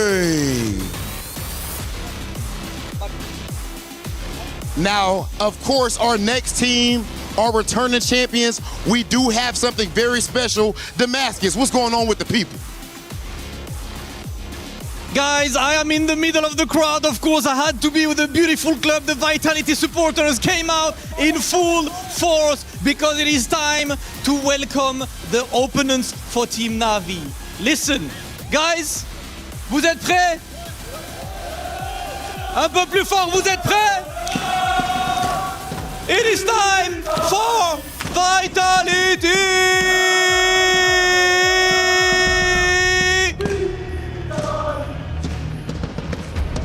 The absolute queens of MLBB, the running champs, the 2025 champs, and of course still undefeated today as they won 2-0 against MIBR, 2-0 against Genji, 2-1 against Falcon, and now 3-1 against Geltec. One more step left for them to do the repeat, the back-to-back, and take the title twice. This is a battle to be the double champion and a battle to make sure they claim who will be the best, the absolute queens of MLBB, as we know that the supporters are always the loudest in the house. I have no idea if you guys can hear me, but you know what we have to do, parce que c'est l'heure de le faire en français aussi. Les Vitality, ce sont les reines de ce jeu. Mobile Legends, elles l'ont dominé pendant des années. C'est les 5 joueuses à descendre sur ce circuit. Et pour l'instant, elles sont restées invincibles. Et pour l'instant, elles ont été absolument intouchables. Nos 5 reines qui arrivent sur la scène et qui vont chercher encore une fois le back-to-back, les champions en titre,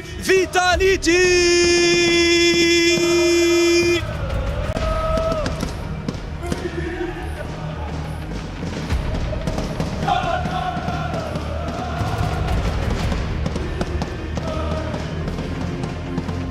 The jungler of the team, the Hive Queen, Vival!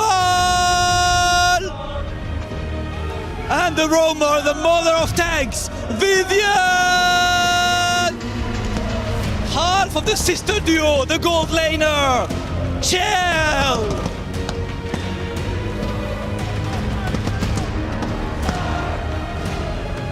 Potentially the best EXP laner of all time, Fumi Echo! And of course the other sister, the mid lane queen, last year's MVP, Tini! The crowd is ready right here. We can hear the hive buzzing. Let's hear it from the players. City, this is a rematch that we never asked for. 2024 champions going up against the 2025 champions and in your home ground of the Hive. Anything you would like to say to Navi Philippines? Let's both do our best and have some fun in the game. Let's do it, Ale! This moment, you hear the crowd. You guys are back in grand finals, going against who many believe to be the favorites going into this tournament, but you have beaten them before. How do you handle the pressure in a moment like this? I think pressure is normal, that we gonna play confidently. Okay, ladies and gentlemen, we have officially heard from both teams. I believe it is time for our face-off. Ladies and gentlemen, let's get to it. Navi, right here. Vitality as well. Face to face. You guys can come up just a little bit, just a little bit. Oh yeah, oh yeah.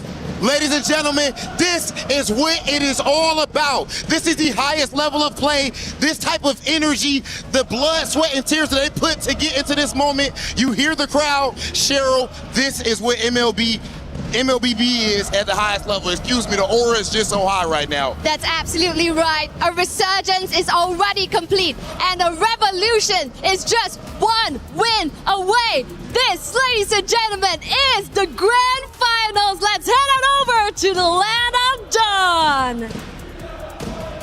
After 5 days of competition, so many heartbreaks, elation as well, we have finally reached the pinnacle. It's grand finals time. Navi versus Vitality, a rematch that has been set in stone for the past 3 years. For one, to get revenge, for the other to submit themselves as the best female team MLBB has to offer. But there can only be one winner in this best of 7 series, and it's up to them to determine their own destiny. Do they want to be champions, or do they want to be runner-ups? Let's start breaking it down. It is Vitality versus Navi.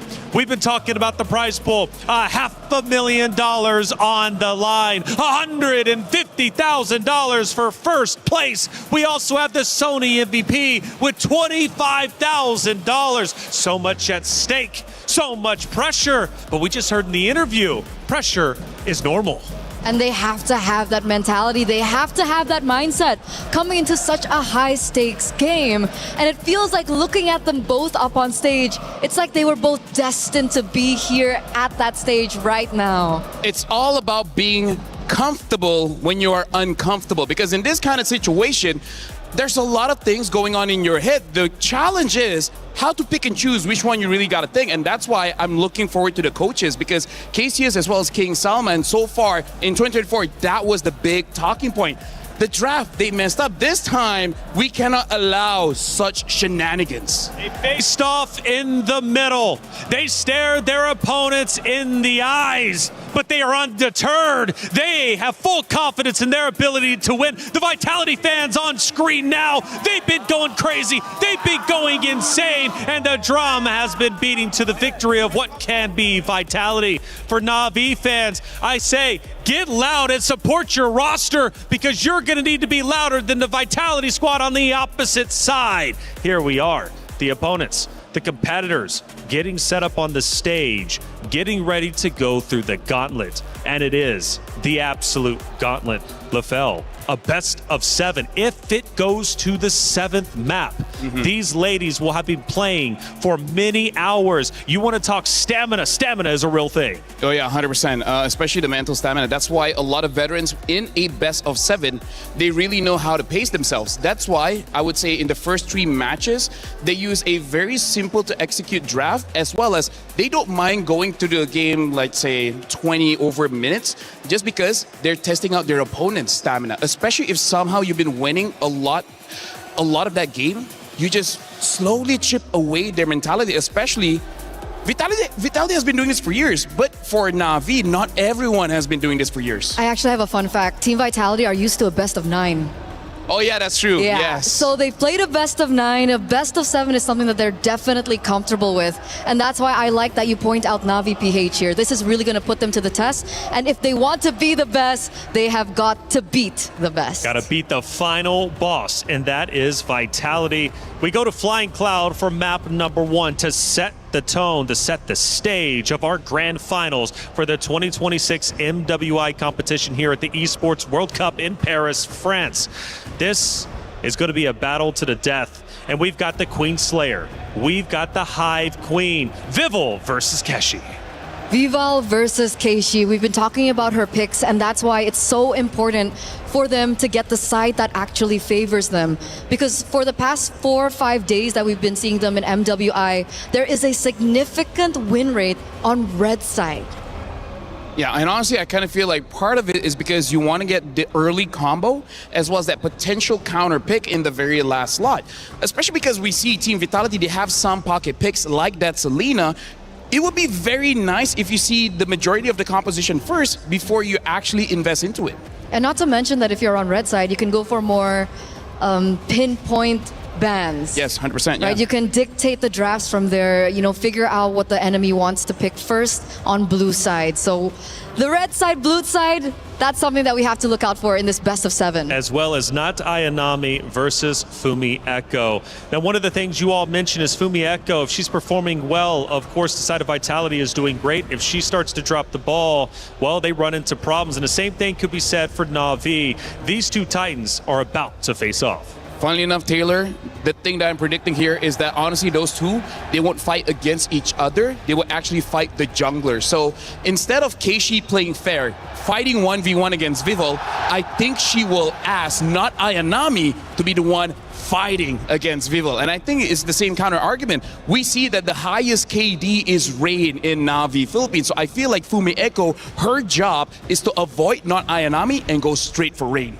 And that makes the picks even more important, right? Especially they're going in Flying Clouds, so they're not on the other maps that Expanding River, Broken Walls, yeah. Exactly, the additional movement speed. So with that being said, I'm looking at heroes like Esmeralda that can mobilize a lot quicker around the map. Terizla's very difficult, like the impact is there, but movement speed is definitely not there. So Sora might also come into play. These are just some predictions before we get into the first draft. For the grand finals debut of Rain and Rion, they have made it to this point. They have played phenomenally well. But we have to admit, there is a different level of pressure playing in the quarters of knockout, then to semis, ultimately the grand finals. That pressure can either make you into a diamond or it can crush you under the weight of the moment. Personally, I think Rain will be okay. Rian is the one that I'm a bit worried about because Rain is surrounded by Murray as well as Keishi. If something bad happens, they can pick her back up. But Rian, she's a solo laner. She's going to be playing weak side, meaning that not a lot of rotations going on her. So if she lose a 1v1 against Shell, I don't know how she can recover. If she can, hey, props to you. You deserve to become a champion. And because of how aggressive Vitality has definitely played, especially with the mid rotations. If, let's say, Na'Vi are in a position to say, hey, it looks like Rian is in a winning matchup, but she's actually losing it. Do we have the resources or not to send them over to the gold lane? And I feel like that wastes so much time and energy. And it's a mistake that I think they cannot afford. So I do agree with Lafelle on that. It's not just Na'Vi versus Vitality. It's also Indonesia versus the Philippines, a rivalry that runs deep. Yeah, I think all the MLBB enjoyers and the supporters and the community know this one. For some reason, like even at MSC, M Series, MWI, it's always been IDPH for the longest of times. Okay, I mean, Malaysia won MSC, right? So we did well in 2024, yeah.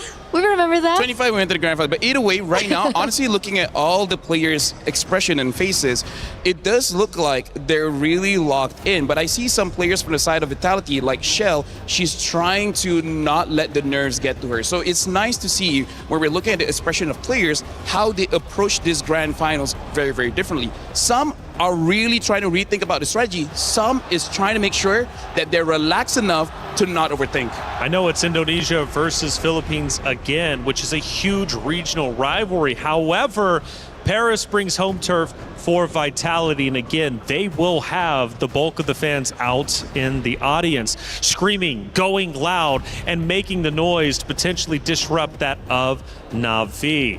But make no mistake about it, Na'Vi is locked in. Again, from that interview, pressure is normal, and they're okay with accepting it. Talked about the keys to victory. Those are going to be highly impactful going into this series, of course. I did see a yawn. I hope we're still ready to go, locked in, wide awake. To be fair, I did see some yawns even in semifinals, and you know what? Once the game started, they were wide awake. Hey, honestly, I've done some research. If you're yawning, it actually means that you're super locked in, that you forgot to breathe. Because your brain needs oxygen, and if you are super focused, you forget to breathe, so that you yawn, you bring that extra oxygen back to your brain. And everybody at home just manually started breathing. Well, now I just did. Right? I mean, like, hey. Now I'm breathing manually. Guys, that. if you guys are watching, don't forget to breathe. Don't forget to drink water. If we're talking about Indo as well as Philippines here, we really got to talk about the style. And this is one of the nice things about MLBB. There's not one way to win the game, right? There's multiple different ways. And I feel like, especially having the Vitality crowd here, it can be a weapon for the Vitality players, because if they get, let's say, 1,000 gold ahead, the adrenaline spike that they're going to get from the fans will increase that advantage more and more and more. And it might even discourage Na'Vi, where they're like, wait, are we sure we want to go for this fight? We might lose. Like, that hesitation, Eterna, can really stop a lot of plays. I feel like Not Ayanami's been in this position before. A lot of times. I think she's okay. Maybe that's why she put her name Not Ayanami. That's so why. If something goes wrong, they don't look for her. It's because it's not Ayanami. It's not Ayanami. So when we think about these two rosters, one is fighting for a dynasty conversation. And I think already that conversation is very real for Vitality, given their history. But even during the content piece before we went onto the stage, I think they realized we need to win again to prove that last year wasn't a fluke. And Na'Vi feels the same way. But see, Na'Vi is out here trying to form a legacy. Both a very, very heavy term, right? Whether you want a dynasty or a legacy, a lot is at stake with this matchup. That's why I really like that interview, right? I think it was one of the Na'Vi players that said, we want to win again so we can prove that it's not luck. Because they have only won one MWI so far, compared to Vitality, who's picked up 2 already, on the way to their 3rd. And when it comes down to the grand scheme of things, man, Team Vitality are looking for their, 34th, 35th, 36th trophy? Like, we've lost count at this point as how dominant they've been for the start of the entire female MLBB tournament landscape. And Na'Vi obviously want a taste of that. They have a little bit, but it's not enough. And honestly, that's why every single player, it's very important for you to have an ego, right? It's very important for you to feel like you're the very best, because the harsh reality is, no matter how many times you win, people will always doubt you for some reason, right? Even if you win 30, 35, 40 championships, people will be like, your opponents were easy. So you have to prove yourself time and time and time again. That resilience is only deserved for champions. You're only as good as your last victory. And MWI is the #1 stage when it comes to our female players for MLBB. You can win tournaments previous to this, and it is an accomplishment, and we should celebrate that. But winning MWI is on a different level. Winning MWI puts you into legendary status. And if you lose out on that, you will be living in regret until your next opportunity to try to once again get a championship. The most prestigious trophy is what you guys just looked on at your screen there.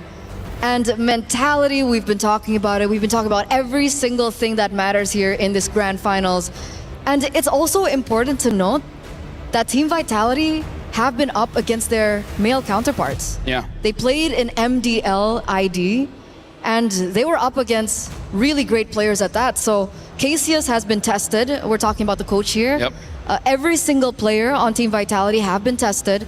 And if Na'Vi can look for a win, an opening, a window from Team Vitality, I feel like that's a bigger statement than compared to if Na'Vi lose this one to Vitality. I like that you bring up the MDL because we got to talk about the system there. You know, Global Band, they used to use a lot of different heroes. So that also could be something that maybe Na'Vi can't prepare for. They know some of the habits of the players, but maybe they just have different picks that you really just can't anticipate, which can be good, can be bad. We see what happened in 24. They tried to get too creative.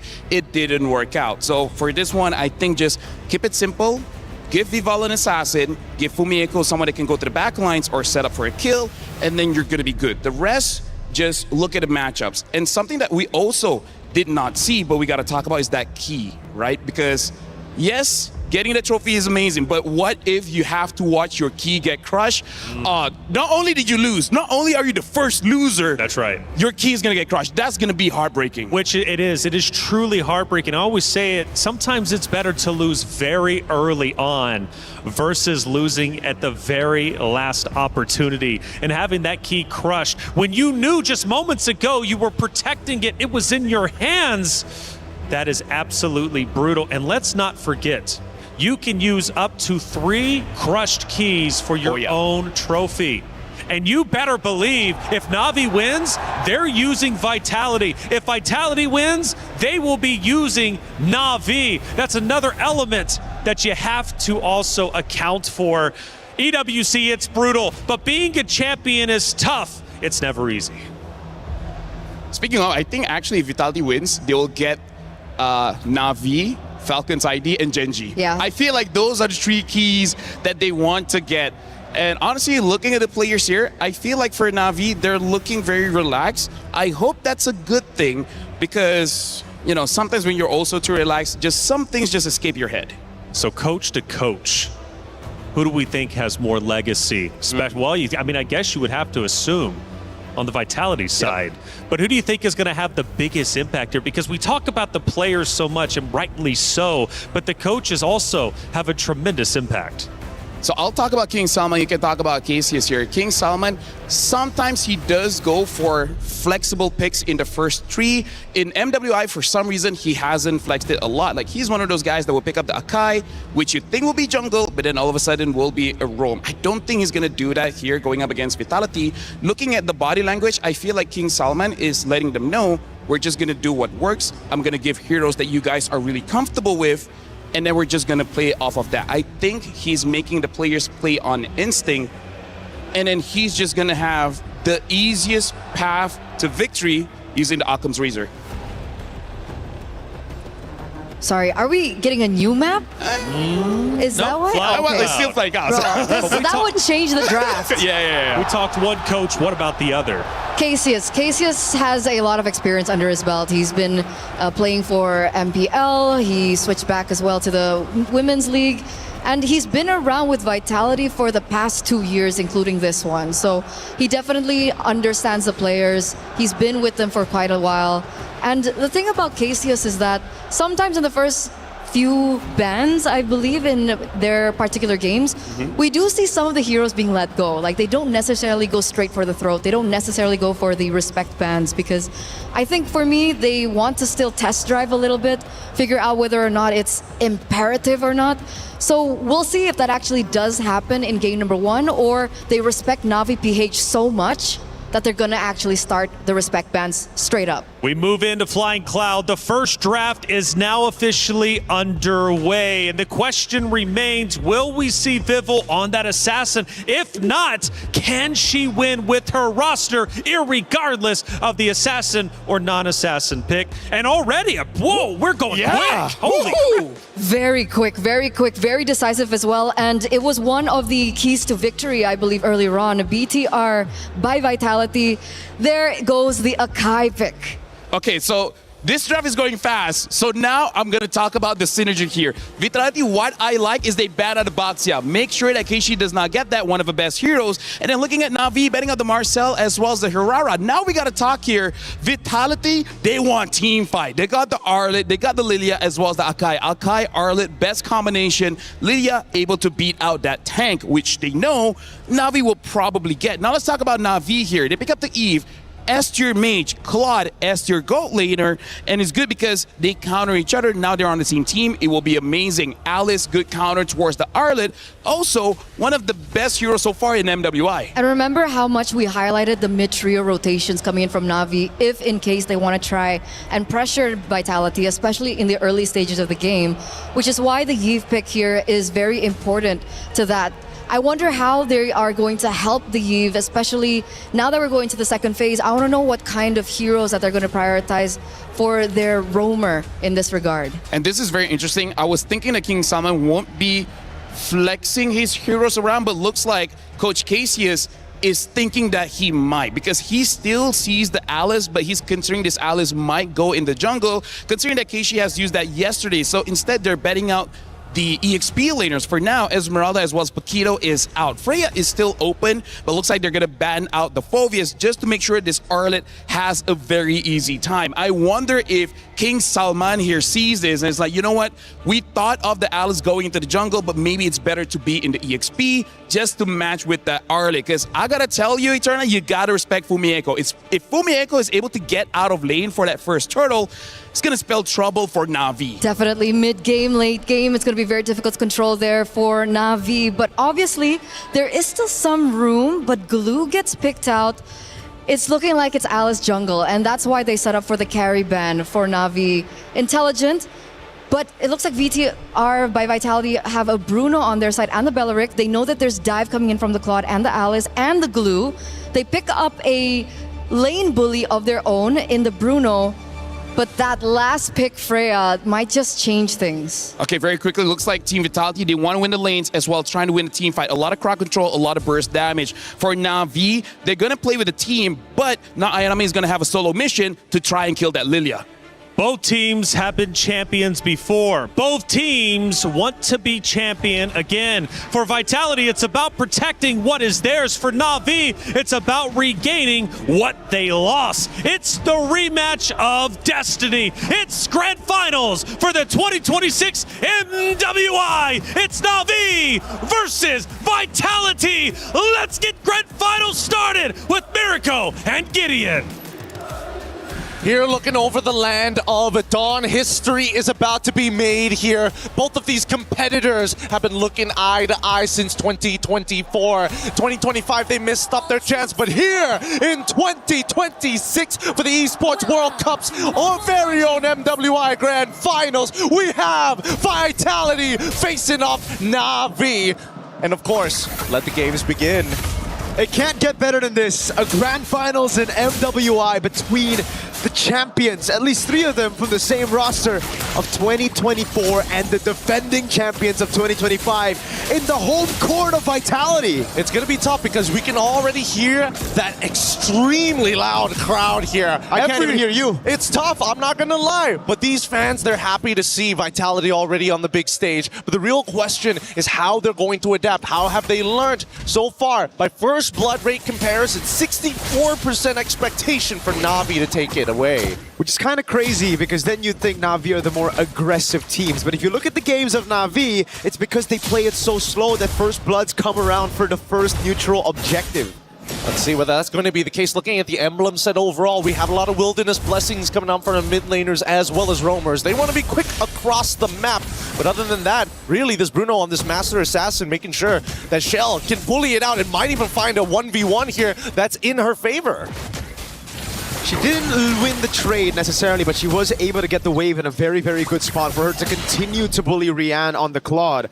Down below as well, some rotation from Vival, and this is what we're talking about, man. Chell, as long as she's able to build those stacks, getting those crit, Rianne, every time she walks up, she's got to be careful, but there you go. The Warrior Boots instantly for Rianne to deal with Chell, and it'll certainly give her a lot more to play with in this lane. It's so good to have in the lane. They got to protect themselves as much as they can. Now the first turtle is about to come through, as we see at least Mirai. I think this is going to be a bit of a problem. Like, how are they going to deal with this glue? I don't necessarily see the angle to stop him other than Fumi.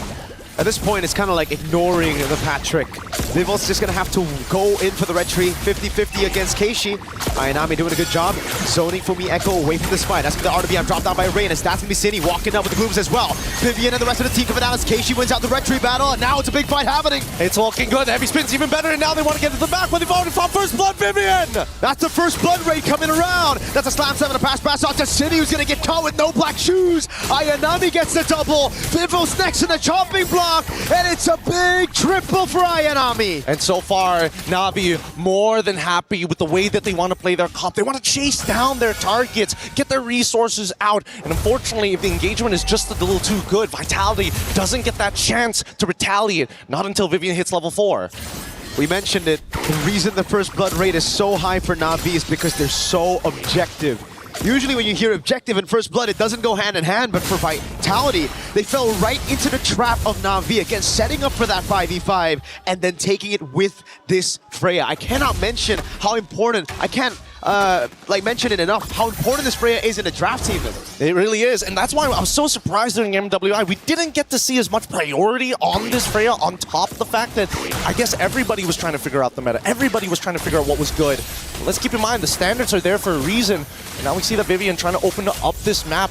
A lot of the motions coming in from Na'Vi needs to start leaning towards Rianne's side. They want to unlock her from the lane, because so far, a bit of an EXP lead and now RWM. Yep, the black shoes come around for Cine to escape, so it's an ult for ult. But Keishi seems like she wants to go for a bit more of a chase.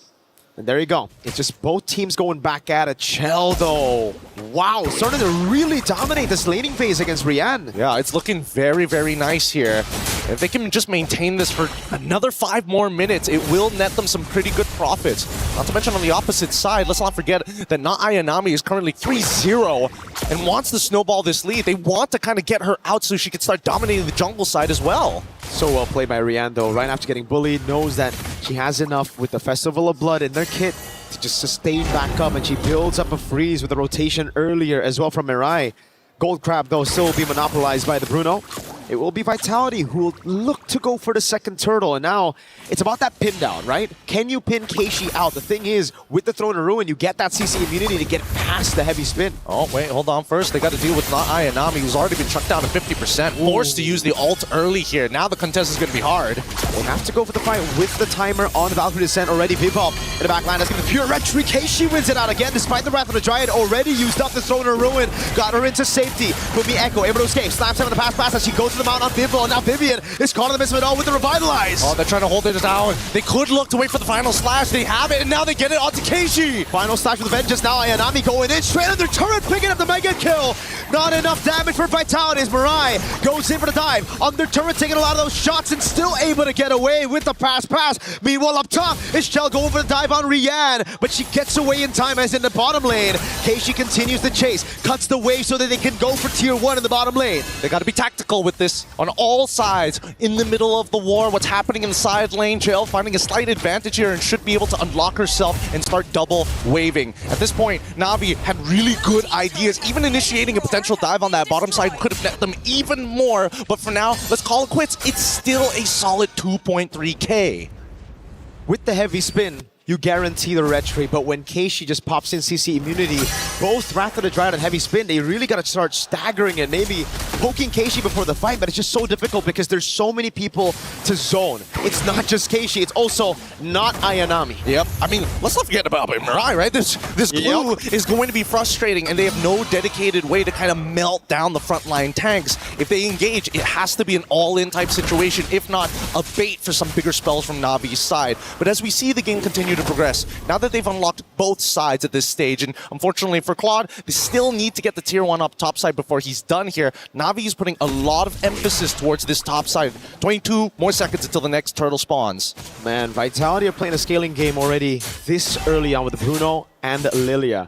Thing is, Navi scale really well into the late game too, and if they give them that big of a lead, not Ayanami capping Fumieko as of yet. 6 minutes in and 48 seconds, Fumieko with a gold crab to even things out a bit, but it's still a big 1K, so how do they even deal with just the Freya? Look, they need to just change CC. Fumieko understands, hey, I'm not here to kill the Freya. All I'm here is to slow her down. I will need the rest of my team to kind of follow up to ensure this death. But with that Purify, it can be a little difficult, right? If played well and timed well, can get rid of the stacks and more importantly, the marks so that Fumi can't just dash around for free. Vivian is going to try to go for the Rapid Dryad now, pops it in, but again it's Keishi with the CC immunity.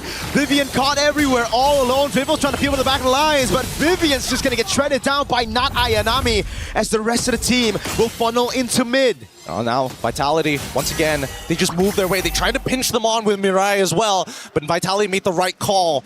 Having to back up here, not trying to interact with these fights. And even Keishi just showing up, just saying, hey, I just want to see what's going on in your jungle, sir. Shell's got no damage to deal with that. Keishi can walk in the jungle, blink in, and take everything away from Vitality. Even Vivil's struggling right now against this glue. Mirai's going to try to go for the take. Luckily for Vival, she's still able to secure it for herself. But look at the top lane falling as well. Now the structural advantage on top of the turtles. Oh no. Shell's just tickling Keishi, especially when she gets into these minion wave. Throwing a Ruin used, trying to bait them into a long fight for the cut for the rest of the team from Na'Vi. Mirai's going to go in with a dash now. Cyclone Eye, Vivian with the Rapid Dryad onto the back already as Mirai cannot go for the mount, but she actually does on their turret. That's a big mistake as Chell's able to flicker out the safety and Mirai's going to go down. Now we're seeing with Black Shoes caught in the RWM and now the Blazing Duet. It's all good. The backline's under attack with no RWM. They're now attacking the mid-tier 2 Fumi and the backline to Rien. That's Fumi with the flank. Cine able to survive. Now very low. Gonna get caught in the Void Blast as Fumieko looks to go for the Vengeance. Is able to go for the resets right now as Keishi tanks up a Storm on their turret. It's Fumieko targeted down by Ayanami and Fumi will fall. Ayanami's godlike in this game. Shell, don't get too close here. And especially with so many people in front, Belleric is also trying to get into this fight as well to try and clear up these waves. And finally, Na'Vi get to walk away from this fight. 20 more seconds until the first Lord spawn, but that is one hefty lead. And it's because of the 2,000 almost gold lead between the XP. Ayanami 7-0-1. It truly isn't Ayanami. It's more like a Rihanna. It's more of a gold lane. It's more, heck, of a Rain mid lane performance from Ayanami. It's pretty crazy, I'm not gonna lie. The fact that she's called not Ayanami makes this way funnier. It's like, no, I'm not the carry. Go look at Ryan. Wink, wink. Wink, wink. But now with the Lord in play, I think Vitality can't afford to make any more mistakes at this point onwards, right? Everything is gonna be permanent from this point onwards. The thing is, they can try not to make mistakes, but Na'Vi are going to constantly force those mistakes upon Vitality by going into the sideline, by pushing it in, and also just taking this Lord as bait for Vitality to walk out of their base. Because if you look at Vitality's composition right now, they have good clear, but that's about it. Well, even when we're talking about clear, right, it doesn't come at, well, maybe Shell has got probably the easiest way to clear these waves. However, it's not AoE, and it's not exactly the fastest, especially once we get into the 20-minute zone. Ideally, we do get there for the sake of Shell, but at the same time, I don't think Na'Vi is going to allow that to happen. They're going to start sieging, and I have a sneaking suspicion that Mirai might just flicker in underneath inhibitors. At least the Vitality fans haven't lost hope. It's game 1 out of a best of 7, and they need to also conserve some of that energy Unless the French are just built different, man, because God, their energy is oozing the back to stage as well. Dude, the Vitality fans have been all around here at EWC, whether our stage or other stages, they are audible no matter where you go. And for now, Na'Vi really taking the time to deny resources, but I love the chump check that Na'Vi is doing. It's like, if you really want to engage, try us while we still have this 5k lead. We will stat check you every single time. As long as you don't kill not Ayanami, we can make it work. They're defending the tier 1 in the mid lane really well. The Holy Shield down below has already been taken out, and that's a Melfic gun for Chell. Rian finally completing that 3-item power spike, the Swift Trinity. 11 minutes in. It's all about the dive. Valkyrie descent coming down right now as Vivian's able to pop in rapid with Ryan, and the CC immunity is already used up with a throw in a ruin. Now Vival tries to cut them back. Mariah's going to be caught in return. Cindy walks up as well, but Vival's going to get cut down by Nada Ayanami, and now it's Rain in the midst of it all, taking the damage from Cindy with the black shoes as Keiichi sticks onto her. It's too good, it's too good, and now, whoa, Keiichi underneath, but manages to still get out. Fumi just needed to wait half a second there, but honestly, this is exactly what we wanted. We saw Mirai go for that flicker, we saw Keiichi make the attempt, but they still have yet to break the mid-tier 1. They're too tanky. Mirai is just tanking these turrets like it's nothing. Vitality were able to keep their base turrets from getting taken out, but that was only just the first Lord, and they dealt that much damage. They didn't lose out on anything, no shutdowns given. This is just complete domination from Na'Vi in game 1. Right now, Na'Vi has Panzer tanks roaming around. You cannot cut through that armor just yet. The endless battle already complete on top of everything else. If not Ayanami, I don't know how they're going to deal with it. Even for Vival, who's trying to pin down on Ayanami, is dying midway through. And we can see why. Not Ayanami has picked up an endless battle as well. Rain already has a Divine Glaive. This is the reason why Viva on paper, crazy front lines that can take a beating and a half.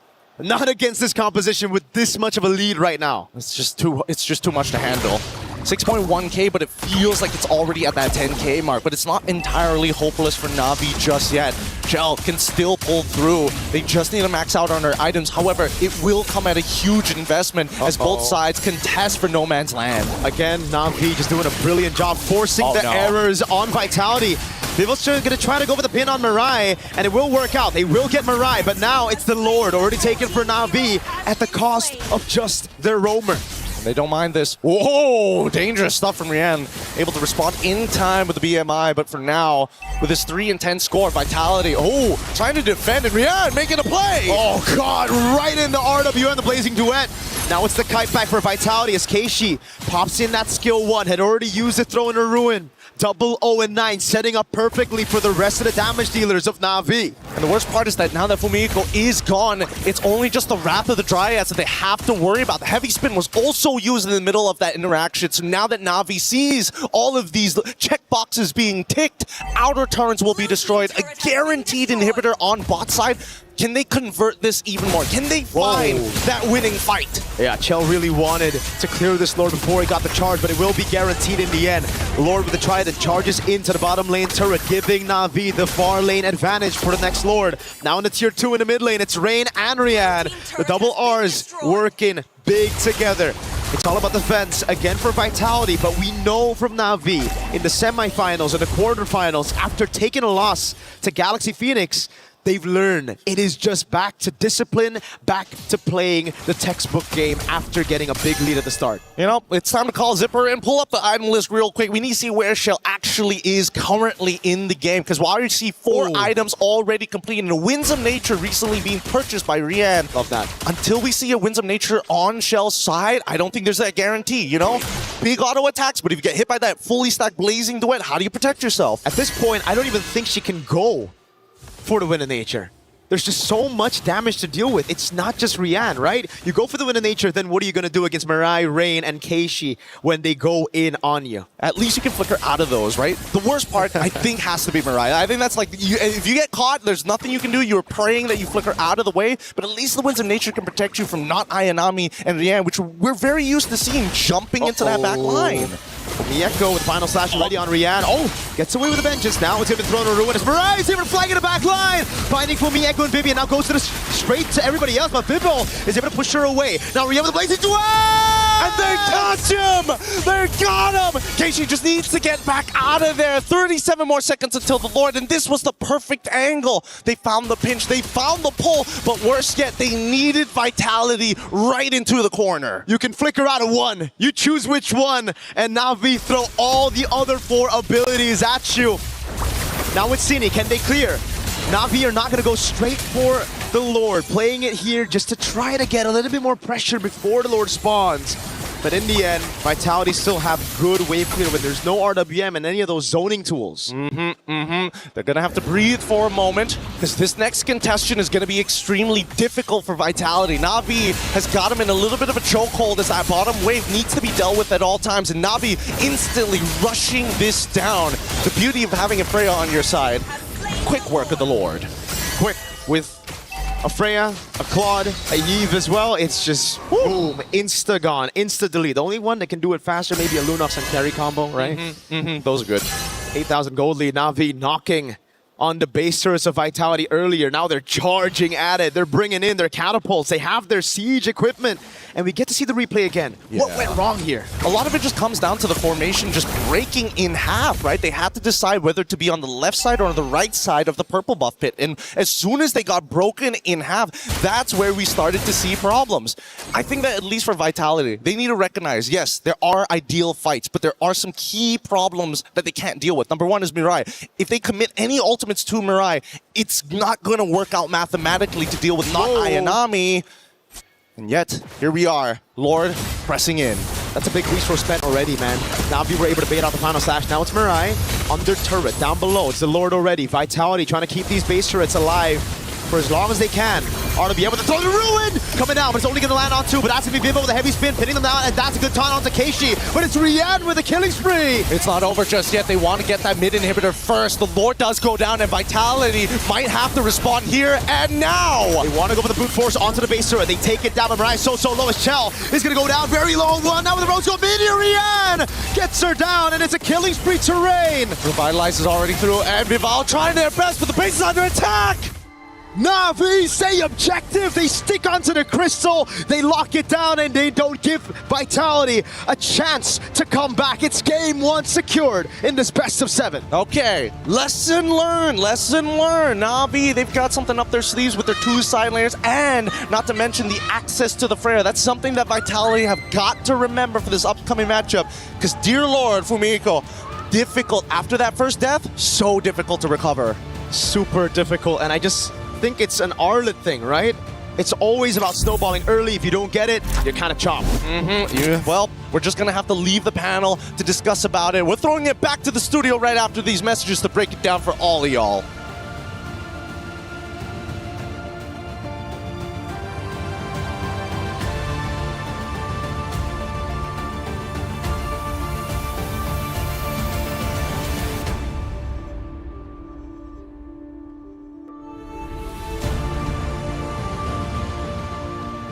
Was built to move.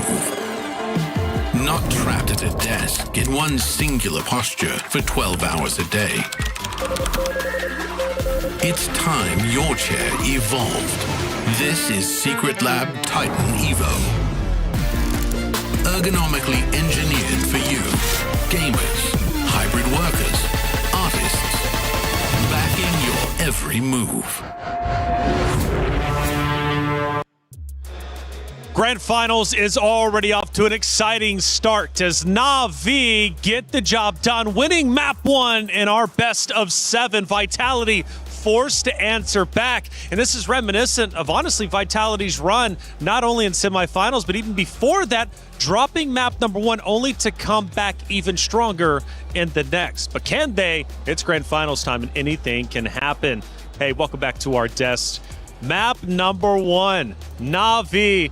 Was it you, Lavelle, that said, look, if it goes 1-0, it's over with, and Na'Vi's dominating 2-0. 2-0. Everyone calm down. Here's the thing. Calm down. I know. Let me just say, not Ayanami, you can't fool us anymore. You are Ayanami. You definitely are. Because let's talk about is winning the lane. All right, that's cool. But then winning the turtle fight, All right, that's cool too. But then you win everything 8-0-1. You didn't die the entire game. What's going on? Which is why in the drafts, when I saw the Freya last pick in for Na'Vi, I was like, this is a game changer. Yeah. This is going to change the course of the game, because if the Freya gets rolling early, you better bet that snowball is going to hurt. Well, for our commentators, the first blood was very exciting. We had a chance to see the reaction live.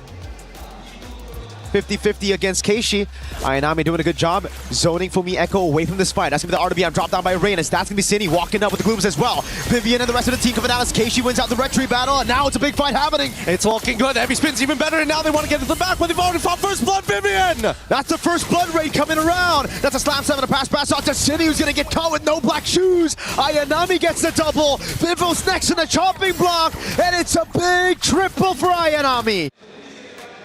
You can't say that they're not giving it their all, and rightly so. It's grand finals. They're going to be calling the action throughout this entire best of 7. We talk stamina for the players, stamina for the casters. I mean, like father-son combination, man. You just can't fight it. You can't.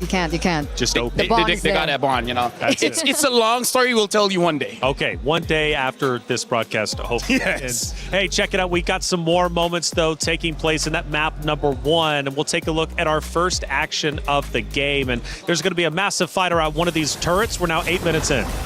At this point, after the initial reaction earlier on, this is what we were talking about, right? The insta snowball coming in from not Ayanami, and not to mention, because of that, she created so much space for the rest of her team, and unfortunately so, Team Vitality have been taking these team fights in the real world manipulation, and you can feel Rain just really pop off here, not Ayanami even going under turret as well, and we mentioned as well that Fumi Echo is a pivotal person in how these team fights usually go. So if Fumi Echo can't tank the damage, the initial brunt of that damage from the real world manipulation, from everyone else on the team, she doesn't have time to set up. And so the team fights just look so bad. If I can describe not Ayanami on that Freya with one word, well, 2 words, it's no mercy. Yeah. One word, it's relentless. Because here's the thing, it's one thing to be like, hey, I'm coming in, I'm going to kill you.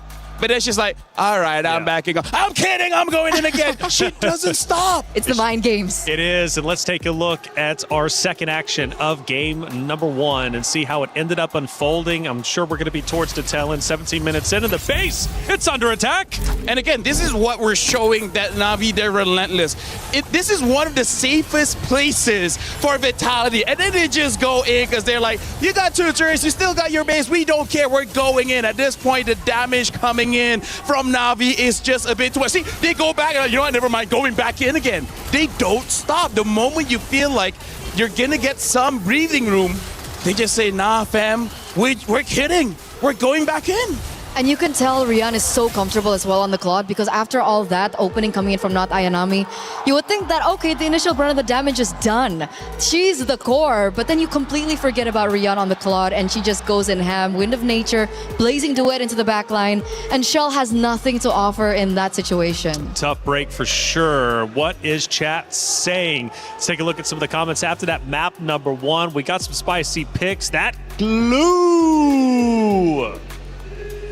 Yeah, it's glue. No, I'm just kidding. No, honestly, there's nothing that you can do against that glue, bro. You don't have the right kind of damage to take that glue down. So how do you take a glue down? You kill him before he jumps on you. But that's so difficult without something like a carry, without a Vexana. With the Lilia, you can kind of do it, but you kind of want to kill the jungler Keishi, but then I don't know, man. That was a rough game 1, I gotta say. Well, what do we think about this? That Eve combo with Alice jungle is just too good. Wow. It's the boxes. It's the boxes. They're playing within the boxes. We saw it in multiple highlights that we saw earlier as well, right? Real world manipulation comes in, or the Thorn of Ruin comes in first, but then just the layering of both of those skills are enough for the front lines of Team Vitality to really suffer, because like we saw earlier on, they went Vival Akai. What is she supposed to do in that box? Emotional moments, obviously, from our players out there on the stage, and rightly so. I mean, there are so many emotions between these 2 rosters, Na'Vi and Vitality. They've got a long history, and as we take a look at some of them, obviously, the pride out there for Vitality is intense. However, Na'Vi ignores the noise. They come in with a mission and they take map number 1. After all, during the interview, they did say pressure is normal. But is Vitality truly feeling the pressure now. I mean, first of all, hey, shout out to the headphones, man. Helps out with the noise. It does. But that's one thing that I really want to mention now, especially after that first game loss that unfortunately Vitality had to go through, is that after they won last year, MWI 2025, a lot of people out there have made both statements that said the only reason that they won that year was because they never even met Na'Vi in the grand finals. So this is their time to prove. And obviously the pressure is definitely there. You can even see, That's Shy, by the way. Shout out to passion. Shy. If we interview you, I'm going to take off my earphones, but shout outs to Shy. Shout outs to Shy. Shout outs to the player in Na'Vi celebrating the moment they finally took down Vitality in that map number 1. Phenomenal job coming out from the ladies on the very stage. They'll continue to battle, however, got to win 4 games. It's a best of 7 after all, so still a long way to go. We're talking 3. We go to the dugout. This was just before they took the stage, celebrating once again, getting together, and hugs are needed, especially in tough moments like these.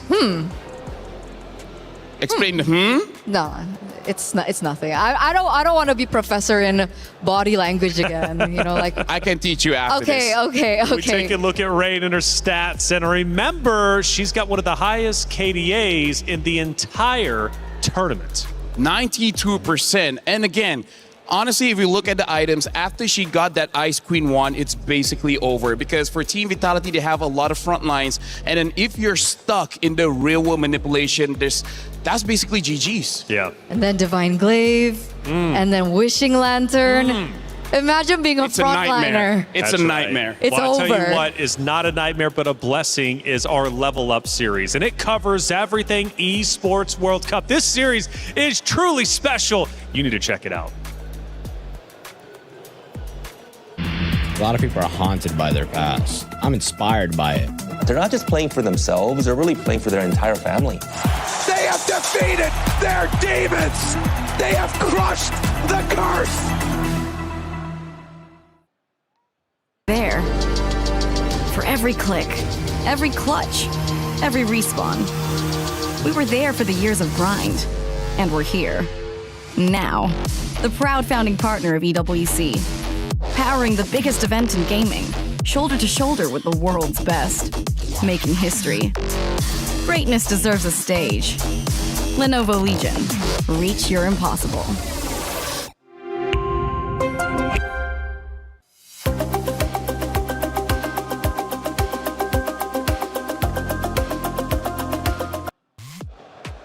Level Up series, you guys got to check it out. Fun fact, I was in episode 1 of the original Level Up series. Now season 2 coming out.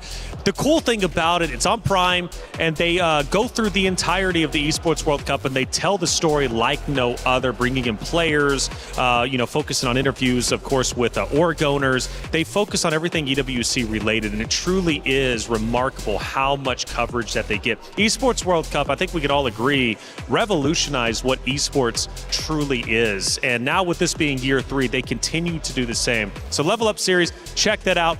Back on the stage, though, here we are. And you notice top right, the current match, Na'Vi is leading 1-0 over Vitality, forced to come back. So talking about shortcomings, where did Vitality drop the ball, map 1? First of all, Taylor, you're cool too. I love you, man. You've been amazing all throughout MWI. I feel like I'm about to get roasted. Shouts out to you. No, honestly, let's talk about what Na'Vi did that Vitality is not comfortable with. Na'Vi brought fire against fire because Vitality is supposed to be the aggressors, right? But then Na'Vi with the Alice, with the Freya, with the Eve, it's like they're the ones always having forward momentum. And I kind of feel like Vitality is also not being comfortable. It's like, wait, why are you the one rushing against us? The script is supposed to be upside down. So I hope this time Vitality gets a draft where they have forward momentum instead of trying to kite back. Because kiting back doesn't feel super Vitality, you know? I agree for sure. I think the pressure now in game number 2 is more on Coach Casius than anything else, because when it comes down to execution, I feel like 60% of that is signified from the drafts. So Na'Vi now are on blue side, and obviously Na'Vi earlier won on red side. So let's see if Vitality has something to say on red side this time around, their more favorable side of this draft. You can see Akai being banned out very quickly, Atlas and the Hirara. On the other side, the Baxia and the Chip. Last time we saw the early Akai pick for Vival. Can we expect an assassin this time around to help facilitate what you mentioned, which was the early aggressive tempo that we usually see from Team Vitality? Honestly, hopefully, because Akai as well as the Baxia is out right now. The tank junglers that are left is not really great. They are A tier at best. Something that I will keep track of is Vitality banning out this Chip. The Chip creates a lot of pressure onto the side lane and in the jungle, but I don't know if it's super necessary here going up against Na'Vi. I think this is a bit of a risk, but again, it's only game number 2. We'll see whether this works out or not. Right now, Marcel has been banned out for Na'Vi. Quite a few heroes are still open, notably the Freya, the Esmeralda, as well as the Paquito. So there is a lot of EXP laners open. So I think that's part of the strategy here that both teams are saying, hey, just now the Freya was a little bit too much. We're going to leave some of the counters open just in case. So what would be crazy if Na'Vi go first pick Freya here? Like they just double down on how they found success in game number 1, but they go for Esmeralda actually. So technically it is quite similar. They both are very dominant in that lane. Obviously the Freya has an additional, spice to it because they can still flex her. Esmeralda though has been very, very impressive as well in the lane and very just pressure heavy in the lane too. I would say specific for this meta right now, Esmeralda has a winning matchup against everyone, even against the Freya. Of course, it's still a skill matchup, but after Aya Nami's performance, I feel like she's got it on the wraps. Right now for Vitality, seeing that the Esmeralda is there, I wonder if they still want to get the Paquito because they've used that sometimes against the Esmeralda, but on paper, the Paquito should not be winning, so they pick up the Alice instead as well as the Claude, and I like it just because this Alice is an absolute power pick for MWI. In fact, Muntan, if you're hearing, get her an MWI skin, man. That would be cool. She deserves it. She definitely does. She's a bad person, but other than that, she's cool. Kimmy, I wasn't expecting this Kimmy pick. I thought they would go for the Yves. If they wanted early rotations, faster at that, I would have expected them to go for, the Yves, but they go for the Kimmy instead. The Harith does show up, and they do have the ability to do so because they are the ones that have picked up the Esmeralda first. Harith, Claude matchup finally. I mean, is JK rolling in the building? Why are we building a Harry Potter composition here? It's all magic damage coming in from Na'Vi. So the front lines of Team Vitality should not have any problems building up an early read in armor and then start winning the fights. I gotta say, Na'Vi, this is pretty high risk, high reward. If they win the first 3 minutes, hey, that's it, GG, right? You can get all the turrets basically for free. But if you don't, it's gonna feel pretty bad very, very soon. So let's see the last pick in for Team Vitality here. Are they the ones to commit to the Yves? They go for the Belleric. They do see that there is dive coming through from the Esmeralda and the Harith. It is going to deter the Harith by just a bit, but they do still have to have an answer towards the Kimmy. And that's why maybe we do see the Alice first in by Vitality. Yeah, I'm still thinking this is going to be Fumi Eiko's Heroes. I don't know whether Vival has a chance to play with that. Let's not. Yeah, I feel like Na'Vi, they should be a bit threatened. Like maybe ban out the Eve and then one jungler here because I'm really not entirely sure. But having a Harith, having a Kimmy, for now, it feels like it's not a bad game for a Red 5 Ling. I mean, we'll see how the draft turns out. If there's not a lot of crowd control, I'm looking at Ling, I'm looking at Hayabusa, I'm even looking at the Nolan here. So I feel like Vitality is having a good start on making sure Vival gets a good matchup. Which is why I think if that's the case, they do need to set it up for her, right? They need to go into the bans for her. But interestingly enough, it's the Balman ban instead. If they want to set up for something like an assassin, I would have expected, like the Hylos or maybe the Cho ban come through for Na'Vi. But the fact that they ban out the Balman, what is this signifying here? I think they're really trying to make sure that there's no tank jungle for Na'Vi here. If they ban out the Barats, it kind of forces Na'Vi to be a little bit more creative, in the jungle. And the fact of the matter is, Keishi hasn't done so well outside on the of tanks. assassins. Yeah. So I feel like this is a interesting, loophole to it. I want to know if it works. honestly, with the Kimi as well as the Harib, it would be nice if you have a tank. They even banned the Fredrin, so they're kind of forcing, if you want something, it has to be a Barats. Matilda is still there, so they can go for Barats Matilda, but that's 5 magic damage. There's basically no physical outside of the Barat Stomp. So I don't know if they want to go that heavy onto the magic damage, because 2 defense items is kind of enough to shut your composition down. They're definitely putting them in the spot. Now, Na'Vi, if they want to nail them down by just a bit, I would expect maybe the Lilia being banned out alongside the Eve. If they want to have more control in the mid lane, that's definitely an angle that I would expect. Going back to the jungle pick for Keishi, is there room for a Kyoe signature pick? Is there a room for like an Aulus or even like an X-Borg? Or do you want to see that, considering she hasn't tried it yet? Hey, who knows? Maybe they've scrimmed with it. I mean, like, right? I feel like a safe Suyo. No, Suyo's not safe. There's so much magic damage.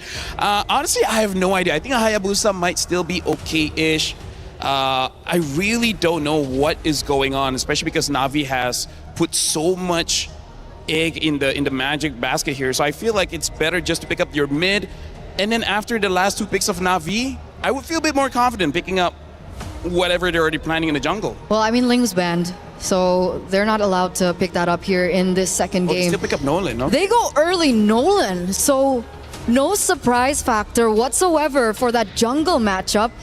It's actually the mid lane that we're still waiting on. Do you think it could be like a Selena last pick in for Cine? I feel like they kind of have to, because even the Valentina won't be all that great unless whatever roamer or mid they pick up makes it super valuable. Yeah, I'm thinking it might be the Selena. It's very risky though. Going up against a Kimi, if they have a very good roamer like a Hylos, I gotta say it's gonna be very difficult for that Selena. So I don't know what about Vitality's draft for now. I'm very iffy about it. We're waiting, and it looks like the players are also thinking about it. Wow. I did not expect a Hanzo pick here. I think the Hanzo's sitting at a 0% win rate. We saw it picked up once by Falcon's ID. I don't know if you saw it on Stream B. Yeah, Stream B has, so there's a total of 2 picks for the Hanzo for now. Both have not won. Okay. It will look okay in the first, I don't know, 6 minutes of the game, but then afterwards, you kill the Hanekage so fast that it loses its value. Right now for mid pick, I think this lineup is screaming, let's try to end latest by 14, and Vitality, they do go for that Selena. So right now the problem is, once Vitality loses that mid prio Eterna, looking like a 2-0 for Na'Vi.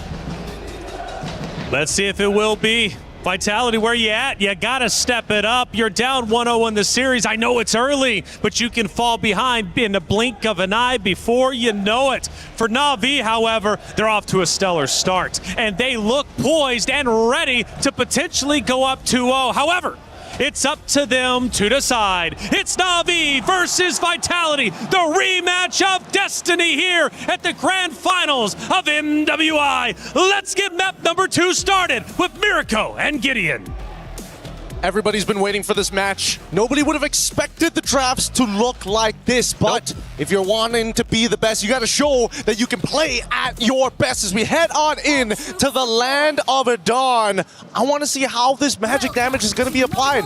Both sides have interesting ways of applying it, but Vitality, they need to accelerate. They need to close the game off with a snowball. I don't see any other way. And LaFell broke it down real nicely. Their scaling isn't as good, but at the same time, it's all magic from Na'Vi. I agree. I mean, they do have the Hanzo, right? So if they do make it to the late game, yes, scaling is on their side, but also they'll also have much more to play with, not just pure Harry Potter. Is that what he called it? Harry Potter. Harry Potter draft. All right. Bargain Hunter on both mid and gold. Rain and Rian. Again, even though they're scaling, they want to try to make it a bit quicker, you know, trying to get those very pricey items quick.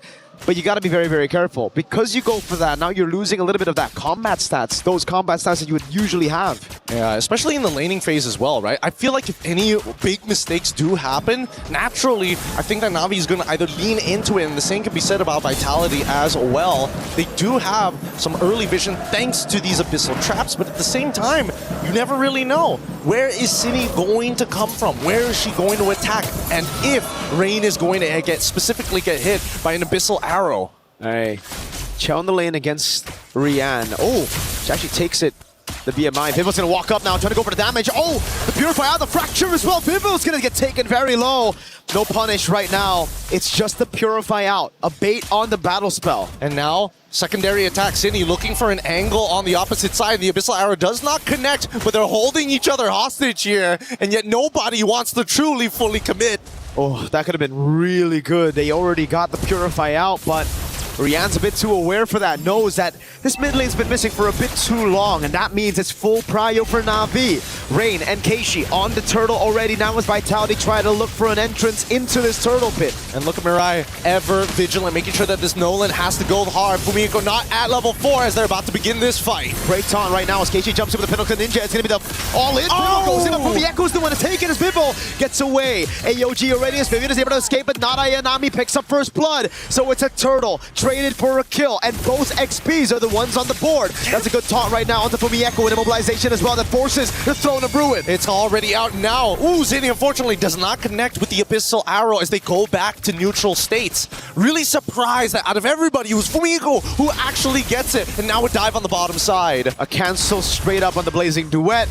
Not going to be a kill, Cine. Just a bit of poke onto Mirai, and we're back to level. But Na'Vi are in the lead for now. Look at Vivo.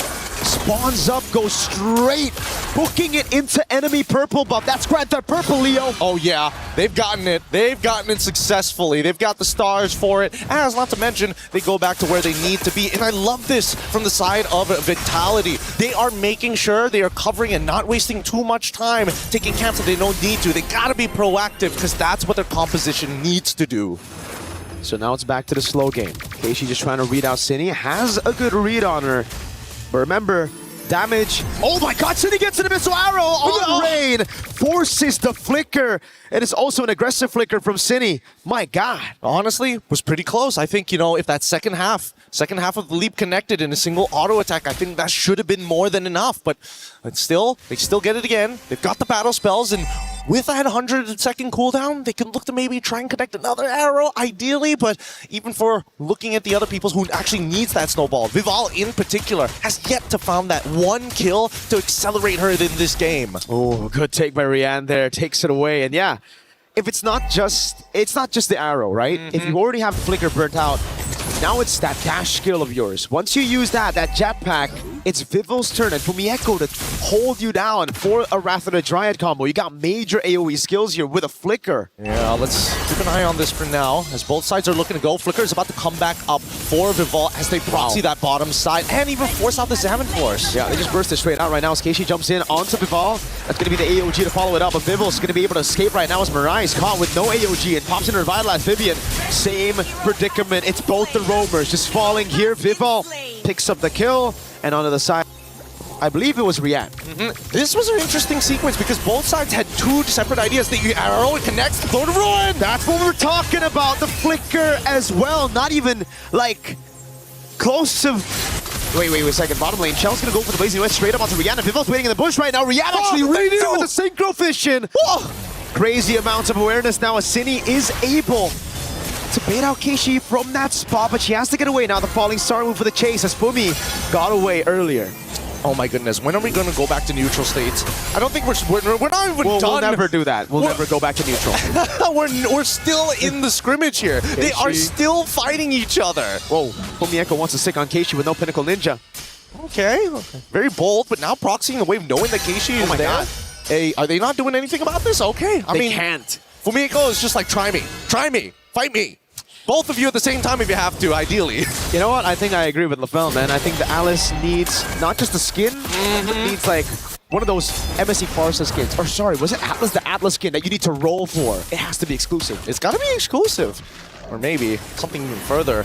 But that's only assuming that they win this entire tournament. Let's see, 30 seconds from now, Turtle is going to spawn, and I'm expecting Vitality, now that they've already, may even consider trying to go for a dive on towards bot side, but no. Purify is already up. Vivian still doesn't have her flicker up just yet. 22 more seconds. Rian just jumped in with a Chrono Dash. I believe Mirai spotted Vivo in the bush. Maybe not. It's an all-in with a Fracture as well, Rian. Good reactions, just chrono dashes out of it. No battle spell baited just yet, and it's a fracture down for, I believe, 20 seconds. Cool, calm, and collected. They understand, hey, maybe the first initial attack, I can't really dodge it, but that all, I gotta make sure I'm not getting hit by all 3 of those points. Now, however, that mid lane, you can see immediately, quick punish on towards Cine, keep her out of here. But that's the thing, right? I would have expected Beleric to show up in the mid lane more, just to be able to say, you know what? Concussive Blast it, clear that wave, we get first move. And look at how slow both of them are playing. This is what happens when you have 2 assassins, right? It's all about that bait and switch, but Vitality, they have a Selena together with a Nolan, which means they can blitz this turtle. It's a Selena with a Seasoned Hunter, and that means 3 neutral objectives to Vitality, but only 2 to Vivo. Wait, it's actually only 1, because I believe Cine got the last one, and Fumi got the first. Yep, and now towards that bottom side, Mirai, they see what's going on here. Rian, she's already defended herself, and I've got to give it to Na'Vi. Their defense has been impeccable. They've done their due diligence to keep Vitality in check. Yep, gonna all in onto Vivian. The traction pulse as well, but Vivian just walks out of it. All right, back to the neutral game. Now it's so much slower. Both XPs have already gone for a cut. Seems like setup for a big fight down below. And, I mean, all because of these scrimmages. Oh wait, the trap, the combo, it's good, but it's not going to kill just yet. I don't think she has enough items to go for the full one-shot, but it will force a recall, which is kind of good. This would mean that, as you can see, Vivian instantly already trying to man mark, looking for Keishi. Where are you? What's your status? And most importantly, where are you going to show up on the map? They got that map pressure. Vidball goes in. First passive strike, that's the second there. That doesn't land on Ayanami. Yeah, Ayanami is just going to be able to tank this up all day. No chance for them to burst her down. Maybe if she waited for that Melfic roar first, she would deal 10 more damage.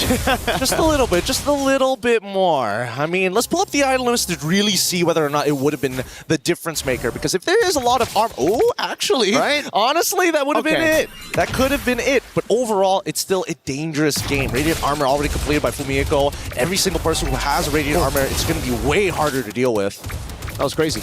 Right there, an attempt. Vivian on it as well, trying to siege this tier 1 down as Fumi Echo tries to cut under tier 2. Rain, big pickup, Sky Piercer. We have to look at this fight. If it's an explosive fight where Rain can thrive and get a few of those kills in, that's going to be big coming into the 10th minute of the game. Well, talking about big, they're about to crack open mid-tier 1, which is so good. So good for Vitality. People not too worried about not Ayanami, they're waiting really just to be able to reposition. As the rest of the team looking bot side, they're trying to make this gang happen, and Cine in trouble. Zaman Force already, Cine with the flicker out to the Unbreakable of Mirai. Zaman Force already baited out, but it's for the flicker. Now it's Vitality waiting for Vival to get onto the purple buff first. Don't have a naturally pushing wave here, and I think Vitality recognizes this too. Purple buff just obtained by Vival. I don't know if this is the position they want to fight in yet, but at the same time, they can't afford Na'Vi to actually hold on to first position.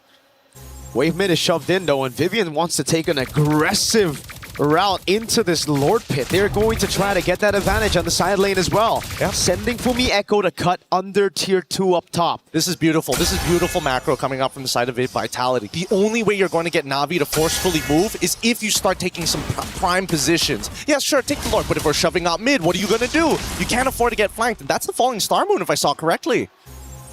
It was onto Cine. The rest of the team now coming at Ayanami.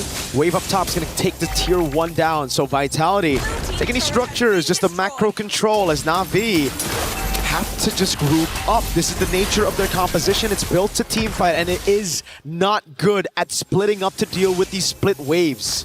Oh, it's looking really difficult. As soon as Keishi shows her face, I think that's when Vitality are going to start attempting the Lord. And then it's that consistent back and forth. And I think even for Rain, right, there's just no more camps to actually maintain those stacks overall to get the maximum range from her auto attacks. So at this point, Vitality have all the advantages and really maintains control and tempo over the game. And Fumi's just going to stay up top. No Zaman Force means that Fumi Echo can stay here a bit longer.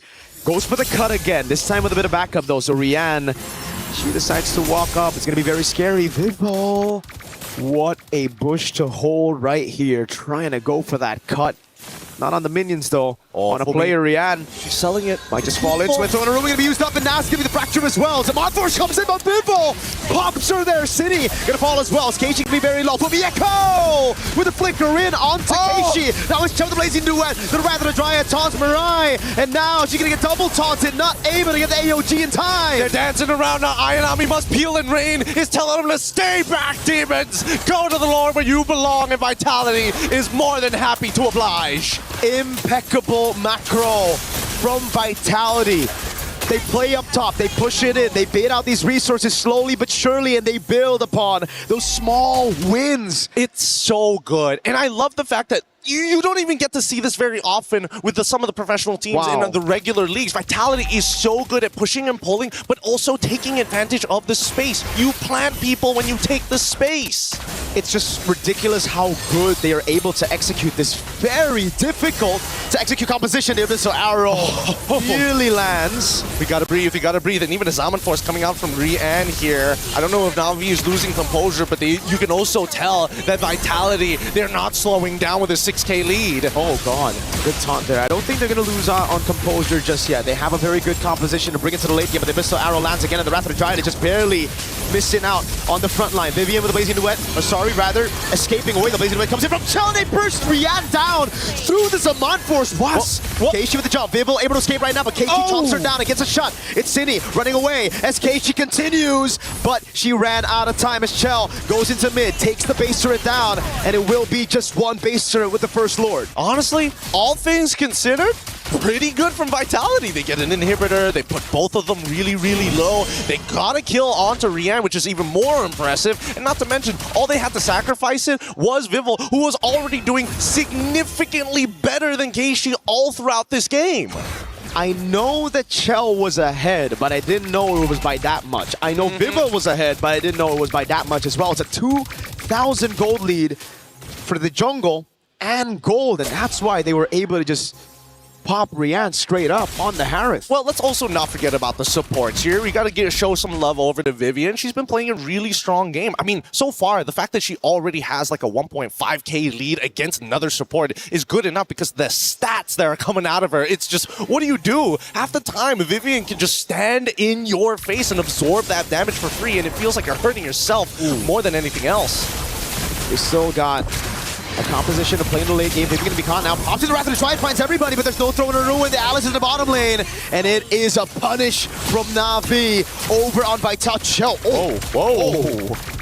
Oh, damn. They got to be a little careful here. They can't just take the free shots coming in from Chell. That corrosive side will build up, and eventually you won't be able to escape from this Claude. At this point in time, at least 30 seconds left on the clock before the next Lord actually spawns. And I would say that from Navi's POV, they're a little bit off from getting those full items. Do they notice, though? Uh-oh, Cindy's gonna run. The arrow slows Keishi down enough, but look, yes, it's Vivel. Maybe it's Vivel gonna be caught now. Mirai goes in with the conceal. Too many dashes for the Nolan with the purple buff. She gets away. It was a risky move. She was waiting for the real body of Keishi to come back there. Hey, let's not forget that even Na'Vi had a sneaking suspicion of, hey, we don't see where this Nolan is. Yeah. Now we need to make sure we cover our backs.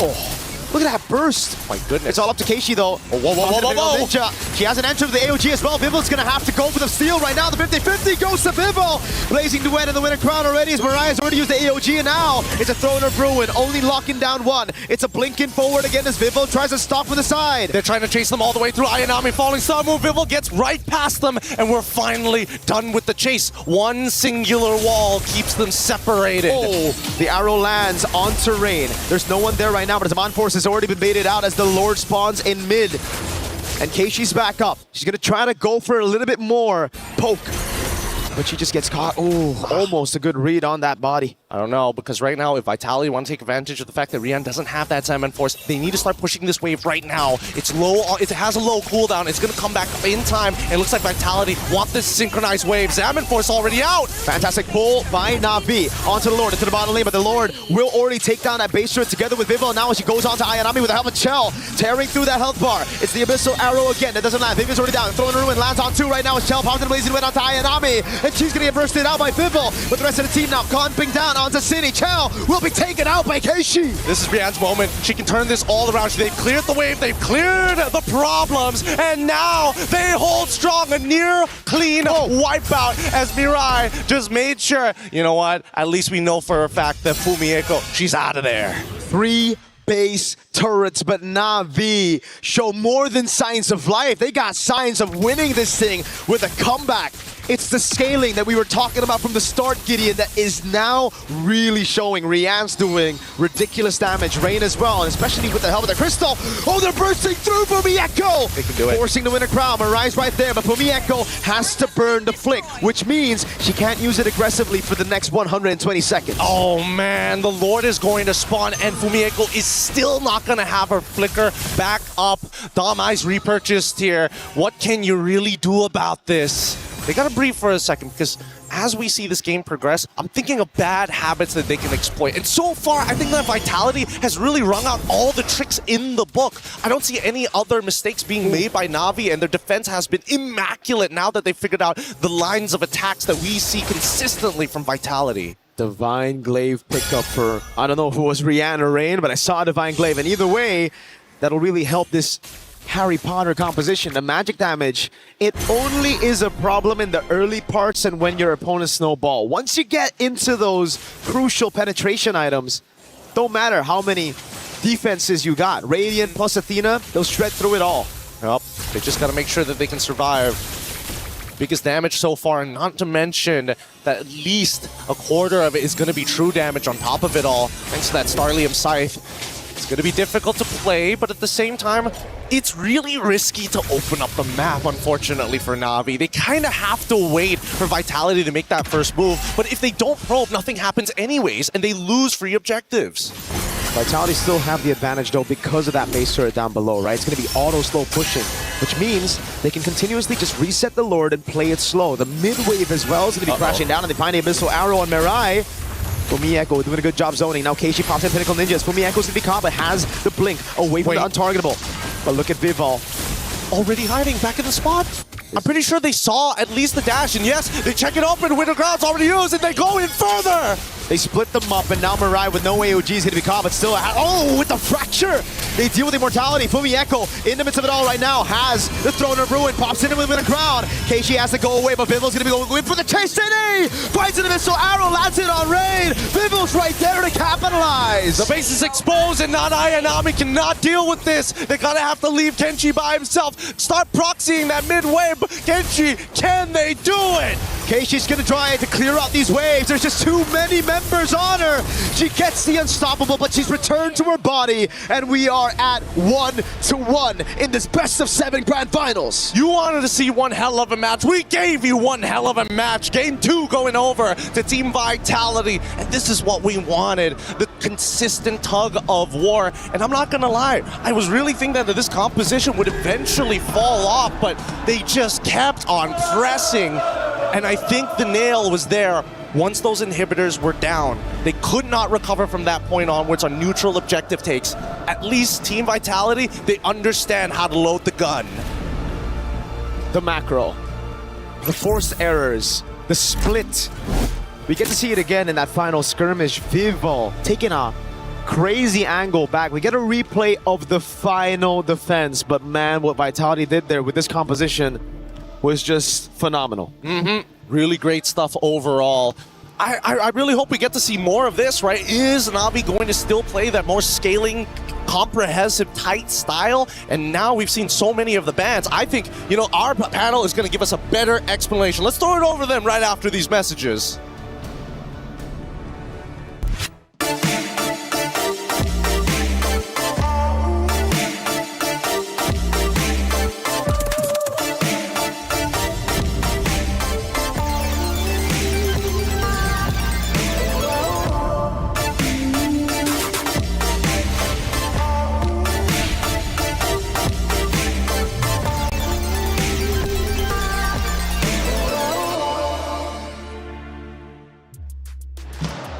After a relatively long game, Vitality ties up the series 1-1. We've got a series in front of us, and it could, in fact, go the distance. It's a best of 7. Do we get 7 maps? Let's find out together. Hey, welcome in. I'm Taylor Reflections, Opal, joined by Eterna as well as LaFell. Good to see you guys once again.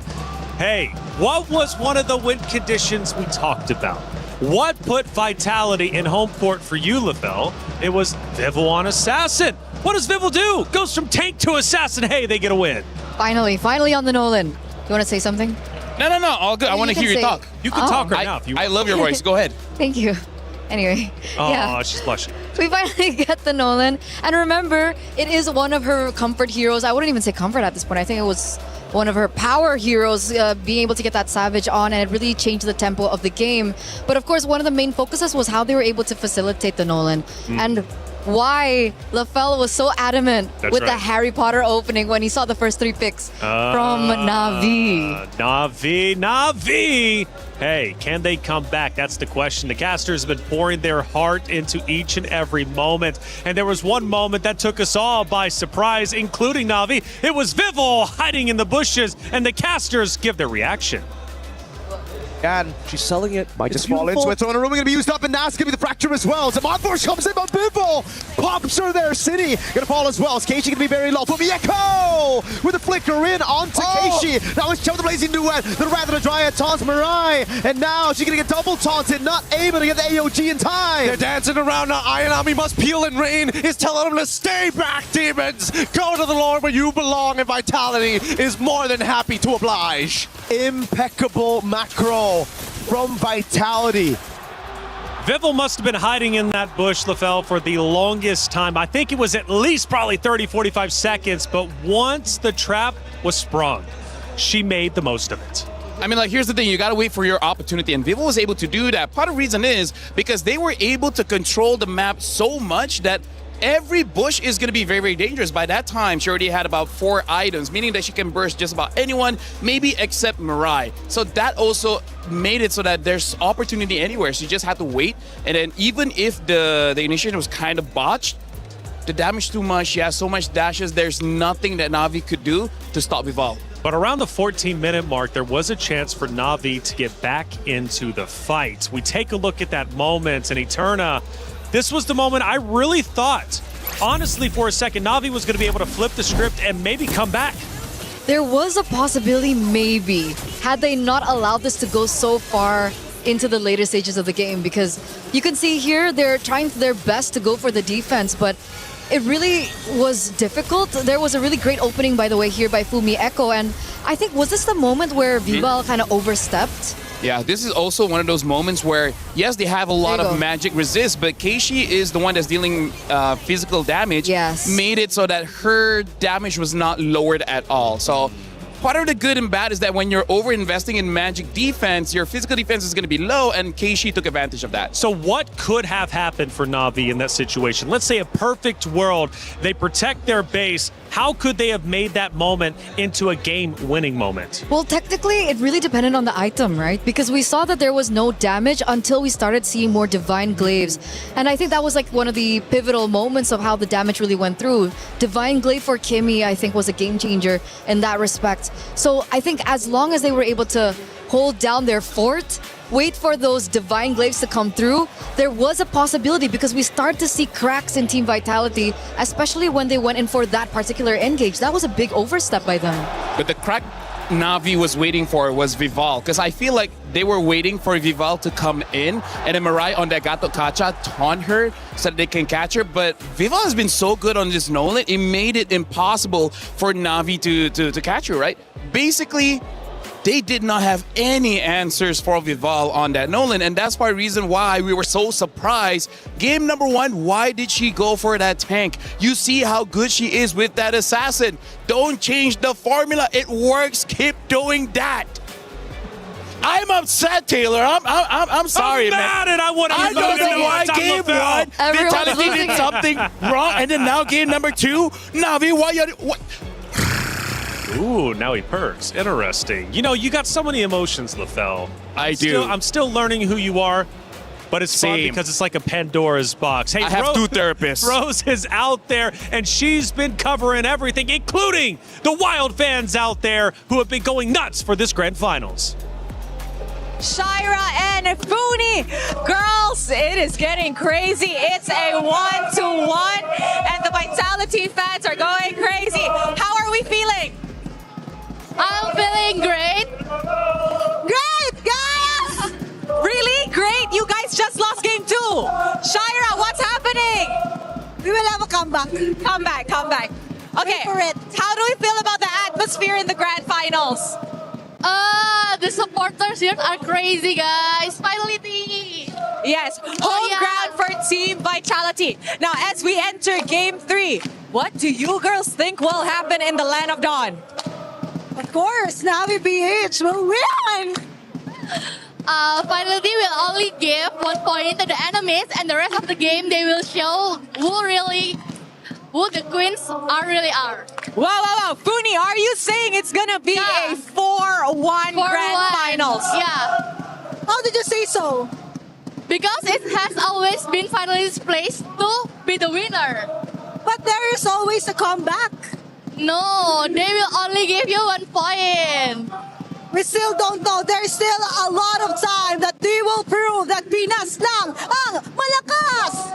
Wow. Shira, we can feel your passion for the Filipinas on stage. And you know what? It's not just on stage that the fire is fueling, but also between these 2 girls. So girls, is there any words of encouragement that you'd like to give the girls on stage? Maybe we can start with Funi. Me. Good luck, guys. Just take it easy because you know Vitality is the strongest team, and the MWI you just need to play like usual, and you will win anyway. Ooh, confident. Shira, anything you want to say to the Navi girls? Well, she is really confident that they will win this game, but we all know that way back 2024, we got the title, and this is going to be the comeback. So watch and learn and listen, and let's do this, guys! Pinas lang ang malakas! Oh my goodness, Shira, the energy is through the roof. Thank you very much, girlies. May the best region win. That's it from us. Throwing it back to you guys.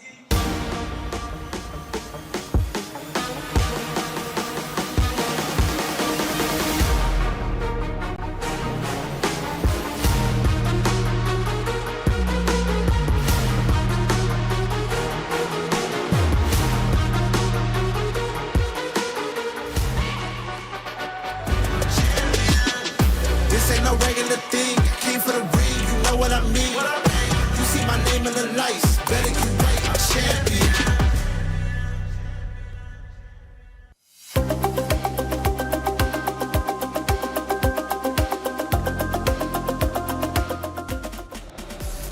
I'm loving the energy. I really am. We need more of those interviews, especially with those 2, because you got both orgs representing Navi, Vitality.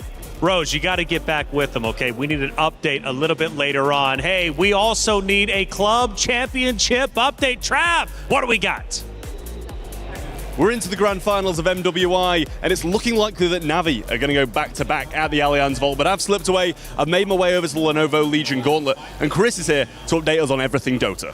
Yeah, club championship-wise, there's really not a great deal to touch on from what happened yesterday with Falcons, obviously, in that surprise loss, going out in the quarterfinals. That was a real shock to a lot of people's systems, especially considering they could have picked up some valuable points to catch up to some of those squads. There was no other real contender for the club championship sitting in and around Dota. You've got BB team right now who are on stage. They could go, if they can go on to win, they can compete in it, but they're only within like 2 or 3 games, so they're not necessarily going to be over towards the top side. BB, though, are currently, slamming Vici Gaming, who did beat Falcons and upset them yesterday. So kind of showing Falcons may well have struggled even if they got through today, but those extra club championship points would have probably went a really long way.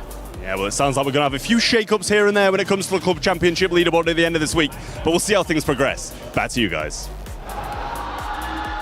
Thank you, Trav and Ton, for the update. Ton sounds pretty good. Hey, he's been my good friend for about a decade, and I gotta say, man, He's a great talent. Thank you for the club championship update. We'll be keeping you up to date as much as we possibly can, including here with Na'Vi and Vitality. Series score 1-1. Na'Vi won game number 1, but Vitality answered back. And now the series becomes that much more serious. Now, as far as the series go, Vitality, they have been known, at least in our tournament over the past couple of days, to drop map number 1, but be flawless after. LaFell, is this one of those moments?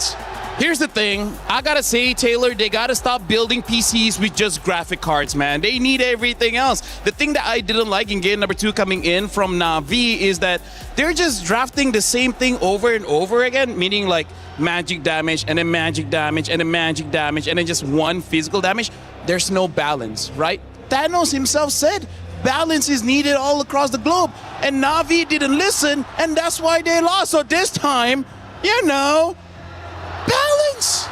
I think they can deserve the risk, right? They deserve the risk? No, like they can. All right. They can afford it. They can afford Remember, the it's a best of 7, it's not a best of 5, it's not a best of 3, it's not a best of 1. So they tried a certain strategy, it didn't work out for them in the very end. And the fact that they're once again on first pick on blue side gives them more of an opportunity to start dictating how the drafts are going to go. So just a quick reset, go to game 3. Yeah, but I gotta say, Freya is like pretty cool. You know, she's a Valkyrie with swords and wings, a lot of lifesteal, a lot of damage, got longer range than usual. So I don't know, I kind of feel like that worked really well game number 1. I would like to see it in game number 2. Crazy suggestion, I know, but hey, sometimes just hear me out here, because in terms of the bans, it has not changed so far. We still see Akai, the Atlas, as well as the Hirara ban coming in from Na'Vi for Vitality, banning out a chip still, as well as the Boxia. So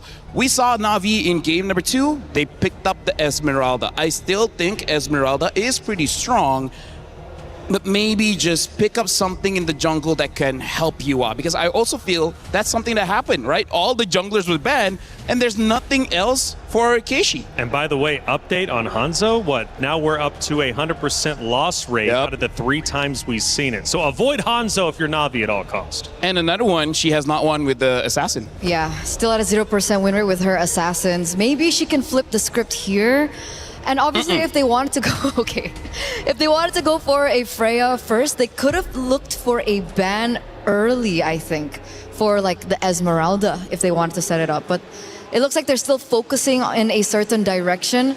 Obviously, now we do see that the Claude gets picked up by Na'Vi. They're indicating that they do want to have a strong gold laner. But of course, there's so many other things that they can respond to here. Team Vitality. I like his reaction when he saw the Claude. He's like, first picking the Claude. I did not see that one coming. So now, for Vitality, after seeing the Claude, there's still quite a lot of marksmen still open, notably the carry. And knowing that Na'Vi might eventually pick up a tank in the jungle. Let's see here. Akai as well as Boxia is not there anymore. I'm not so sure what they're going to go for. In fact, maybe the Guinevere might also be a pickup that they could consider if they want to go pick off anyone from Team Vitality. Right now, the Freya is open. I don't know whether they want to pick it or not. They pick up the carry first just to make sure that they have a lot of space to flex the other roles, but they pick up the Eve. I'm liking the opening of Vitality, even though the Claude can counter the Eve. You cross that bridge when you get there, you know? I was just about to say, it's, I think, an act or a statement of confidence. By the way, this POV is pretty cool. Yeah, Coach Cam, right? Super unique. And he's going back and forth. What are we doing? What's the game plan? Coach's perspective, you get a little bit of it. And like I said, I've really never seen this in an esports production. Yeah, it's brand new. I wish we could see their notes. Well, I guess they're not the type of people to bring notes. But if there were notes, that would be kind of interesting. I'd love to see what they have on their notes. But back to this, carry Valentina very early here, as well as the Bellaric. So they already have a strong laner there with the Claude, and obviously they do want to have some more to play with, especially if they want to go strong side Claude. Obviously it's really difficult because you are up against the carry, but the Valentina will be able to utilize her creativity. I think the clear is still lacking as compared to the Eve and the Bellaric. What do you think about the clear from Bellaric? Honestly, right now, I feel like at least there's balance. You got crowd control coming in from the Balearic. You have utility bursts as well as some crowd control coming in from the Valentina, and the Claude is just a strong pick, and probably a deny just to make sure that Shell doesn't get it. I agree with you. I think that's going to be a big problem right now. They don't have a lot of clear, and if they're going to go for a tank jungler, I think the clear there is not going to be good. So we really got to see what does Na'Vi get for not Ayanami. I'm thinking sometimes in this kind of situation, they will default to something like a Benedetta, which I think might be able to work, but only when we see the roamer. Benedetta for? Not Ayanami. Okay. Yeah, so for now, looks like the Paquito has been locked by Vitality. So mid, gold, as well as EXP has been showed by Vitality, so not a lot of flex anymore for their lineup. Pretty honest, but I think it's still very, very strong. For Na'Vi, their options are still open, which is good and bad, because the bad, they don't really have an identity just yet. I'd love to say, going back to your point about the Benedetta, that it shows for Na'Vi, but against the Paquito, I don't think it's the best of ideas. I think now, with the Paquito shown so early, they go for a Freya ban, which is exactly what they do, and perhaps they want to eliminate the Esmeralda here. Because if they want the Paquito to be strong side for Fumi Echo, which we have seen them set up for, this hero really needs a little bit of help with the drafts. Well, if they want to default to something like an Alice, they still can, but that does mean there's a high likelihood that Keishi will be using some damage dealer inside of the jungle. The good thing is, looking at both draft here, I feel like a Ling is definitely possible for either side of the drafts here, so, you know, it could be something that they want to consider. Okay. Ling, an option on the table for both teams. Guinevere eliminated, so you mentioned the Guinevere earlier on. The Guinevere does get sniped out here for Na'Vi. BTR though, I really do think, there you go, Esmeralda being banned out. Na'Vi, so Alice? Is Alice what we're thinking about for the EXP laner? Do they go Arlet here? Part of the reason why I'm thinking of the Alice, because we're playing Expanding Rivers. Expanding Rivers, just make it say that there's going to be a lot of fight around the turtle. So whoever has more AoE, CC, as well as damage, they're going to be looking pretty good in this lineup, which, by the way, Vitality with that Eve, personally for me, automatically wins the first two turtles. Having the Paquito really helps out because you're able to deal a lot of damage onto the jungler, making it non-contest. So that's part of the reason why I'm liking Vitality's draft. In Expanding Rivers, when you have a draft like this, gives you good control over the first two turtles, and that's going to help you quite a lot to set your tempo all throughout the game. And that's why it's already nerve-wracking for Na'Vi at this stage, because we don't even know what the Mother of Tanks is going to utilize. And Na'Vi, they smell this, they understand this. I think Gwyn, other than of course being a ban against Vival, which technically we haven't seen Vival on the Gwyn. Oh wait, we have once, but only once on the Gwyn. I think it's more so as well respecting that potential. If they already have a strong Yve in the mid lane, if they have another roamer that is also very strong, what is the winning condition for Na'Vi? I kind of feel like that Gwyn ban also signifies that they really don't want to use Purify, or prefer to go for a Flicker here. So now for Vitality, knowing that they probably don't want to run Purify, if they get a roamer that can engage fast, that's going to be great. They pick up the Bellman here. I don't know how to feel about this. Yeah. We just talk about how great she is on the Assassin. At least Bellman has damage. If she goes for War Axe first item, then hey, maybe it can still work out. We don't know what the EXP laner of Na'Vi is. So the fact that they went Bauman already, and we don't know what the EXP laner is from Na'Vi, Bauman could just as easily walk into death traps of crowd control and just completely be irrelevant in the game. Yeah, no, I'm with you on that one. If they have like one other source of crowd control, which I feel like they most probably will have, they pick up the Yuzong here as well as the Nolan. For now, again, Na'Vi does not have a good track record just yet using assassins. We'll see whether this time they flip the script. And what if they do? I think that would be a huge statement for Keishi. I'd love that. I'd love that storyline. Vitality last pick. We get the show of the Mother of Tanks. Hey. This is oppressive. Here's the thing. You ban out the Gwyn. It shows that you don't want to use Purify, and that's why the show is valuable here. At first, it was Na'Vi who struck and said, "This is our series." But then Vitality answered back, tying the series up 1-1. And now we go into Game 3. Who will once again take the lead? Will it be Vitality for the first time, or will Na'Vi take it back for themselves? It's time for Game number 3 of the MWI 2026 Finals. Mirko, get in, take it away. Thanks, Reflections. We're already here to cover game number 3, and we're already excited to see how this is going to start playing out, because when you look at compositions of this caliber, the question is who can perform better in lane? Mid trios, so important this time around, but with a Bauman, there's just so much more you can do. How long you could stay on the map, so much sustain. We gotta figure it out, man. It's not just the sustain, it's also the classic Leo. Shove it!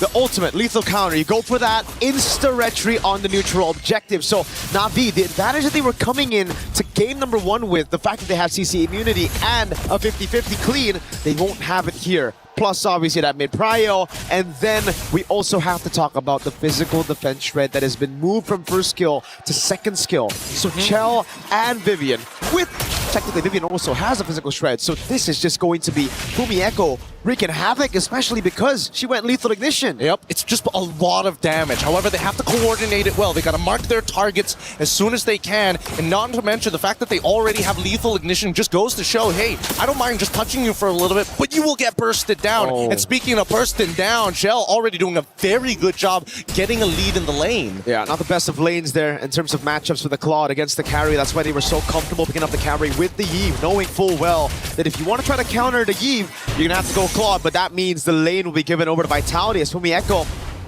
tries to bait not Ayanami in. Vivian with a walk-up as well. Concussive blast onto Ayanami, putting a lot of damage on her, but Fumi Echo's going to get caught. Mirai, great backup, Vivian.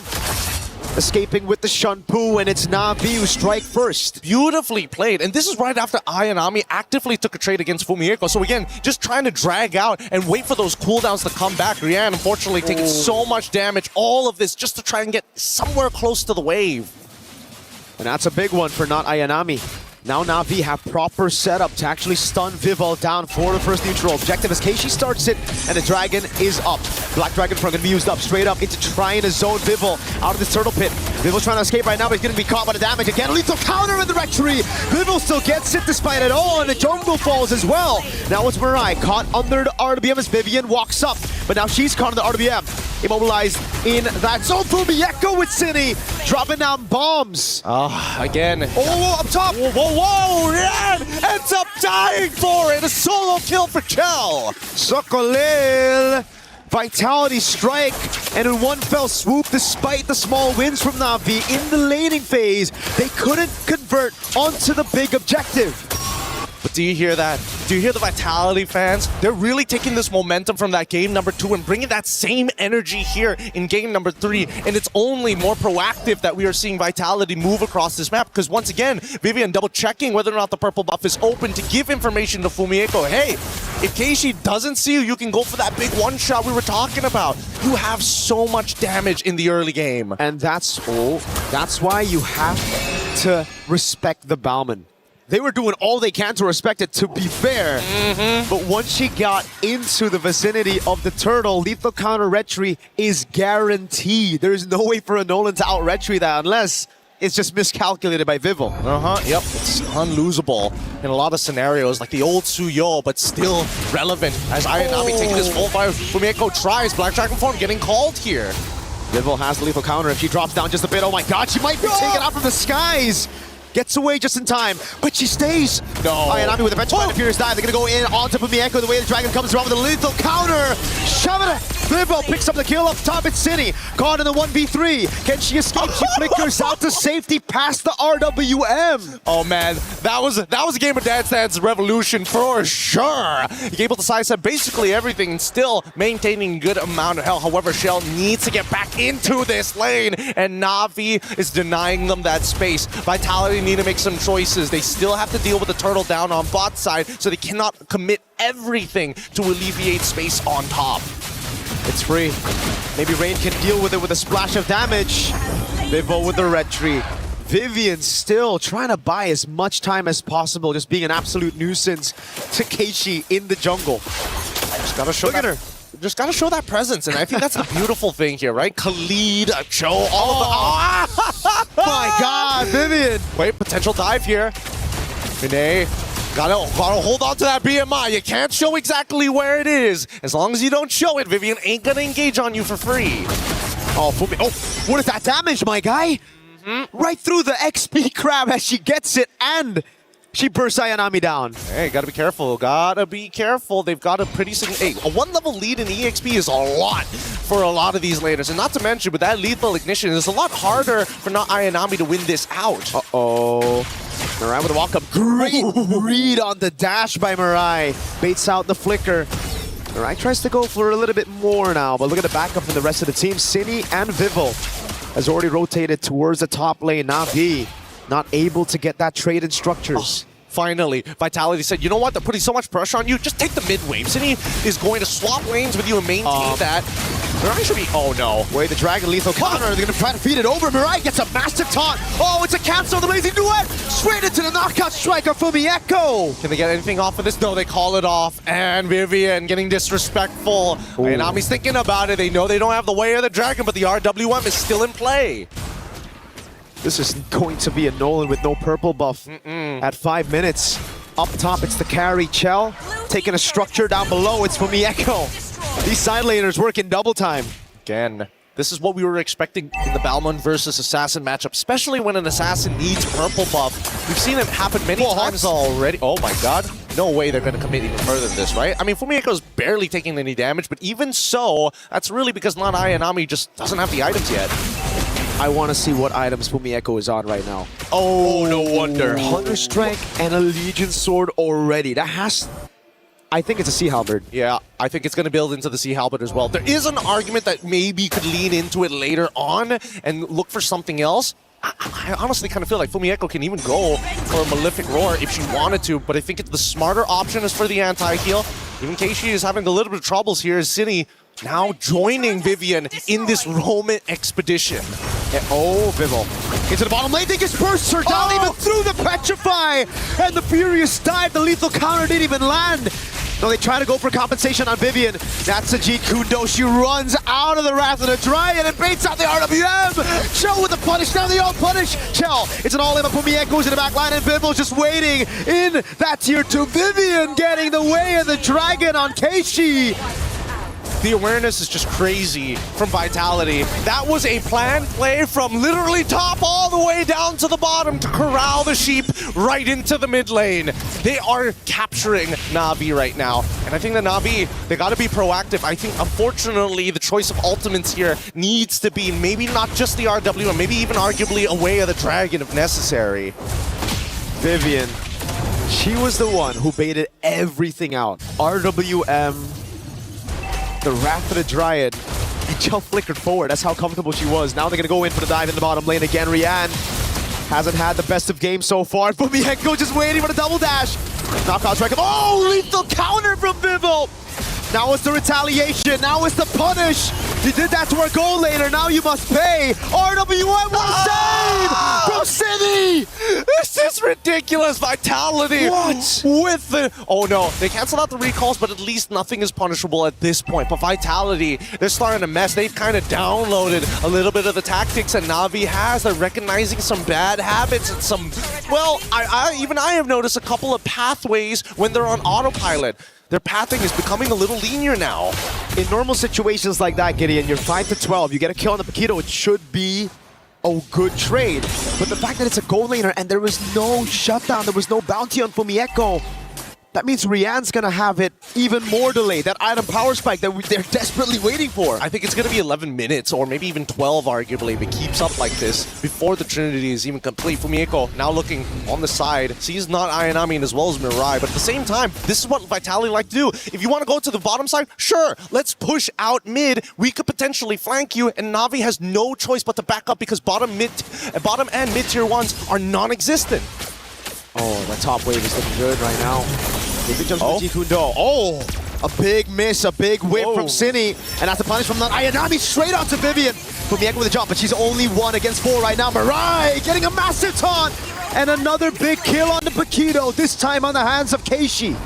Okay. They end up losing 2 here, but is Na'Vi going to force the scenario? Because again, that top wave is still pushing, so Vitality can hang around here for as long as they want. If they are able to tax the health enough, maybe they can get Na'Vi off of this. Whoa. Ayami's gonna walk up again, gets caught with a lethal counter! A straight Kumar moment, she knew the Batman was there. Blazing went onto Cini and Vival right now, but she's able to sustain for a bit. Xiao Zhou into the back line, and Keishi won't be able to get the retry. It's Rian who steals it away and saves it for Na'Vi. But Chell with the flicker in forward, trying to go for a bit more kills. MWI doesn't have the Wrath of the Dryad. Vival walks back up right now as the chase continues, and Vivian is trying to go for the G Kundo, but she will save that flicker for later. Na'Vi, great hit and run. Oh boy. And that's how they just have to play the game, unfortunately.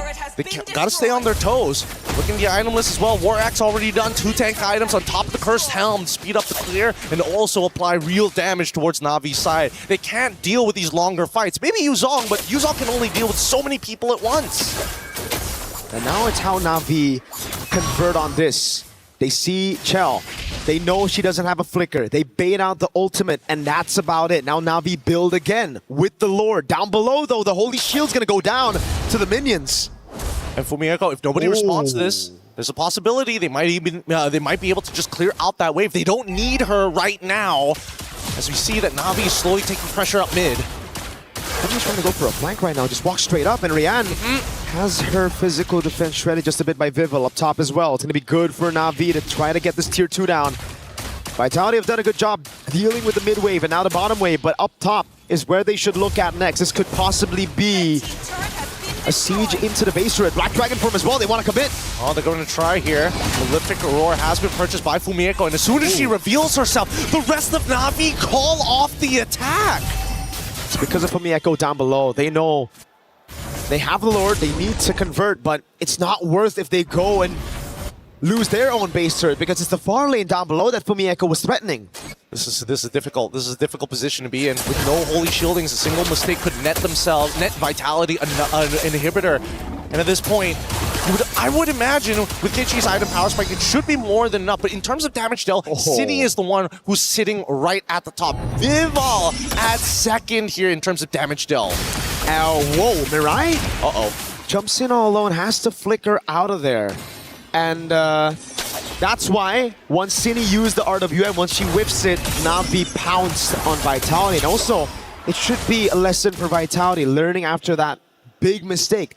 If Cini whiffs or if their backliners can't reach them, they have to just call it off. That's the important thing. But hey, they have a lot of faith in each other, right? They will learn from this mistake. And I think from Navi's side, the question is how good of a play does it need to be to ensure themselves a victory? Or at least a 3 for 4, 2 for 3, as long as they're positive. This is the problem, though. Na'Vi, with this kind of composition, you would usually think they can play in the side lane. Hold on. They're trying to catch Fumieko down below. Won't be able to find it, but the Claude cannot match the Paquito right now. Rian cannot deal with Fumieko, and that's why they're going to have to stick together. I wonder if Rian's already hit those item power spikes, though. I think that's a big one. Try to have a look at the items to see if Rian has it. Zipper, let's pull up the item list right here, right now. Thank you so much, Zipper.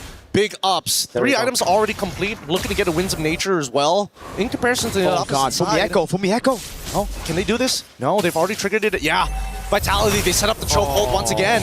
No choice. They were going to lose an inhibitor for it. And they have to make a decision whether to back off or to go for the fight. They go for the fight, but it's only 4v4 right now. Bounty in at the bottom lane. They're going to go for the commitment right now as Vivian jumps in. The Wrath of the Dragon is able to connect the back line, but Vivian's going to go for the chase on Keishi. Finds the way of the Dragon. They got the kick. Lethal counter takes it. They got the Lord of Chell. Deals Ayanami. Who's here is Fumieko. Punishing with the help of the RWM. Look at Keishi running through the hills, but it is onto the bush, and Chell's going to try to go for the read, and she cancels the recall. Keishi jumps in, but Chell has the win of nature. Fumieko will be sacrificed for it. At least they got the RWM out of Rain, and at this point with the Lord coming in, as long as Cini maintains her distance, Rain will not be able to steal back a real war manipulation from her. Chell, finally, full item build. The Malefic Gun, we've been waiting for so long for it. With the Malefic Gun, she'll be able to maintain her distance against the majority of the heroes, as Vitality could be looking for the end, but MWI's coming back up. I think a safe place to go for the guaranteed base turrets right now. Wave bot will guarantee the base turret bot. There's no wave up top. Na'Vi have done a good job. Now it's up to Vitality to try to play with this Lord. Keishi's up in 1. No chance. They're gonna back away. They're gonna breathe. They're gonna say, you know what? There's just too much risk. Not enough reward. We want to close out this game, but we want to guarantee. And we've seen Vitality do this. They like ending their games closer to the 17th minute if necessary because mistakes are costly at this stage of the tournament. And that's why Rain is crucial in these skirmishes. For the Lord, if they wanted to go for the gamble on the Lord, they need some more CC, some peel. Not for their backliner, for Keishi on the red tree. Because the team did such a good job. Mirai already got the Wrath of the Dryad, not Ayanami as well, sticking onto Vival, but Vivian was doing the same on Keishi. But that's the thing, I really think it should be not Ayanami going to deal with these waves rather than Rain in these scenarios, because at least you have the Black Dragon form to kind of just run through. But Na'Vi understand, hey, the Black Dragon form is going to force Vitality to back away, or maybe that's what it's supposed to do, but with the guarantees on this Balmon, like the collateral is so little, there's so little risk. It's a difficult scenario to be in. Very difficult. I'm literally trying to figure out a way for them to catch like something off. Like, unless Mirai can flicker in with a Wrath of the Dryads to catch Chell alongside Fumi. But the problem is Vitality purposefully make sure that they are split apart. And with no War Axe, there's no reason for Fumieko to ever peel for Shell. Just play to kill. There's too much they have in their arsenal right now, especially with the 5,000 gold lead. And the Lord is spawning up top again, so that wave in the bottom lane, it will already be a threat just having a Paquito on the other side. Now that it's a baser taken out, that's free push onto bot. Fumieko could just wait in bush, and it will already be a mind game for Na'Vi. They're constantly going to be thinking, is the Paquito gonna punish us bot if we move towards Lord? Or is the Paquito sticking and using that? I mean, they got to start doing their protocols right now. It takes about roughly 12 to 13 seconds to get right from your spawn point all the way down to the end of the lane. So they need to start clearing out these bushes down bot side around that timer just to make sure that Fumieko moves away. And once she's done, then slowly start clearing up to the Lord side. Because of the expanding rivers as well, it just gives Fumieko so much to play with. He's a race car, bro. Just flying through, flying through. The queen is here.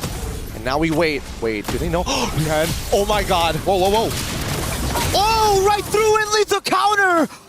No way, she tried to be at my forward to go for the poke on City as she overextended, but it was just a bait. Now it's a free Lord. And with Rian down, I believe Vitality are just gonna go for the straight push. Lord's gonna be up in 4 seconds. That has got to hurt. That's got to hurt. It's not just hurt, it's a tilter, Gideon. I mean, yes, it is a tilter, but at the same time, what can you really do? Oh! Vivian. Another attempt here. Wrath of the Dryad, though, locks him down. The RWM is melting Mirai. Thank God for that flicker, because the lethal counter would have found another victim. It's not over just yet here. No big ultimate from Cine at least. Can Rain steal it? And yes, they got the RWM back. But she's getting poked down now. It's giving the RWM to lock Cine down. Has the flicker out. Not Ayanami with the Petrified Fierce side, but it's her that gets deleted by Chell. Last baser up top gonna be taken down as Mirai tries to move up forward for Rian to clear.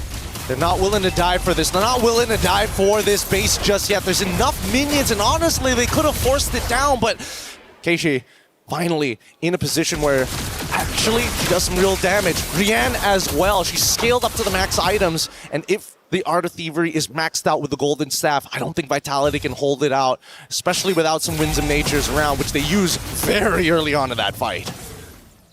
I'm just scratching my head right now, trying to think of a way for Na'Vi to come back against Vitality, who've scaled up. Because even if we talk about scaling, this is a carry and a Yve. Exactly. And I think the worst part about it is that the fact that they have guarantees on this Lord, I think they need to kill Vival at some point. The question is what timer is good. I would say around 30 seconds is pretty good, arguably even 20, but Vival just refuses to die and is always so close to her team. The only time she died was when she brute forced Turtle 1, and even then she died with the Turtle after securing a big objective for the team. Rian has the Wind Talker, right? No more boots. She's bootless. She is full damage with a Wind of Nature, but she still gotta respect that lethal counter, man. That big bonk. Na'Vi, at this point, is just waiting for Vitality to make the mistake. This game is not in their control. It's not in their hands. It's an uncomfortable feeling to be in, but at the same time, you kind of have no choice. There is no out at this point. And I think that much is clear. Vitality, they're going to slowly choke him out. But truly, who can maintain this game, right? We're already going in close to the 20th minute. Eventually, somebody will fall. Na'Vi have to try to either gamble it around the Lord or just bank on a defense. Because at this point, they're trying to do both. They're trying to set up top to clear the wave after it's been slow pushed. Then they try to go over on Lord. This is a good idea. Could they sell this? How could they sell this? Did they make Yuzong just walk into Tribe Rush or something? I think they sell it by just waiting for someone to walk up right now. And they clear it out. They know the timer is up right there for the Lord. So they reveal themselves. And it's still going to be a slow push again. They haven't cleared it enough. Yeah, this is inevitable. This feels inevitable, and Vitality have played this so very well. They've got to gamble. They've got to gamble. They got a 50-50, and Fumi already on the top side. I don't think they can gamble when Rain is in the base defending, and she doesn't even have good clear against these super minions. Oh, Fumi. We need to see the super play here. Vivol can open up the map. Chell just holding it as well. Look at the poke from Sinion, not Ayanami. That's the main initiator out of the fight. Half HP as Fumi Echo again waits in the bush. Try to go for it. Oh my god, wait, the dragon and the full pounce! That's when the nature Fumi Echo able to survive right now as that's been the Lord taken down as Chell gets the kill on Keishi. Vivian gets away as well and gets the chastised Pauldron. No Purify and no Wind of Nature on Rian. However, at least they were able to trade 1-for-1 here, and Cine ends up going down. I want to see whether Rain already stole the RWM. If she hasn't stolen the RWM, it's going to be a little awkward once the Lord starts pushing in. But even so, really nicely done from both sides. This is defendable. 30 seconds on Cine. They're going to have time to build up. Now, the question is for Vitality, do they want to bank on a 4v4 instead of waiting for Cine, right? Because if they wait for Cine, this Lord is as good as gone. Yep. And I mean, big issue is that Cine won't be able to participate in the fight like fast enough. And no chance. Unless Vitality just starts slowing, they can't slow their own Lord down. And Na'Vi, they don't mind it coming in quick. Yep, 10 seconds on Keishi, so it is going to be the gamble. If they can go for a fight before Keishi spawns, and Fumi Echo jumps in. Knockout strike is off! Winter Crown already used up as Rian goes for the damage again. Damage reduction coming out. Fumi Echo is able to survive, but now it's Vivian caught on the taunt. Still able to get away with Jikundo, and the Black Dragon form comes around as Vivian is going to get taken very low, but it is Na'Vi staying in this game. There's still the second wave that we have to worry about. This is where Cine now comes into play with the RWM. They might be able to do something here with it, and they still have the Way of the Dragon. No IMU from Rain, no Wrath of the Dryads coming in from Mirai. Oh, wait a second, you're right. Second wave, here we go. Ultimate's already down, and they still have Cine on the eve. With the damage, with the poke, coming down with the Wishing Ladder. Oh, Ayanami finds Beerus down to Petrify, but she gets baited in, and now it's an RWM to take Ayanami down. Didn't get max value, but that should be good enough. 2 siege minions there, and Na'Vi, with the Vitality, has to tax him every single time. Oh my goodness, the damage coming in from Yan. Good enough to chunk down Fumiko past 60%. And they defend again, even with Ayanami down. They have enough firepower with Rian in the late game, having full items, even the bootless with no boots, just a wind talker. That's why she's dealing 1 billion damage. Oh, this is a really tough game. It's clear that both our ladies here up on stage, they don't want to drop this game. And Vitality, what looked to be some huge momentum, has kind of halted. It's starting to stall out. And Na'Vi, they feel it, but at the same time, it's still not in their control because they're missing all the inhibitors. I've seen these games before, you know, Gideon. A game that was dominant to one side, but our team just holding out all this time. It was also a yellow team against a sort of orange-yellow team, so it's kind of similar. Very, very similar. It happened in M5. Oh, it's an all-in over on Fumi Echo. Keishi finds a pick together with Mirai. Wrath of the Dryad is what they use to get Fumi Echo, but look at the rest of the team right now as Keishi gets zoned away. It's a free Lord. Rian with the BMI forward. Trying to go for the chase right now with the Black Dragon form as well, but she might just be too far ahead. Well, but again, trying to force out a fight that they don't exactly have the perfect position on just isn't worth it. But they've already staggered the team of Vitality. They are currently 4v5 now that the Lord, similar scenario, but at least they have City on their side. It's all up to Rian, 1-5 and 4, but the KDA doesn't matter when you've managed to make it to the 24th minute of the game. You have all your items. This is the time for Rian to find that redemption. But Vitality have an evolved Lord. 4v5, but you have damage reduction. Now it's Rain, who has stolen the RWM. That's the right ultimate to take. All right, can they play this? Vitality, do they want to force Wrath of Dry? And RWM already out! City just took it like a champ right there with the help of the damage reduction from the Evolve Lord. Now as the RWM comes down as well. It's good! It's Vivian who loses Immortality. Mirai's right there. Rian gets bursted down. Shell pops it out. Rain with a shutdown of the Flicker. It's 1-4-1. Both gold laners gonna fall. City trying to run away right now. Has the Flicker. Gets away in time as Ayanami goes for the dive and Keishi lands the Fracture. But City gets the slow on Keishi. Now it's Vivian with the walk up again. It's Vivo with the lethal counter. It doesn't land too much. Onto the members. It's Vivo trying to clear. Fumi is already here and now they have an opportunity, but they don't have a wave to actually work with just yet. They could try and collaborate with the rest of the wave to clear and try it one more time, but it's just too late. And Vitality, despite everything they've thrown at Na'Vi, this impeccable wall holds with no inhibitor as they chase them down the map. What a defense. Oh my god. Through how many lords? 4 lords defended. Yes, they are down to just their crystal. But it just shows how tenacious they are. They get back up every single time they get put down. This is really, really tough game. Both sides understand the pressure, but both sides want to end this clean. Na'Vi now is starting to adapt, realizing, you know what, despite our inhibitors, as long as we make sure the timing is good and we time our tempo to sync up with Vitalities, there is a chance, because they are prone to mistakes too. Now it's back to the build-up. We take a look at the equipment now. Immortality for Cine. Immortality down for Vivian. We have to take into account some of these immortalities that have already been popped in the fight. Hold on, Vivian! With no immortality, opening up those bushes now seem a lot more scary. They're still pretty tanky overall. The raw burst damage from Navi's side isn't that high, especially against these thicker boys, but that's just show for you. In the meantime, at least for Rian, plenty of damage here. How did they wait? Vivian in a really awkward spot to get a reaction out of Keishi. And I like this, the fact that they're trying to get all the information and they find it. The taunt land, oh god. It's a double taunt on Vivian, with the dragon there! And it's a big pick at the 26-minute mark. No Wrath of the Dryad though, the rest of Vitality, think about it.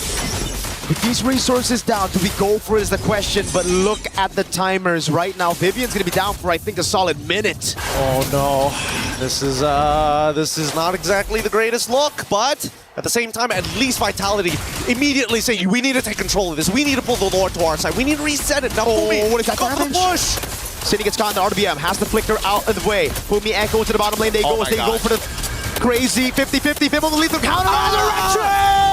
He gets it! Wait, they need to cancel the recall. Fumi is already immediately going back, and luckily not Ayanami already expecting and anticipating the motion. That's the problem against the Bauman. You still need to zone, even if you have the man advantage. Oh. No one checked the bushes. They went straight for the Lord, and they paid for it.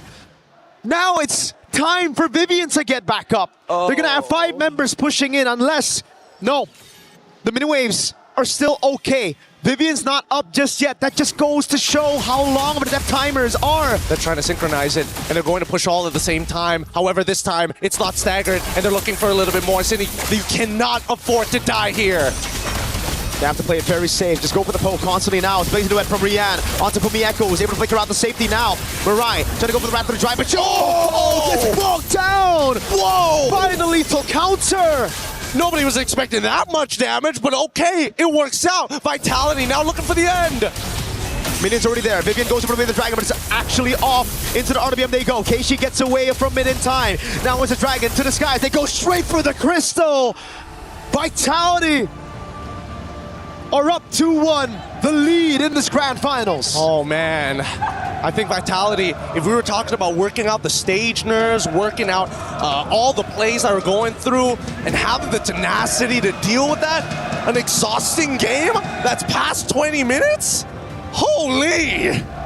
What's frustrating is if you're Keishi, you're thinking, I'm losing these red trees, but in reality, that's a Bauman. Yeah. Just through a Bauman, you need the team to zone, and nobody opened up for Keishi. It's just, you can't, there's nothing you can do about it. There really is nothing much you can do about it. But let's look at this one more time, because Mirai, down to a literal third of her health, instantly dying to the lethal counter. It's so ridiculous, but I think they now figure it out. Hey, maybe it's not just us. Maybe it's the draft as well. We got to really make it happen. But with that being said, though, what an absolute banger of a game. We're going to be throwing it over back to the panel right after these messages. Stick around, Mobile Legends action.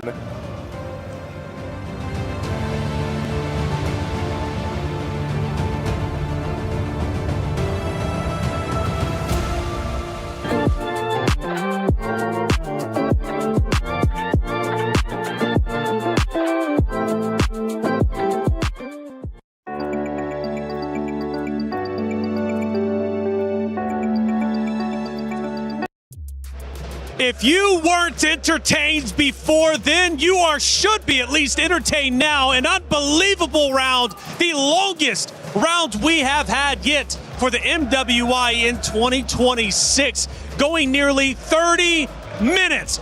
Back and forth, Na'Vi refusing to budge until the very last seconds of the round number 3. I am blown away. MLBB has been incredible, and I have loved watching it over the past 5 days. But that has to be the best map we have seen yet. It turned out so close. Oh. Do we have no idea what we're talking about? Absolutely none. What? Absolutely none. We were talking about how Vitality wanted to go fast, and now they're the one scaling, and then like we said that, you know, Na'Vi wanted to scale, not go fast, but then they had very fast game 1. What's going on? Absolutely no idea. I thought the game was going in a certain direction, and then it went another way as well. There's just so many things to talk about, honestly, in that almost, what was it, 27-minute game? Like 20, 27, 28. Let's look at the stats. I believe we're going to compare a couple of different players here after this map number 1. And yes, we will have our star-studded players. It was 28 minutes and 10 seconds. Unbelievable. But what are we looking at when it comes to our star players? Well, first of all, we got to talk about Sini, man. She's the carry as well as the best wingman, always being there when we're talking about fights. Over 6,000 damage per minute. That's amazing considering it's 28 minutes of the game. Sini on that eve, unstoppable. But I do have to, give my flowers over to Rian here. Being able to get the rich guy. We were looking at her laning phase earlier on, and she wasn't having that great of a time up against Shell. But the fact that she was able to, get to the power spike, be able to stay relevant within the game despite her being so far behind, I think that's very impressive. We see now the players going back. Oh, we even have some dancing action. We have some dancing inside of their vaults as they get ready to set up for map number 4. But just seriously, I'm absolutely blown away. Obviously on the bottom there, you have Vitality. They're feeling comfortable. They're feeling good. Granted, it was tense. I felt like there were moments Vitality absolutely could have closed it out if they played perfectly.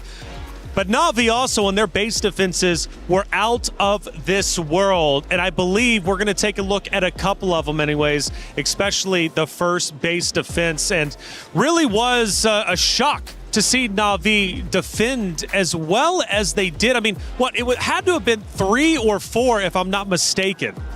Yeah, and honestly, it's right. We talk about this backstage as well, where this is such a long game. This is going to be the turning point for this best of 7 because let's put this into perspective. This is 28 minutes, and this is only the 3rd game in this best of 7.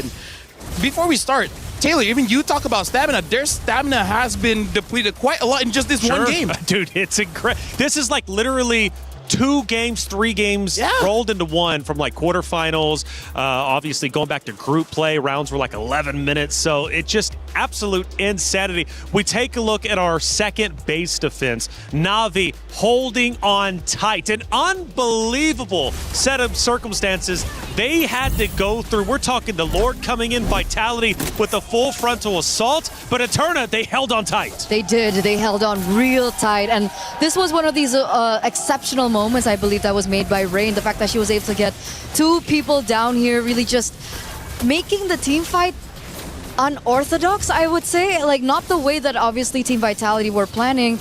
And they went like this over and over and over again. Yep. The splash damage and the taunt as well that goes through from the Valentina was very surprising for me. And in the later stage of the game, it turns out it came out really clutch. And I want to say that was just 2 of them, right? But we had like 3 or 4 of those moments throughout the 28 minutes. And one of the critical moments of the game was the final Lord fight. And Vitality ended up stealing it for themselves. And the commentators were going absolutely insane. crazy. 50-50. Vivo the lethal counter. He gets it! Wait, they need to cancel the recall. Fumi's already immediately going back, and luckily not Ayanami already expecting and anticipating the motion. That's the problem against the Bauman. You still need to zone, even if you have the man advantage. No one checked the bushes. They went straight for the Lord, and they paid for it.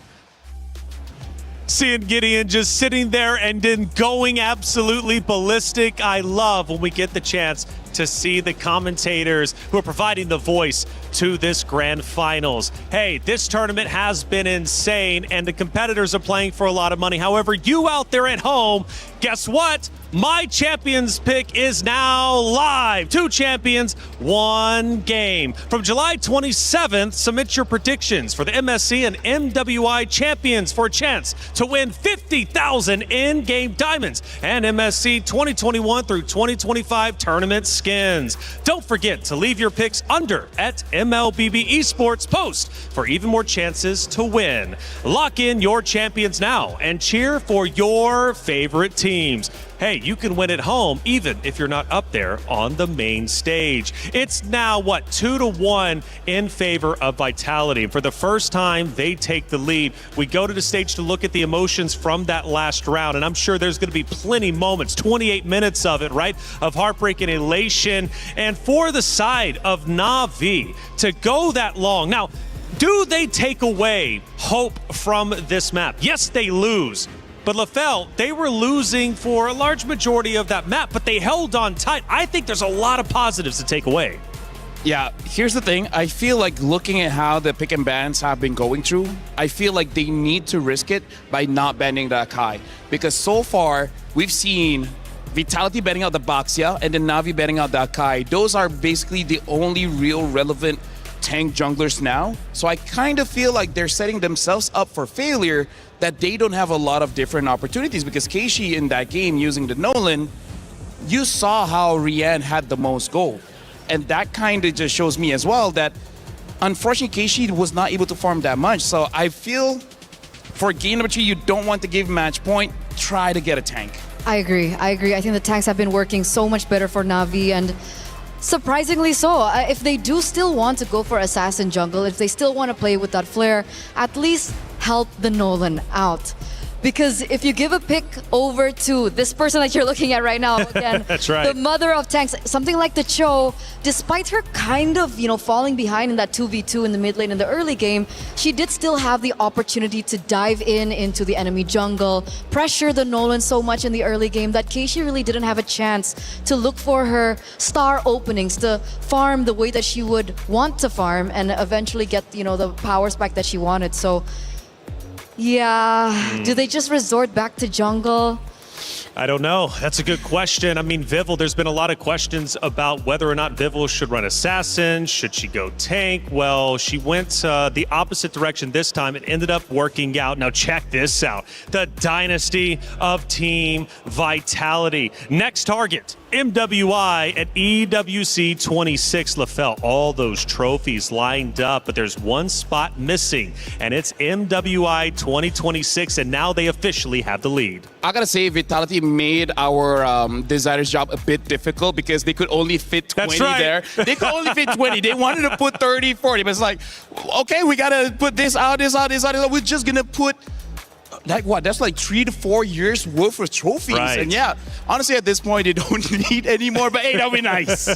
We're back to the stage where we just left off, a 28-minute game. So much back and forth. Great base defenses from Na'Vi, but the relentlessness of Vitality ended up paying off in the end. They now lead 2-1. Now, LaFell, I'm going to go to you real quick, and the reason why, because you were making some spicy predictions before the series started. Now, you said if it was 0-2 in favor of the side of Na'Vi, series was done with. Now it's 2-1. What do you have to say?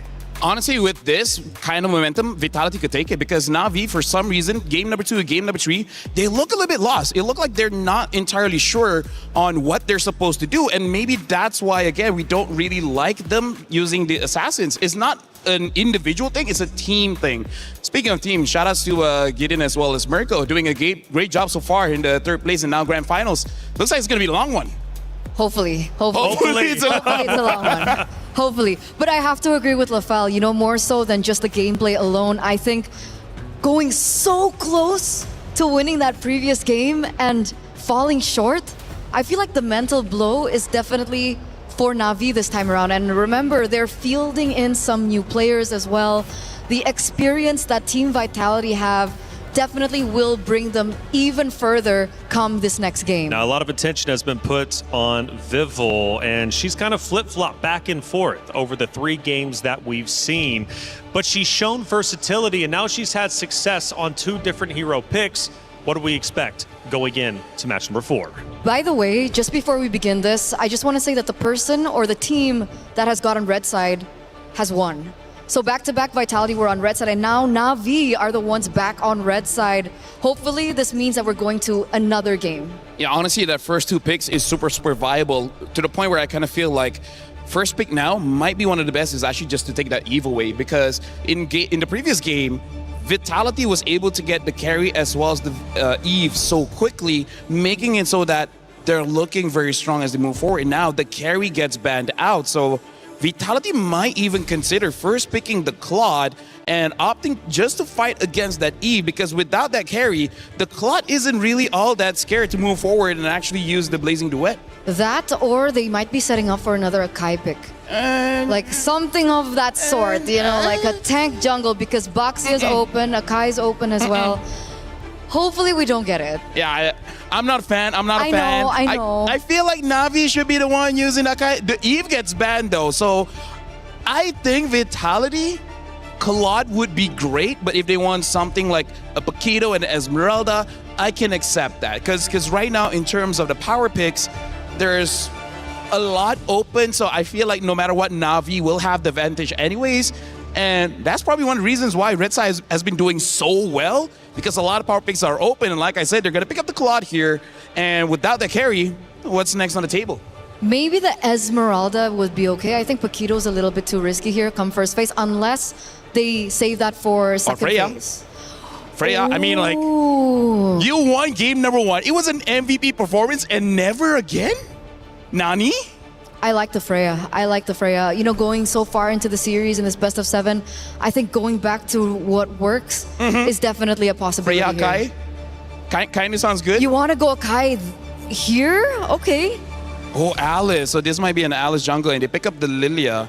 Well, since the Eve is banned out, second best, I think, in terms of wave clear would be the Lilia. I think the Lilia still does trump the Valentina if they are relying on mid-rotation, which they did rely on mid-rotation, but in reflection to the earlier game that we saw, I really do want to think about the side lanes. Oh. Like side lane match priority.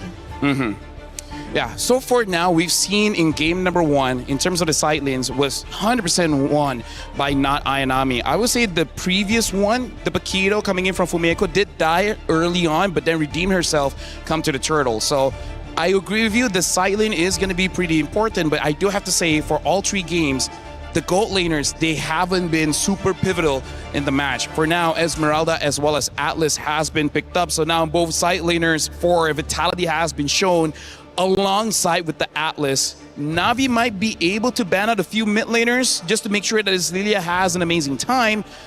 Now I kind of feel like picking up a roam early would be good, because the Belleric is still open, and I think it's not bad going up against what Vitality has already shown. Yeah, Esmeralda, it's great against the Claude as well. There's an argument to be made there. But they go for a Moskov here. So we don't get the Harith matchup here against the Claude. We get the Moskov instead. And just in case, let's say, Team Vitality want to pivot into a assassin jungler for Vival, they do have some answers towards it, considering they also still have yet to pick up the roamer. So there's more layers of defense for Na'Vi here in this game against that. Yeah, right now we got to consider that this Alice is most probably going inside the jungle here. So I think for Team Vitality, maybe ban out some of those strong EXP laners. Again, like the Freya, maybe even respect a Paquito. And then honestly, I feel like Vitality already has won the draft. Like, as long as this Esmeralda is not disrupted, this is looking good for Vitality.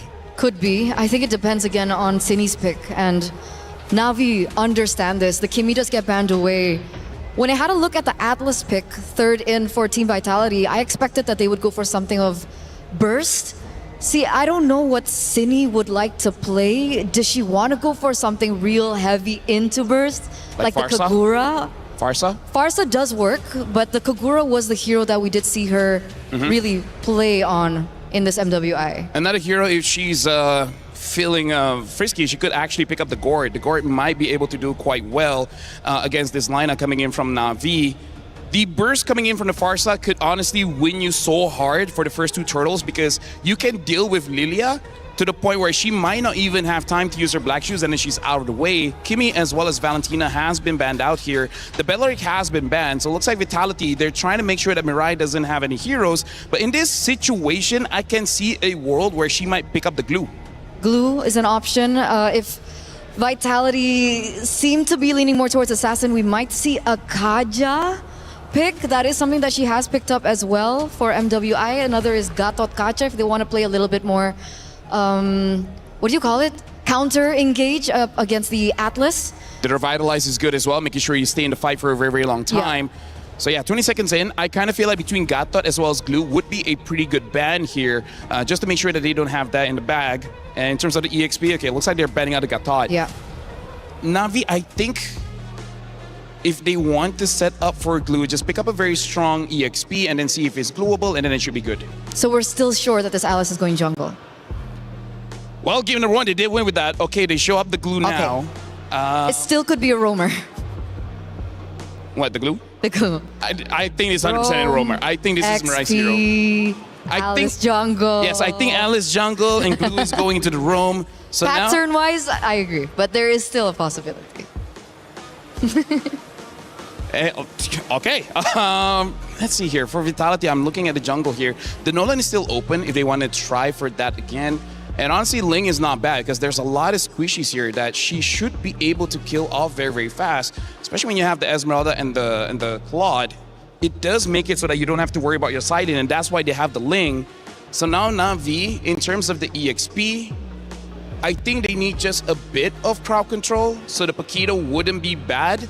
Just try to avoid the Esmeralda and you're good. The other option would be an Arlet, but the problem is Arlet loses so hard against Esmeralda. I like the Paquito. Like, just in case this goes to, the later stage of the game like we saw in the previous game, the Paquito is still the king of the far lane, especially the Paquito is not falling too far behind of the Ling. The Paquito should be able to control the far lane. Yeah, I'm looking at Paquito or Freya. Both should be serviceable here because Na'Vi looks like they're going back to something that's comfortable for them. And now Vitality, they're just drafting for any kind of weaknesses that Na'Vi has showed. So I'm liking Vitality's draft. It looks sound and it looks like they should be able to do it quite well. Instead, they go for the Balman, which I think is good because going back to the tanks might be the way to get the win. That's the flex. That's the flex. The teams have gone back and forth. It's Na'Vi and Vitality both going for a championship. But the reality is Na'Vi needs to shut Vitality down now. Get rid of their momentum. If they don't do so, Vitality will be one round away after this to a championship. It is essential Na'Vi ties this series up 2-2. But if they can't, they will be in trouble. This map means so much to both rosters, but who's finally going to get it? It's Na'Vi, it's Vitality in Grand Finals. Miracle, Gideon, let's get Map 4 started. Thank you, Reflections. Dear Lord, we've been waiting for this. Already our defending champions are one step away from putting their key into the totem pole, unless Na'Vi can do something about it. Just so close, yet so far, and at the same time, at least now they don't have to worry about neutral objectives. They got the Bauman for themselves. Unless she gets CC chain, right? That's the thing. The Bauman will win out in 50-50s, and I think Na'Vi, they just always went for 50-50s instead of trying to zone the Bauman to make it a little bit more equal. I think right now Vitality have enough damage, they have enough burst as well to blitz it, plus they got the CC from the Atlas. Again, last game Atlas was banned by Na'Vi, so they couldn't take it to counter the Bauman. This time around, it's on the hands of Vivian, who already had a fantastic game on Cho. And they want to do even better this time round. Not to mention that at least looking from Rain, looks like they have pull yourself together and make sure that the Purify comes up a little more often. Little Wander will fall into Keishi's hands. And at this point, you're thinking, hey, with the upcoming turtle, what would be the worst possible outcome? I think it's really if Vivian ends up dying early, or maybe they catch out Cine. It shouldn't be ideal, but at the same time, I would imagine that, like, hey, if they are able to contest or break apart that mid trio, they've got some work cut out for them. You have to look at the pattern, though, Mr. Gideon. So far in the knockout stage, Vitality have always dropped a map, a game. Against Falcons ID, they dropped the game. They were able to take the entire series 2-1. Then we continued on to just yesterday in the semifinals where they dropped the game again against Geltech Cyber Team. But overall, we're able to take the series, and every game got more dominant than the previous ones. Well, I mean, yes, that is true. But what happens? What if we're looking at this narrative wrong? What if they take this game away and Na'Vi turns it 2-2? Does that still apply, or does this only apply to best of 5s? What about best of 7s here? Ooh. Does Vitality have what it takes, especially when it comes down to these marathon runs? That's a good one. That's a good one. It's been best of 3s. That was the first one. By the way, shout out to B right there. Smug little B. I love that guy. Smug little B. Smug little B. Best of 5s, it also was 3-1. So we'll see. Again, after getting this game, though, if they get this game, just as Reflection says, it's momentum. It's ridiculous momentum. Home turf as well. We just saw, in other titles, how home turf really plays a big role. Yeah, it definitely helps when you got your fans literally shaking the stage with their chants. Through the other stages as well, by the way. We hear the echoes and the shockwaves of these other titles. It's vicious. It's really, really vicious. But at the same time, does that mean that if Vitality end up, completing history, getting that title run, that next year we're going to get best of 10s at that point? It's like, at some point, they can't just keep on winning. They can't keep getting away with this. They can try, but at the same time, I'm looking at Na'Vi and I'm thinking, like, what is the mental game coming into this, right? Because it's not a matter of, did we get out macroed here? It's like, no, it's just bad starts at the game, and unfortunately, certain holes in our draft, and somehow they keep on getting underneath the skin. Yeah. It's just these little things, I think the experience as well. Obviously, Na'Vi coming into this, 2 new members from the previous lineup that we saw from last year and even from 2024 when they won with Smart Omega Empresses. So it's entirely different. You have these members who are less experienced, who are finally now understanding how it feels to go up against seasoned veterans in Vitality who've been through it all, won the very first MWI, and then after EWC lost it, but then reclaimed their throne just last year. At least from what I see from game to game, we're seeing more efficiency with their abilities. They need certain guarantees, and it's good that they have target priority. It's like, okay, we got to make sure that at least Vivian is going to go down when we commit, and they use 4 ultimates. All right, following game, 3 ultimates. Hopefully we get somewhere close to 1 or 2, ideally to make sure that it gets a little bit more evened out. But by then, Team Vitality are already at high heat. So at this stage, now that we're already thinking about it, maybe they could look to punish a different angle. Maybe, even better, they start flipping the draft on them to make sure that their adaptations is always 1 step behind.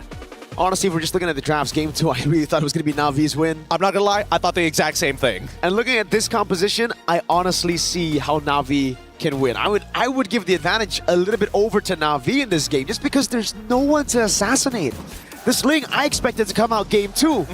Game 4, they pull it up here against a Lilia who has black shoes, against a Moskov who should be able to just jump out of the Tempest of Blades and also pinning her down.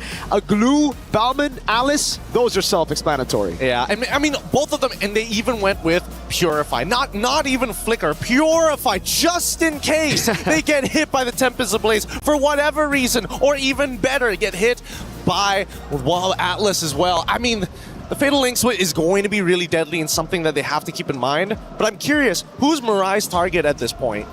Obviously, you want to go for Ling if you can, but at the same time, it doesn't sound like a bad idea actually getting on to someone like Esmeralda and completely pulling her away from the fight. And I think in this game particularly, this Glue is going to have to itemize a little bit more defensive, because if you go for the classic Cursed Helmet into Glowing Wand, or heck, Glowing Wand first, there's a ton of damage that will obliterate you before you can even go for the mount. They got to keep a lot of things in mind here. Thank God for the Vitality fans maintaining the energy in here, making sure that nobody is going to get a little sleepy or getting bored in that audience, especially with a chant like that. These French fans, man, these Vitality fans, they are something, certainly. Their energy throughout the day. They've been like this all the way from the morning. It's consistent, and I love that so much. We're from Southeast Asia, and even then, some people, they got to start cycling out the super fans. Look at that trophy. I'm just You're taking it all in. Taking in the atmosphere, that trophy with the crowd all chanting. I want to learn some of those chants, man. By the end of today, we got to at least get one chant down. I don't even know what exactly the chant is. I'm trying to figure it out. It's in French. It's in French? It's in French. Oh, no wonder. No wonder. But even so, I love the energy. Let's look at some of the tournament stats here so far, especially for Vival. One of the big standouts here for her performance with a KDA 5.38, 25 total Lords, and 27 total Turtles with a 666 GPM. I think that's so far the most impressive hero pool that we've seen. I think it's very impressive if we take into account the fact that she's been playing on utility jungle for the most part. Only a handful of Assassin games and we're back in the Land of Dawn. Okay, here we go. It looks like the game state hasn't changed too much. No major advantages and no first bloods. Once again, keep in mind that Cindy, every single time that I say, hey, Selena, if you don't hit those arrows, it's going to be useless. Cindy somehow is able to make it collide to the right target. It's almost magnetically. Yeah, just hold on to my mid lane. Got that Abyssal arrow landing constantly, man. It almost feels like a target skill when she's on it. So weird. It's strange. Maybe the hitboxes just double up. I don't know. But at this point, here we go. We haven't seen a first blood, and we're expecting at least something here on the first turtle take. Yeah, Vivian's on there as well. They're trying to delay this for as long as they can because they know, I don't think... Oh, what? Fumieko with the steal, no retry! Oh, a disaster to the start of the game. They're able to pick up some kills at the end of the day right now, but the turtle didn't go to Na'Vi. Fumieko gets another on top of the turtle, and now it's Rain. Who's next for Fumieko? How? What happened? Oh my god. I think if we pull up the replay, I'm fairly certain Keishi got hit by the falling star move. Vival got in quickly, retreat, and it was just the auto attack. We need a replay of that if we can, you know. Oh, thank you, Zipper. Thank you. Here we go. Keep your eyes open, okay? Hits. Oh, it's the Abyssal arrow! No way! Every single time you count out this Selena, somehow squeezes out the perfect amount of value. Oh my god, it's a target lock ability when it's on her, man. How does she find that? Literally threading the needle! In the middle of... Oh my god. People literally weaved it through. I don't know. I got no explanation for it, but great play. No matter what, they still nail... Oh boy. That's the thing, right? On the glue, when you're up against a Ling, just Tempest of Blades and oh my god, Fumieko, you stole a turtle already. Calm down. Calm down now. We don't want an orange buff take. Oh, they're going to be trying to get as much as they possibly can at this stage, but I'm more worried about Rian here, because again, going to be thinking about the cross-map plays. That's the beauty of this Moskov. Obviously, you're able to kind of pin that lane down, but at the same time, if you're not causing that cross-map play, how are you going to do it? Or they can even set it up as a bait to maybe cause Vival to go down and commit to something. And that's what we were talking about for the Bauman earlier in game number 3. We're like, if you can CC her at the right time, then the lethal counter shouldn't be an insta-win on the red tree. And that's exactly what Vitality do. Though I really thought it was going to be more on Turtle 2 when Atlas gets the Fatal Links. Turns out, nope. With the Abyssal Arrow, it's pretty good. Mirai goes in on Vivian. Don't think it's going to be a mount. It's just a bit of poke onto Vivian with the rest of the team as they go and contest for Turtle 2. Yep, they just got to slap him up here. And look at this. I just love the fact that Navi's already prepared on that purple buff. Yeah, Falling Star Moon in the back line now onto Keishi, forcing Rihanna away. Again, it's going to be the red tree from Vival. They zone her perfectly now. The top of the blaze lands. 3-man knock with immobilization lands with the Samsung on the pass, and Vival won't be able to get on Rain. It's a 1-for-1 with the turtle on the hands of Vitality. Now Asini goes up to try to help Vival.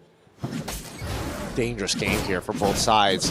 Keishi, unfortunately, that lethal counter was just a little short. Couldn't get it past it as Vivian pulled her away in the middle of that fight. Vitality's already looking in pretty good shape here, but now this 1.3k lead, we should know what to expect at this point. We've already seen it happen 2 games in a row now.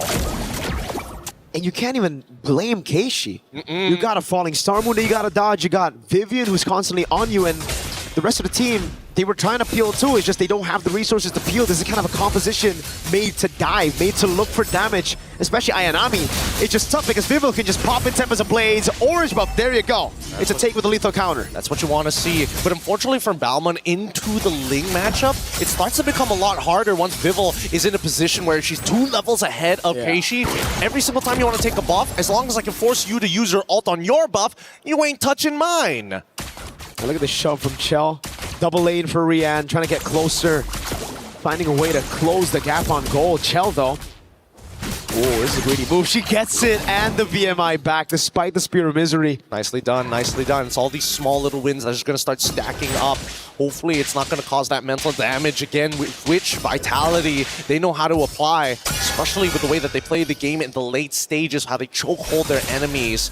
But now, I would imagine that Vitality, ideally, they need to start getting this lead back. And so far, we do see that Rain getting zoned out by Fumieko pretty early on into this bout, as there's only 10 seconds left until the next turtle. Ayanami, oh man, Cindy's just so aware. Spots her instantly with a trap. Ayanami forced out of the bush. Lethal take already earlier for Vitality. That gives a little bit more vision to the rest of the team. Navi got tempo in the mid lane. They're going to have to dance around for a little bit. They didn't set enough of the traps. Sydney is going to hold on to it for now. They don't want to have the perfect position around this lure because there's no reason to be around this turtle at this point of time. And wait, hold on, bottom side. Ooh. Looks like Rian, you're taking a good chunk of that Blazing Duet. Sydney, it's going to be dirty if you land it. The SOD lands, but whoa, Rian goes for a Vival. Sees the angle. Oh no, Rian in the bottom lane. 3 members coming around, and it's City who picks up the kill. Na'Vi weren't even on the turtle, so it gives Vitality a way to still respond to this. They have hope. They got to clear this out really, really quick. No Finch points as well. Fatal Lane knocks her up. Again, this time it's Keishi who still secures it. Gets a double on the whack as well. All right. At least Navi was able to get something off this. Yes, it did come at the cost of a little bit of scaling time, but it's not the end of the world. And City just trying her best to get away from the scenario that Rain is trying to force upon her. No flicker. Uh-oh. The trap lands. City gets an arrow as well. Now it's Vival with a walk up too. He's going to go on to Rian. Tempest of Blaze ready. Rian just spawns. She just got back in lane. And she is dead. City gets traded over, but I think for now, Vitality will think that was already a lost cause on the Selena, so we get one on top of it. Outplayed, and I can't believe it. I can't believe it. City, just great awareness overall. Set it up perfectly for Vival, and that's exactly what you want to see, especially when you know, hey, I'm playing Selena. My usage isn't to be consistent damage. I'm a little bit of burst, and I don't scale very well in the late game, but you will love these stuns. Rian doesn't like it. I don't think Na'Vi likes those stuns, man. I mean, Rian could have purified out of it, so... She's got to hold it, man. She's got to hold it still. If it's Abyssal Arrow, don't use it. If it's Fatal Links, that's when you use it. Yes. Because if it's Falling Star Moon, there's just too many layers. There's too much. Ideally, it all comes down at once, and hopefully you don't die, but like you're praying at that point. Oh, God. I mean, at this point, even attempts of Blaze, you can have to purify out of, right? Like, the knockup itself might kill you if the arrow doesn't land, but it's zone Ayanami away just enough for Chell to pick up a turret up top. And you have to take a look at this. Rian, the 2 deaths have set her behind so much. 2-level lead earlier. Rian finally gets to level 10, but that means, oh my God, these arrows are point click. Yeah, they are point and click. Let's pull up the eye. Whoa, hold up. What is going on here? Vivian's just having a bit of fun on the Atlas, you know? Trying to open up the map through the mid too. I mean, like, you're trying for a lot here. Navi has seen that 3 games in a row. I don't think they're going to let it happen 4 times. Well, at least, you know, in the perfect match, you get a damage reduction as well. On the show earlier, she got bursted down in the late game. Yeah, I'd love to see the items as well. I agree. I want to see Rian and Chell. Specifically, it's a 1,000 gold lead between the 2. Thank you, Zipper. Really appreciate it. 2 items to 2 here. At least the house call is already done. Starlium Scythe finished already for Cine, but generally speaking, pretty even overall. Oh, about to be a 1-item advantage for Vival. Already on the way to the endless battle. So these boys up front, I have breath there. Won't be too beefy anymore with the endless battle. That's true damage that Vival is going to be able to do. Once again, the dancing begins. And this is where it's going to get really, really difficult because Chell, once the Trinity is already complete, will be able to kind of just soul. They can just hold it hostage for as long as they want. While as you can see, playing on the opposite end. They have to respond to this. Last time Na'Vi lost all their inhibitors, they dragged it out about 30 minutes, and even then still couldn't get back into this game. So it's better to save the early mid before we get to that point. And it's just going to be the constant dash over from Vitality, dancing away with the Lord, utilizing Sinny to clear down below with the Season Hunter, I guess, bro. I guess. Anything works. They gotta make it happen, but it's not enough of a threat for Na'Vi to care about it. And it looks like, honestly, this is getting under the radar. Rian's in a position holding mid and still being able to clear that bot side. But let's see if it does start to force whether this SOD connects. What did Vitality do? Did he pull the trigger on a fight, on a skirmish? Vivil's losing a ton of HP already. Vivian, perfect match onto it. And also the back line. Oh, wait, Vivian just goes for the knockout. That's going to be the Lord secured already. The SOD lands, but you shouldn't take it. Vivo already got it. Great zoning by Vivian as she survived. Yes. Oh wait, Rian did eventually take it for some reason and decided, you know what, I don't want to push down on that bot side. I got to go save that top side instead. I thought it would be better to get a tier 1 in the bottom lane instead of SODing into a 4v5, but now Vitality, they, well, should be happy with that. No trades at all. Na'Vi don't get any gold in their pockets from that. And they also got the battle spells out of the most important targets, the main engagers for the side of Na'Vi, and I think that's why Vitality is a little like, oh boy, we gotta be a little careful, right? If their engage is too strong or hits too many of us, it's already over, so if it only hits one of us, we can counter-engage. So now with the Lord bottom lane, Vivian's gonna walk up on Ayanami. Just opening up the map, the Ling's up top. Vivil's doing such a fantastic job. They're gonna siege in mid. Mirai can't defend it. There you go. I thought she was gonna walk up there. I thought she was gonna walk up there too. But at this point, at least now that the Lord has already been taken care of, they now need to worry about that second wave that's about to collapse here. Okay, forcing the fight. Throwing a ruin, and the SOD lands as well. Vivian goes in for the big fatal links. The Abyssal Arrow doesn't land, but now it's gonna be the re-engage from Fumieko. Oh!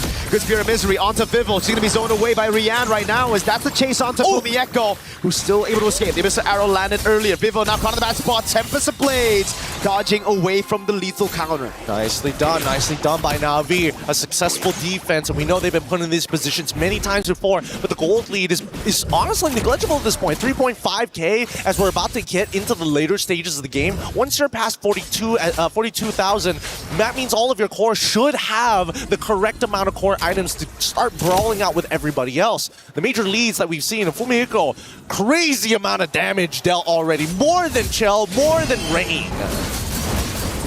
3.5k gold lead for Vitality, but it feels like a 10k gold lead. They are holding every single position on the map. Na'Vi are just stuck under this tier 2. Mirai's doing a good job, at least, you know, but it's kind of like the roamer's job now for Vitality.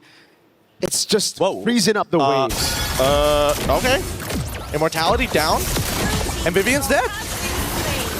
Do we just say classic Vivian or what? I mean, this has happened twice. I think it has to be classic Vivian.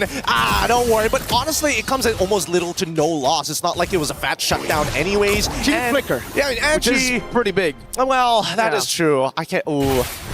Is that unforgivable? I'll forgive it in like 96 seconds.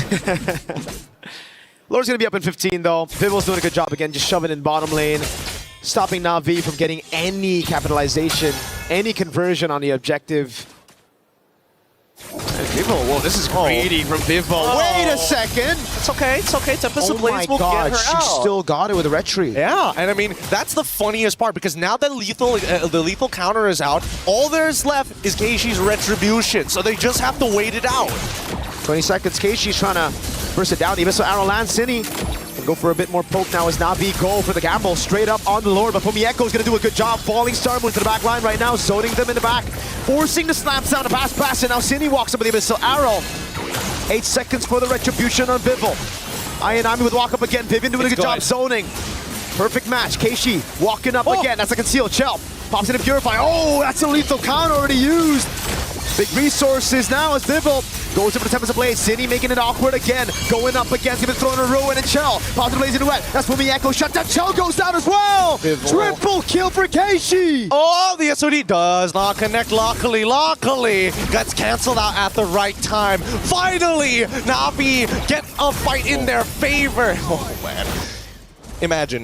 Imagine a world Abyssal Arrow takes it away compared to a lethal counter retribution. That would sting. That would sting for sure, but Na'Vi play it well in that skirmish. Rian just in the back, utilizing the Spear of Misery for when Vitality jump, when they pounce on Na'Vi, and I think that's the right way.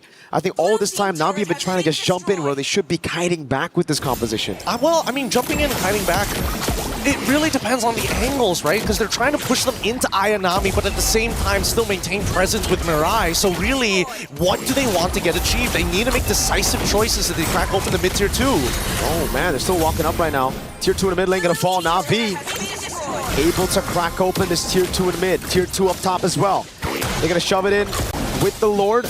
Chell, risky move without Purify. Conceal coming down from Na'Vi. Slash them the fast pass in the back. Fatal Links only landing on one. Now the Throne of Ruin. Catching them, immobilization. But the Echo bursted down by Rian. Chell's dealing with the wave right now. Cine walks up as well. That's Chell with the Blazing Duet onto the wave. Lord gonna be taken down right now. Vivian taken low. Yep, they're still going for it. Now the Tempest of Blades now hits onto 4, and they still can't seem to push them out. For the waves, there's just nothing left to give. And Na'Vi say, you know what? Even if the second waves comes in, it's just too much pressure. We're gonna have to back up here. 800 gold lead now for Na'Vi. That lead that Vitality have been building up, that 3,000, completely gone. And I gotta say, 90 seconds have passed. I still don't forgive Vivian. Would have been nice to have. Would have really been nice to have that flicker. No matter what, it just goes to show that every little resource makes the difference. No flicker on Vivian, but not Ayanami able to flicker to close and get right on top of Shell after Purify. There's just so many different layers that we have to keep account for. And I think even for Na'Vi and as well as Vitality, it's basically an info dump on all sides. I think one of the biggest wins though for Na'Vi wasn't just cracking open a base turret up top, but it was the purple buff mainly. Taking it away from Vivo, now takes her out of the equation, at least with dealing with the waves and the sides. Now it's Rian free on the sides, piercing through that turret onto City. Throne of Ruin onto Vivian. CC me with perfect match now. Fatal Links. Oh my god! Without the Blazing Duet and the Wind of Nature as well. That's the all-in right now. So Mieko walks up. Rian with the dash and forward, but gets caught by Shell a bit. Mieko still there, and now she gets hurt. Okay. Vivo. Oh, they want more player. The Tempest coming down. Oh my god, Vivo. So Ray with the shutdown and a good flicker up from Mirai. Wind of Nature saves the day. Bibble is down, and it's 17 seconds for the Lord to spawn for Na'Vi. Dude, I get it. It's like a slightly awkward fight. Like everybody is flickering just a little bit earlier than they probably should, and abilities are coming out just a little bit later than they need to be. It's a battle of margins at this point, and they're all trying to think, hey, I gotta predict when you are gonna use that dash more than reacting to it. Vitality is still trying to go for it. Vivian walks up. They dealt with the wave in the bottom lane. Vivian's gonna go for the lockdown on Keishi. It's the Frozen, but no Fatal Links. Now they go on Ayanami. Lethal counter entry, SOD last, Throne of Ruin! Locks Vivian down, and now it's a flicker out again, a conceal now. Ayanami doesn't want to give up on the chase. The Abyssal Arrow doesn't land. Oh my god, Vivian gets away with a sliver of health. Literally 1 HP, and Vitality in a position that's not exactly in their favor anymore. Na'Vi, in a while we've seen in these past couple of games, after taking so much punishment, this is the closest they're going to go to try and get a second game to equalize it against Vitality, and that should stop the momentum. And they got the evolved Lord. Vitality already struggled clearing out the Lord earlier, and it was with this kind of composition. Again, the Selena not great at clear, the Ling as well. Throne of Ruin, only landing into the front, but now, oh my god, the lethal counter spear victory! It connects, and now they're gonna go for the end game!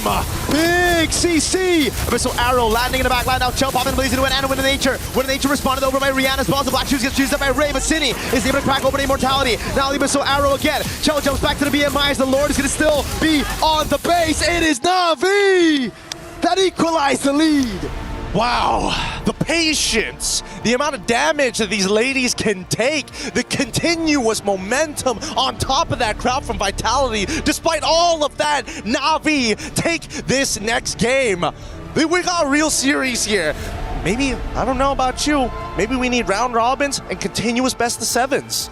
It's the only way to bring out the peak of their mechanics. Add in a double elimination for that one, brother. A lower bracket, and we are set. So good, so very, very good. There's a lot to talk about in these games, but again, I feel like both teams are falling back into uncomfortable zones, and I think starting to get comfortable with how much pressure each other are applying. Like some threats, just once you recognize it's not a habit, it's not a problem. But we're going to be throwing it over the panel to double confirm these suspicions with the help of Reflections, Eterna, and as well as LaFell right after these messages.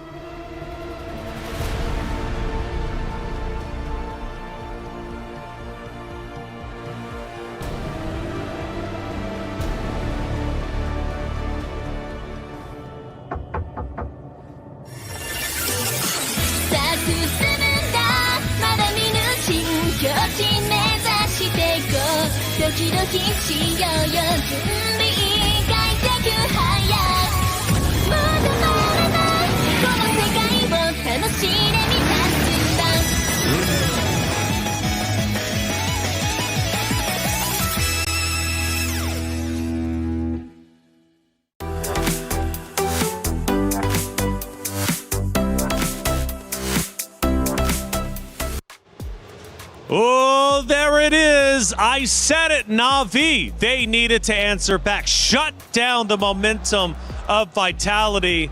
And, well, they just did it. It's now tied up 2-2. Mistakes on mistakes, but you know what? For Na'Vi, they'll take it.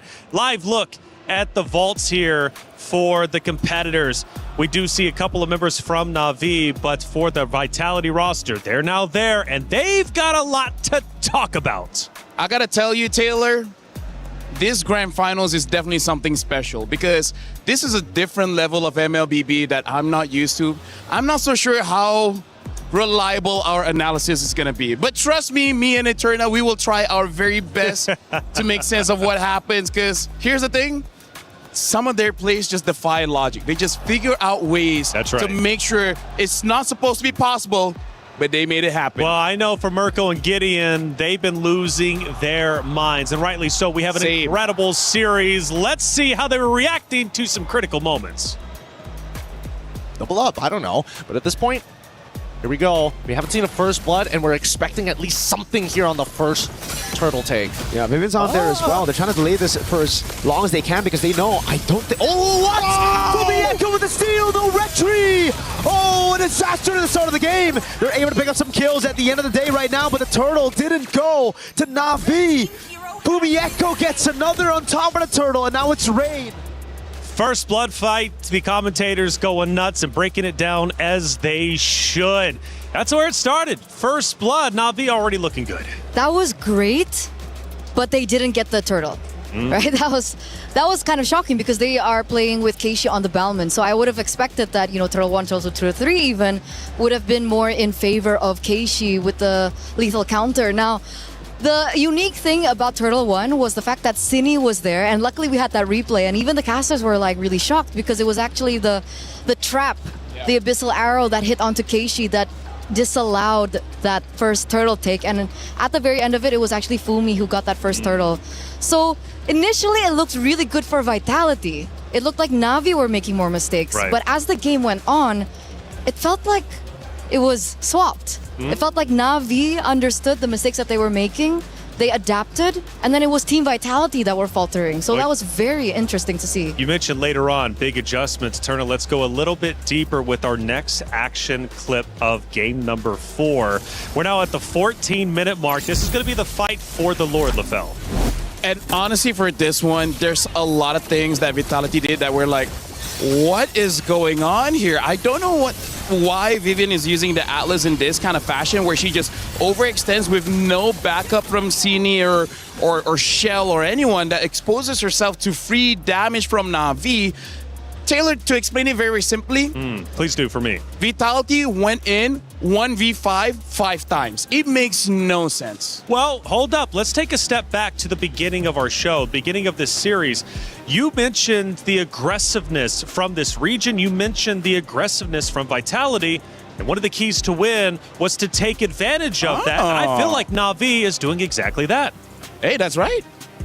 But the thing was, like from the games that they were winning, Don't crash out. I'm trying my best All right. not to crash All out. right. I'm trying my best not to All crash right. out.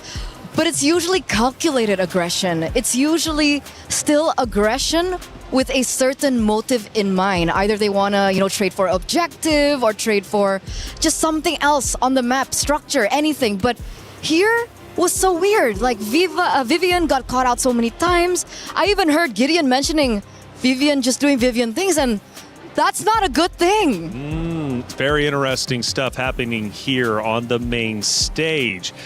I don't know. I really can't call it either which way. I'm telling you the truth, I thought it was going to be 3-1 in favor of Vitality, but all of a sudden, here they come. Na'Vi back into the conversation, and the series score is 2-2. Let's take a look at some of our stats from that map number 4. Yes, please. Yes, please. Right, let's start breaking it down and seeing how this story ended up unfolding. There was quite a few that ended up taking place, right? Moments in general. Obviously, we talked about the Turtles as well, but in the end, it was Na'Vi who got the victory. LaFell, again, you got to stop her from crashing out. And no. Honestly, she has been doing amazing. She's been doing great. Speaking of doing great, let's look at Rianne. Oh my goodness, her on that Moskov. 94,000 damage. Look at how many times she stunned Team Vitality to the wall. That was nothing that they could have done. And unfortunately, Viva only 44,000 damage dealt. We didn't see the items, but she did not have a Malefic Roar. I don't know why she opted with no penetration in her build. I think she underestimated. I think so too. She started to underestimate Na'Vi, and it really hurt her at the very end. And going back to the Rian point, oh my goodness, she learned resource usage and when to use it. Right? There were times in the early game where she was very pressured, but she finally realized that she has Purify, and then she saved most of her kit to make sure that the counter engage can still happen from them. Now, on this very stage in week number 6, we're going to have a special title, and it's called Chess. I'm sure you've heard of it. Rose had an opportunity to sit down with a very special guest, French chess Grand Master Maxime Bashir Lagrave. Rose, come on, what did we have to say? Hey guys, we have a special guest here at MWI. This is MVL. He is a chess grandmaster for Team Vitality. How are you? I'm good. I'm having a blast here. You're having a blast. How do you feel watching MWI so far? Yes, I watched the semifinals yesterday. Oh. And I'm watching today, and also, with the team as well. So it's really nice to see the BTS of what's happening, and it's a big fight, so I hope we prevail. Yes, now, MVL, I gotta ask you, do you play any other games aside from chess? A few, like I played a bit of FIFA mostly. I tried Rocket League, but not too difficult. It's not for everyone, I understand. So, you know what, I gotta ask you, what do you think about, MWI and all women's league? How do you feel about it? I think it's great. In chess we have a lot of tournaments also only reserved for women. So, but hopefully it happens at the EWC in the next few years, but it's not up to me. Okay, that's interesting. I never knew that there was a lot of female-only tournament for chess. Yeah. You know what? I love the women empowerment. So I want to ask you, is there anything you want to say to the girls from Team Vitality who are playing in this grand final stage? Oh, I mean, I believe in them for sure. I see they win almost every match. They're big favorites, and I can see they play well, and it's a big fight. And I think we will prevail. Oh, wow. Thank you very much, MVL, for dropping by our stadium. Thank you. Good luck on your match when it comes. I wish you the very best of luck. That's it from us, guys. Throwing it back to you guys.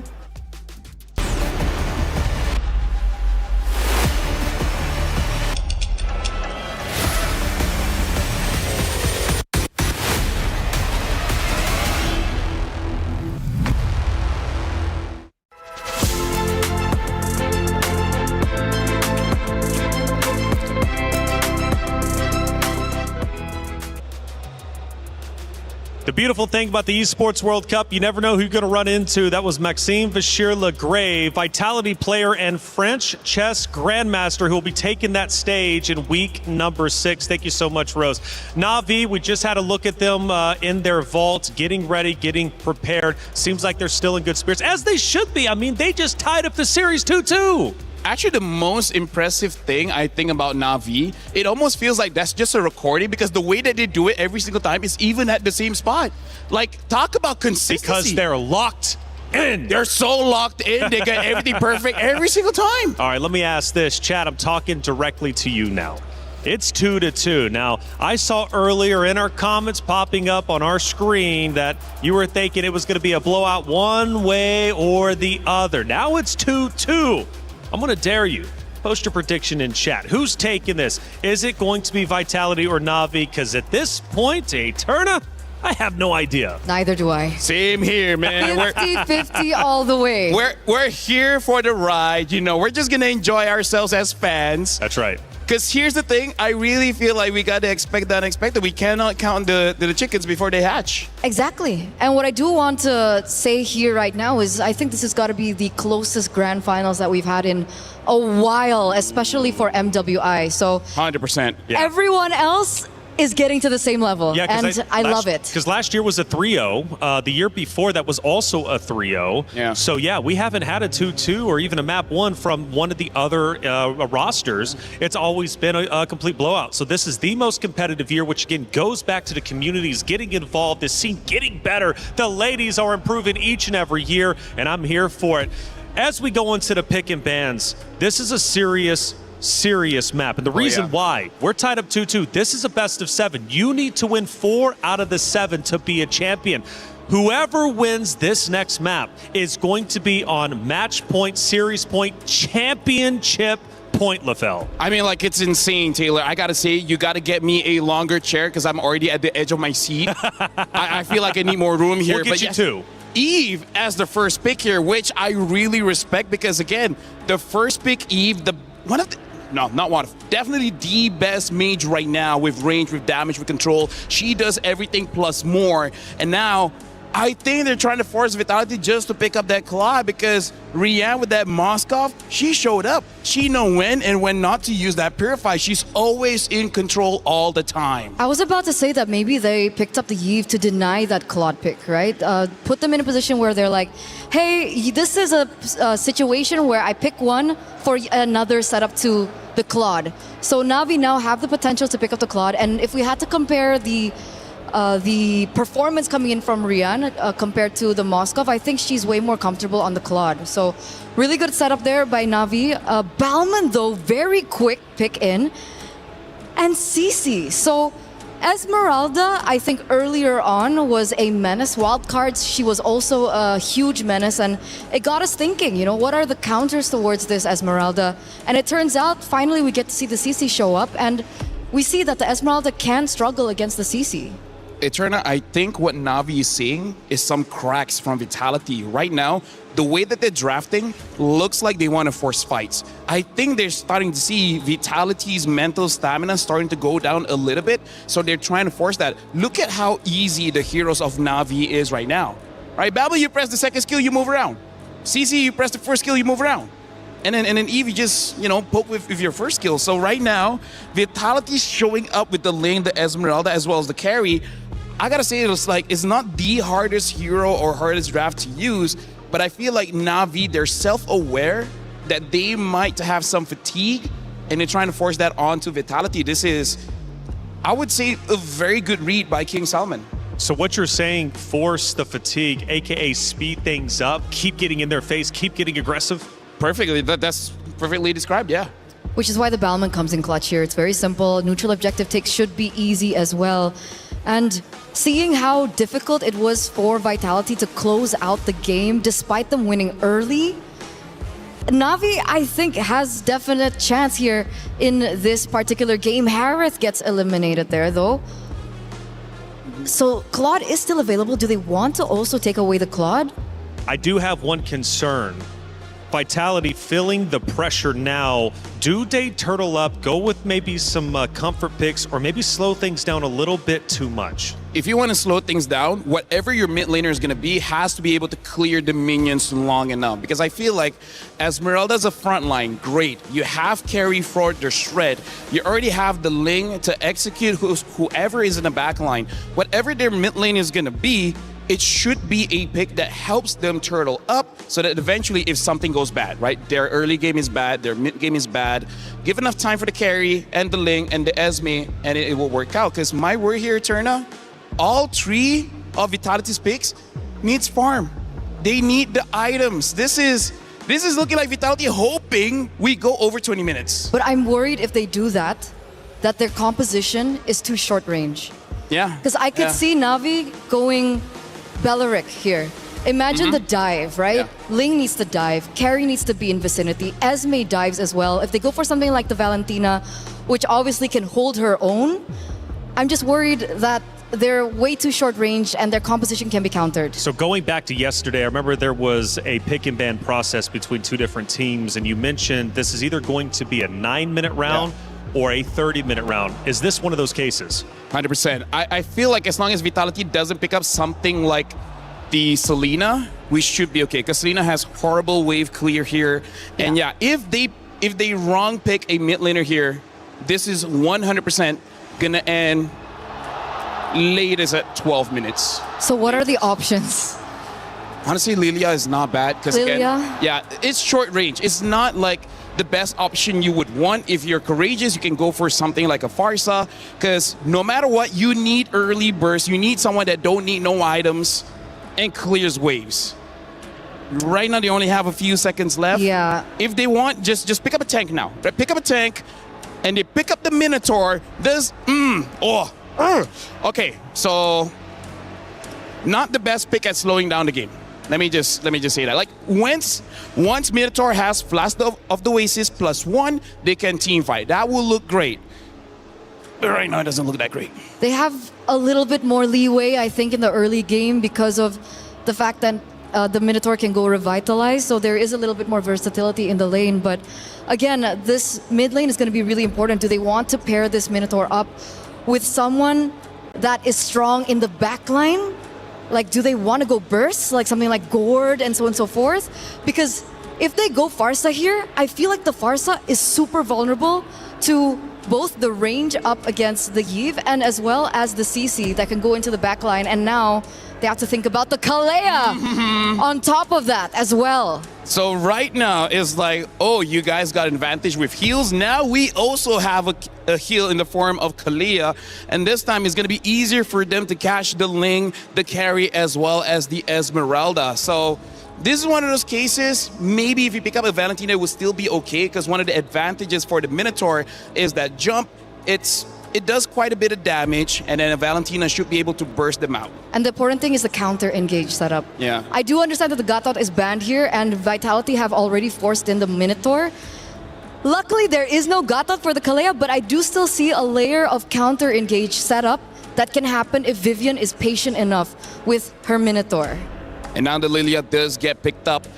I think because of that Lilia, the draft is still okay for Vitality, but there's a clear sign you gotta wait for like 14 minutes to get your items. There's been many firsts throughout this MWI. Regions excelling more so than they ever have. Players joining the stage and making history. And in this case for Grand Finals, we are all tied up 2-2. But the reality is that this map means the world. This map puts either Na'Vi or Vitality on match point, championship point, playing for the trophy, playing for $150,000. It's Na'Vi and Vitality heading in to map number 5. Mirko, Gideon, continue to tell the story. Big money is on the line for whichever one of these teams is able to close it out.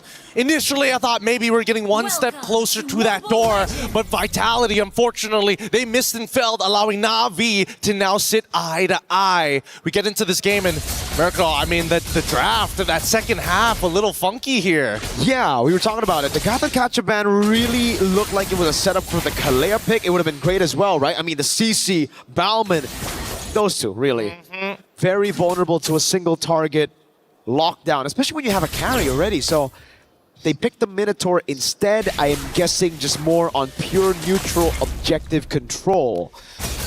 I mean, a lot can be said about it because, like, they could have pivoted a couple of times. They could have gotten rid of this Moskov because they already had shown the Ling. So this is why I think that second half, that first half was okay, but that second half was a little strange. But now that we're already in this, notice that Ling already taking marksman emblems, fighter emblems traditionally for that Balmon. But on that bottom side, both fighter emblems, they do not want to give up this space often. And even Rian, this is still a tough matchup despite having making sure that she has the Master Assassin. Even the Esmeralda pick, you know, they already saw the CC picking it into the CC. Now you really see why she had to go Vitality and Festival of Blood for the emblem choices. Really just needs to survive in the lane. Chell, though, doing as Chell does so far in the series, bullying Rian. But this time around, Rian's got the Flying Clouds, so she can get back up to lane very quickly. Currently, -1 in the minions as of yet. Hopefully, she's able to pick up the rest of it because Shell's going to zone her out as much as they can. Down by bot side, though, nothing much is going to happen. Fumieko definitely 100% understands that this is not a winning matchup, but also just not giving the stacks on over. Don't let Ayanami hold on to it for as long as they can. Keishi's already on it here. Vivian doesn't have ultimate just yet. No Minions Fury. Mid lane already going to be cleared out by both the teams. Vitality want to go for the fight now. City gets spoke just a bit. They want to go all in on Keishi. Even with the knock-up as well. Keishi very low. Possibly the counter about. City is taking the black shoes away. Tempest ablaze now with the Rectory Pimple. Snatches it. Oh, they're still going to go for a little bit more here. Vivels has plenty of energy. Gets the Finch Voice out of there. Unlucky. Not Ayanami tried their best. Really tried to hold them down with the curtain call, but the iframes just a little too good. And it's Vitality who... Oh, I thought it was going to be a take by Rian there. No, it's still Chell. I thought so too, but at this point, I'm waiting for the time Navi is actually going to be able to kind of break out of this and start attacking that purple buff. For now, Cine taking a little too much here. One more Void Blast should put her out of her misery, but Rain can't get the distance just yet. A forced recall early on. There you go. Lethal pickup for Keishi. It's all about going in on Keishi, man. And on the Balmon, you're not that tanky. I mean, you are pretty tanky, but when everybody goes on you like that with no retaliation, it gets really tough, and that's why they gotta pick their fights a little bit better. Vidval this time really abusing that retry that has already been used by Keishi on the lethal to snatch away some picks. Now Ayanami in the bottom lane. They know there's no vengeance. Fumieko gonna dive in as well. Ayanami taken out by Fumieko. Unable to get it. Really nicely played by Vitality as well. Trying to get the curtain call down onto 2 targets. Luckily able to create enough distance, separated and scattered before it latched onto anybody else. So really just nicely done by Vitality all the way through from execution to planning. Let's see Na'Vi though. Now this is their turn to take the initiative here. However, they're not making the call fast enough, and Vitality are already in position to actually retaliate if they do commence the dive. They can't let this gold lead steamroll out of control. It was the same case though for Na'Vi earlier in game number 4. It was Vitality who looked like they were running away with the lead, but Na'Vi just stayed cool. It was a big lead for the Ling against the Balmon early on. But then they grouped up, they played the box, they won, and everything collapsed for Vitality. We need to see how this is going to play out because I feel like as much as Na'Vi want to have first position, Vitality, if Vivian has that flicker, the counter Minoan Fury could be disastrous. But for now, as long as we see Mirai topping up Rain and they have that RWM ready, Vitality still has to be a little careful, and Vival definitely doesn't want to show up first. Rian picks up the gold crab, taken away from Chell. Mirai's looking with the angle now. Keishi with the help of Mirai, picking up Fumieko. Just a bit, now poke from Rain on Cine. Falling Star Moon, locking Keishi down. The RBM comes around as well as Vivian. He's gonna try to zone them in the back as Rain needs to respect this damage, has to flicker out with Fumieko. With a dive, Tempest ablaze under.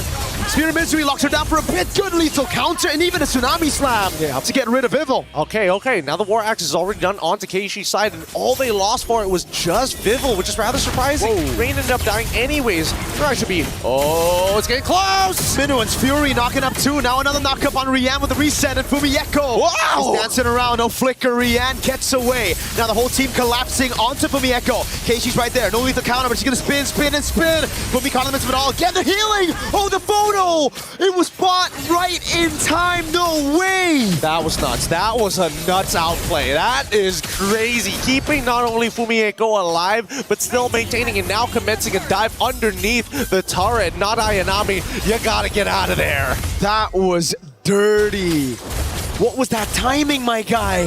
She sat there waiting for it as well. I bet her finger was hovering over the item the entire time. Bro, that was just so unlucky. Hey, you don't get to see that very often. Only here in MWI do these moments actually occur. And it's crazy how much trust Fumieko put on the fact that Vivian could heal. Or maybe just she was just ready to die for it. She was Maybe. like, okay, Maybe. yeah, EXP things, you know? Oh my god.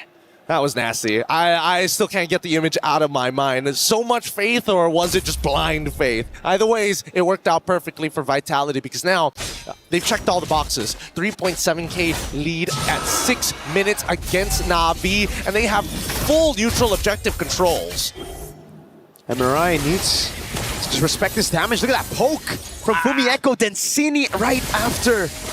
Turret down below, gonna fall for sure. Ayanami caught in the bad spot, doesn't have the dash for now. Ninja's Fury and the flicker in. Whole team comes clashing. Vivian taking a big shot. Vival already made a Spear of Misery, now goes down with a Tempest Ablaze, assassinates Rian. A falling Star Moon as Vival takes a few more shots. Fumieko now caught in the Tsunami Slam with a Purify! And the double on their turret! This is the comfort. This is the Vitality comfort. If we're talking about a lead and running away with it, this is their moment that Vitality has been waiting for from what has been seemingly cursed. They give up one game, but now they've given up two. Vitality, they are looking for revenge. They want to close this out quick. Chal clearing out that tier 2. Vival respecting the Moskov, going back at it, learning from the mistakes of game number 4. Not really wanting to replicate that. Now they go on to the XP crab. It's all about building these small leads again.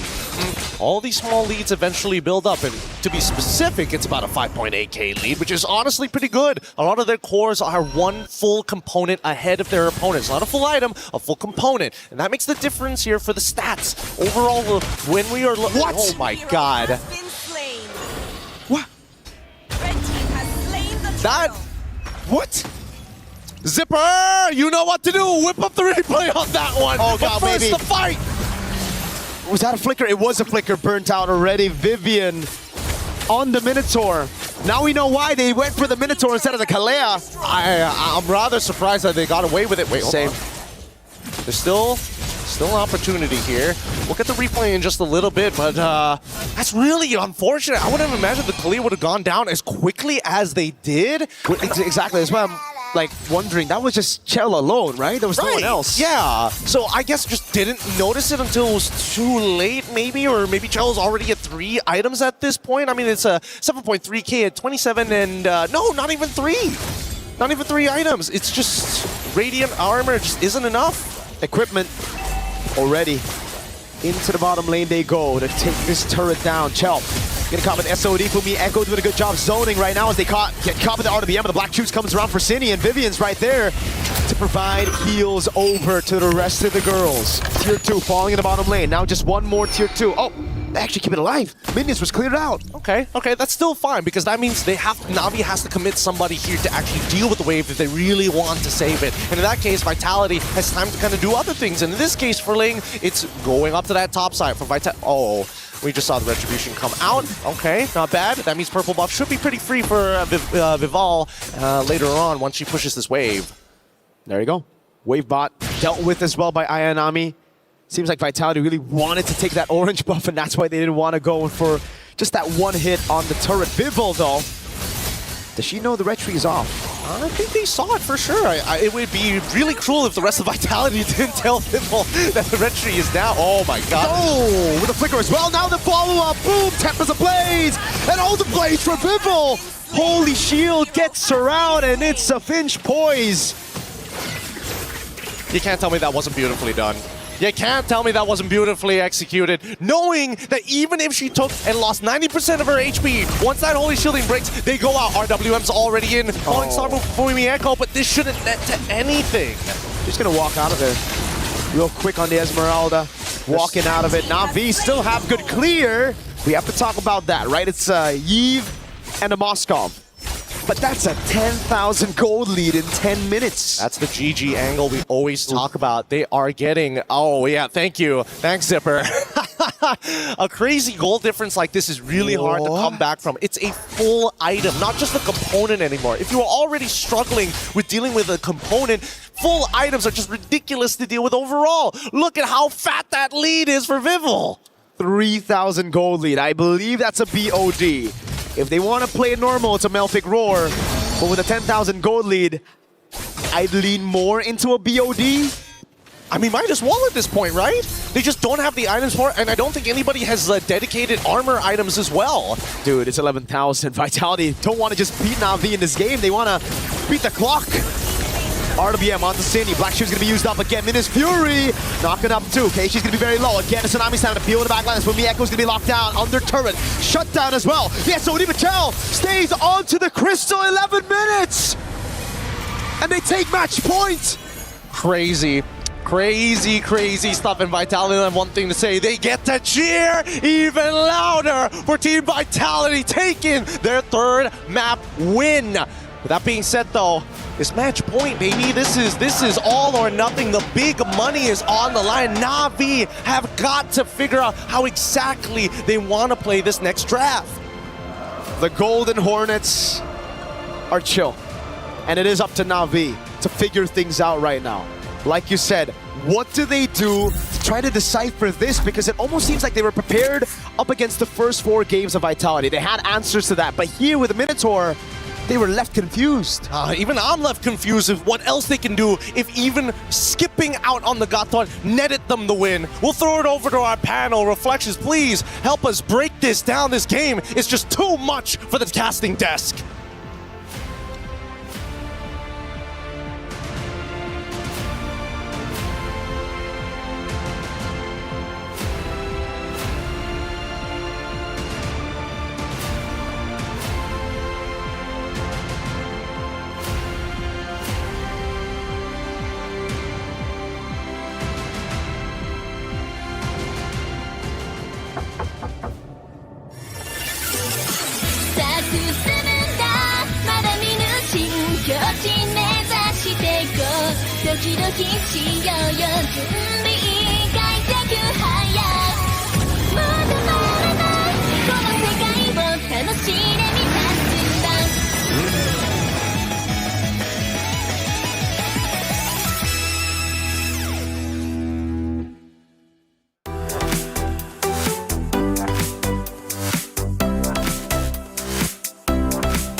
Absolutely unreal. Vitality now on championship point. 1 map away from taking this series, going back-to-back in MWIs, and once again making history.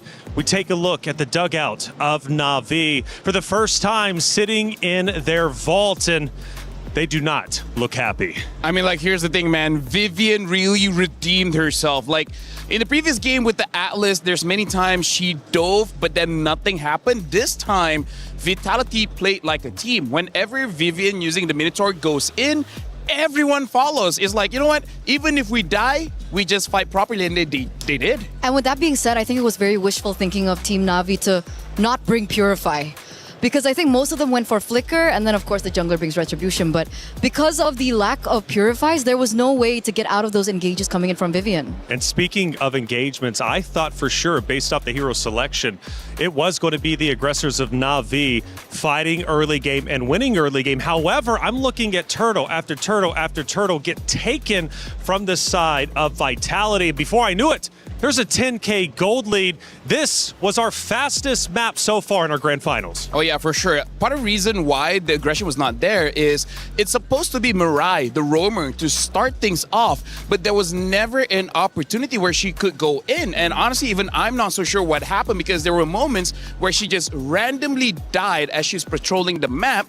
And then we're like, wait, hold on, what's going on? You're supposed to be one starting the fight. Why are you dying randomly?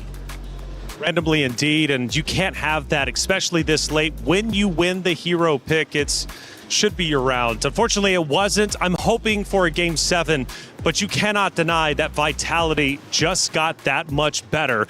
and the momentum is definitely in their favor. Eterna, let's take a look at our last action here from that game, which ended blazingly fast. We're now towards the end. The base is being pushed, and the vice grip is being closed.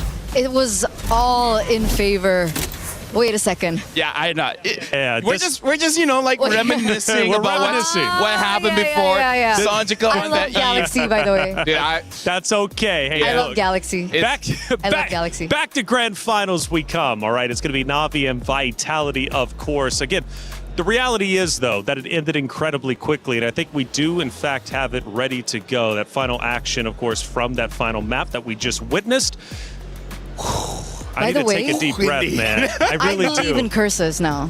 Well, hold on a second. Let's take a look at the emotions from the players, okay? Before we start talking curses, because Casta guys. curses are real. And I actually was backstage just a second ago. I ran into one of the heads of Vitality. I said, hey, congratulations, man. He says, for what? I said, I'm sorry. Let me take a step back. Let me not speak too soon. We see the emotions. I swear, every single time that we tune in and see the perspective of Vitality, they just see cool, calm, and collect. That's just the experience they have. You want to comment on that? No, I want to talk about curses. All right, well then I'll comment on it. The thing that we have to look out for is actually when Vival is having fun. Okay. That's when you know everyone is doing their job well. Because Vival wants to go in for those kills. She's hoping for her teammates to set it up, and they set it up beautifully in that game. Well, let's take a look at that final action from that last map. And man, that was map number 5. And it is, in fact, going to be, once again, Vitality pushing into the base. This will be the final fight. The Lord is also mid lane, starting to come through. Na'Vi, in one of the previous maps, was able to base defend at least 2 or 3 times. But Eterna, not this time. The knockups from Vivian on the Minotaur was really game-changing. You know, we've been highlighting so much about the rivalry between Ashley and Vivian, and if there's anything in this particular game, we do see that she learned something from Ashley, picking up one of her signature heroes, the Minotaur. Well, Vival has been on fire, of course. We take a look at her statistics. And she's looking great. She really is. I mean, we're talking a total kill of 18 kills in the 5 maps that we have seen so far.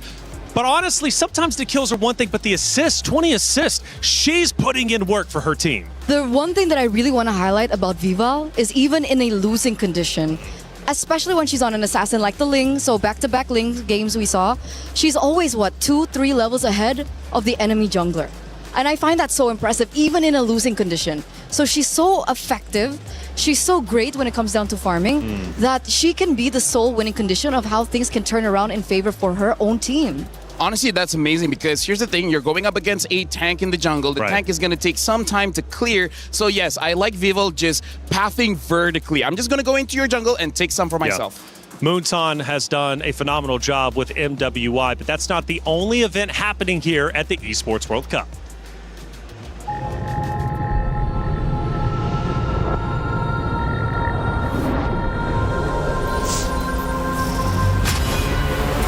In the past, we were always in Asia. This year, we came to Paris. What stories are still left untold?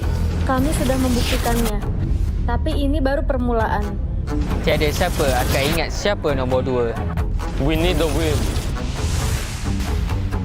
Bukan sekadar keinginan, tapi tekad. Hindi ang pag-abot sa tuktok ang pinakamahirap. Ang korona ang mahirap ipagtanggol. What happened last year became fuel for us this year. This time, we bring it to Paris and finish it. A new lineup, new chemistry, new fire. Once champions, not settling for podium finishes. World champions, defending MSC champions. As the final boss of MLBB, can anyone stop them? Names have been made, stars have risen, but now they need to show the world what it takes to rise above. This time, the world is bigger than ever. Like every year, new challengers step on to the world stage. Some carry the ambitions of 2 continents. Some fight for the pride of home turf. Some have never stopped chasing the throne. So who will finally rise to clinch the title? This is where unresolved stories find their ending. A new shot at glory. One more chance at redemption. We are back. Kali ini, sekali lagi, Guguluhan atau tidak? Pareho lang ang chance namin. No one is untouchable. Let's fight. Bukan aku kalau bisa. Two champions, one game. Paris breaks through limitless possibilities.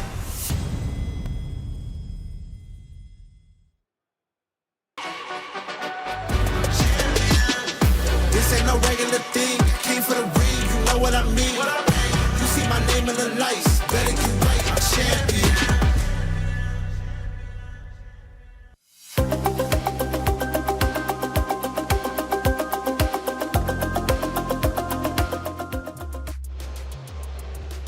It's nothing but MLBB for weeks on end here at the Esports World Cup in Paris. We take another look at the Allianz Vault where the players are currently at, sitting in their dugouts, getting ready to take that stage, and they officially have for what could be the final time, depending on what Vitality has up their sleeves.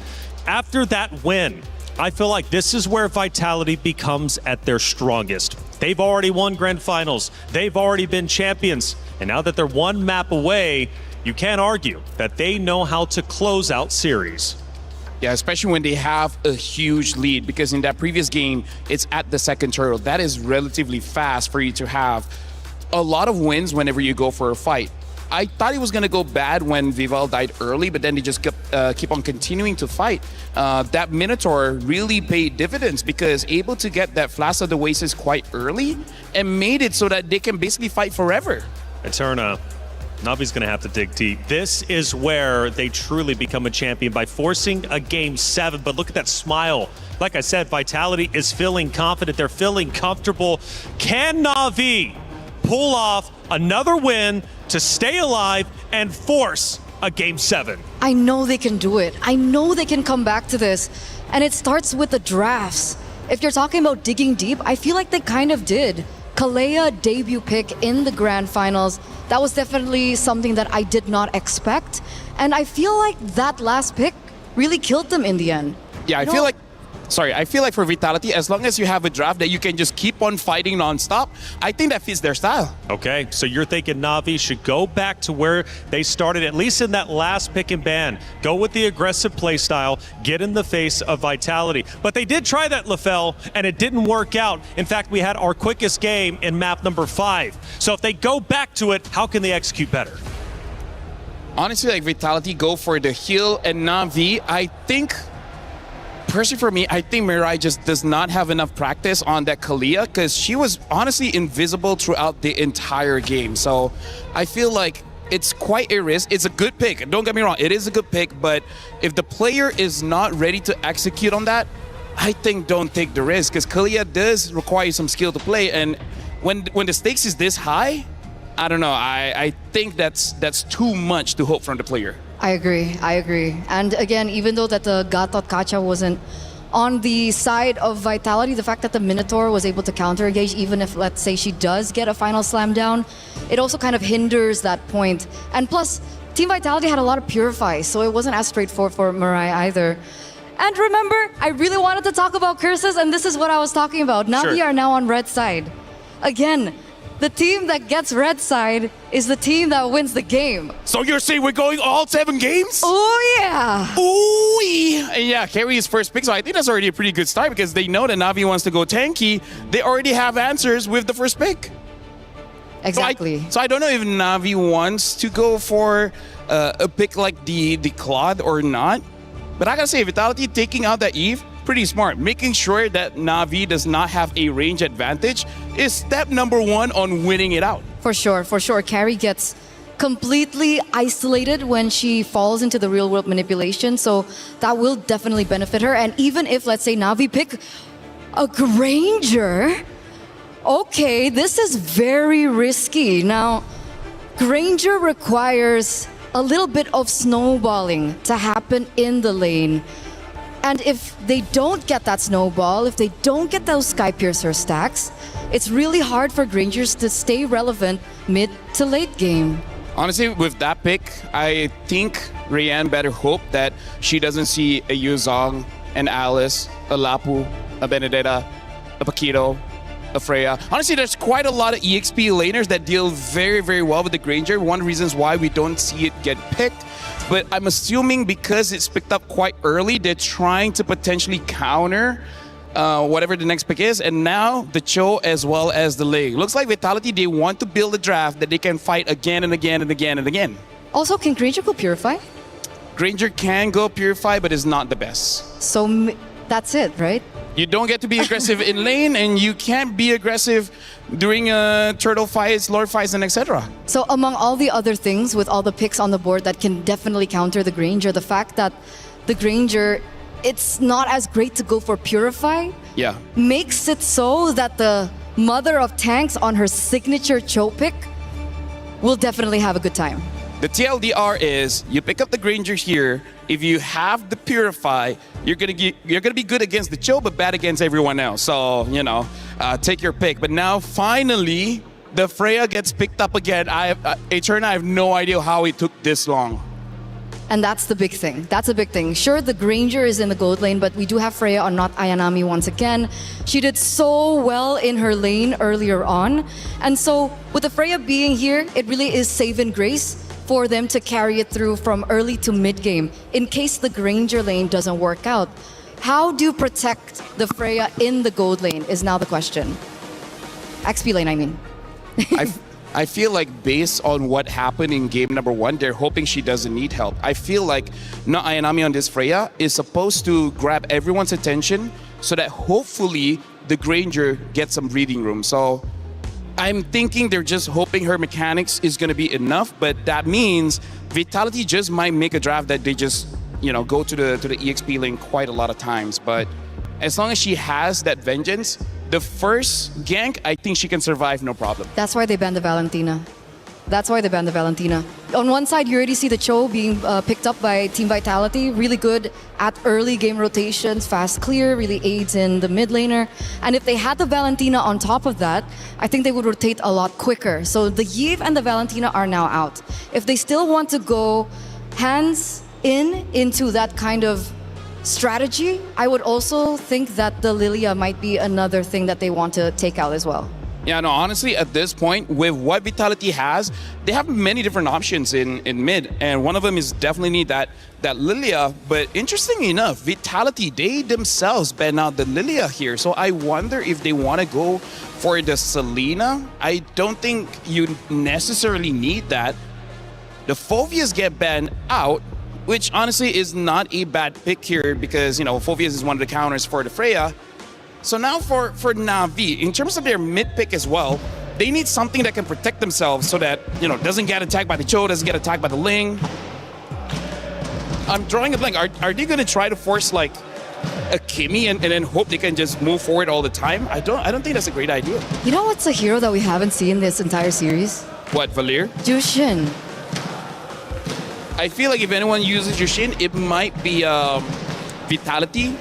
Because Zushin for Na'Vi, I'm not so sure they can pick up a lot of heroes here. Cho has a lot of dash, even the Ling has a lot of dash. So makes sense. Yeah, I think they're not going to get a lot of value. And now the Alice has been bad. Now, honestly, pretty smart, considering the Alice could still be picked up as a jungler. That's true. There's still flexibility. Oh my god. Oh, well. Actually unreal, by the way. Yeah. So actually unbelievable.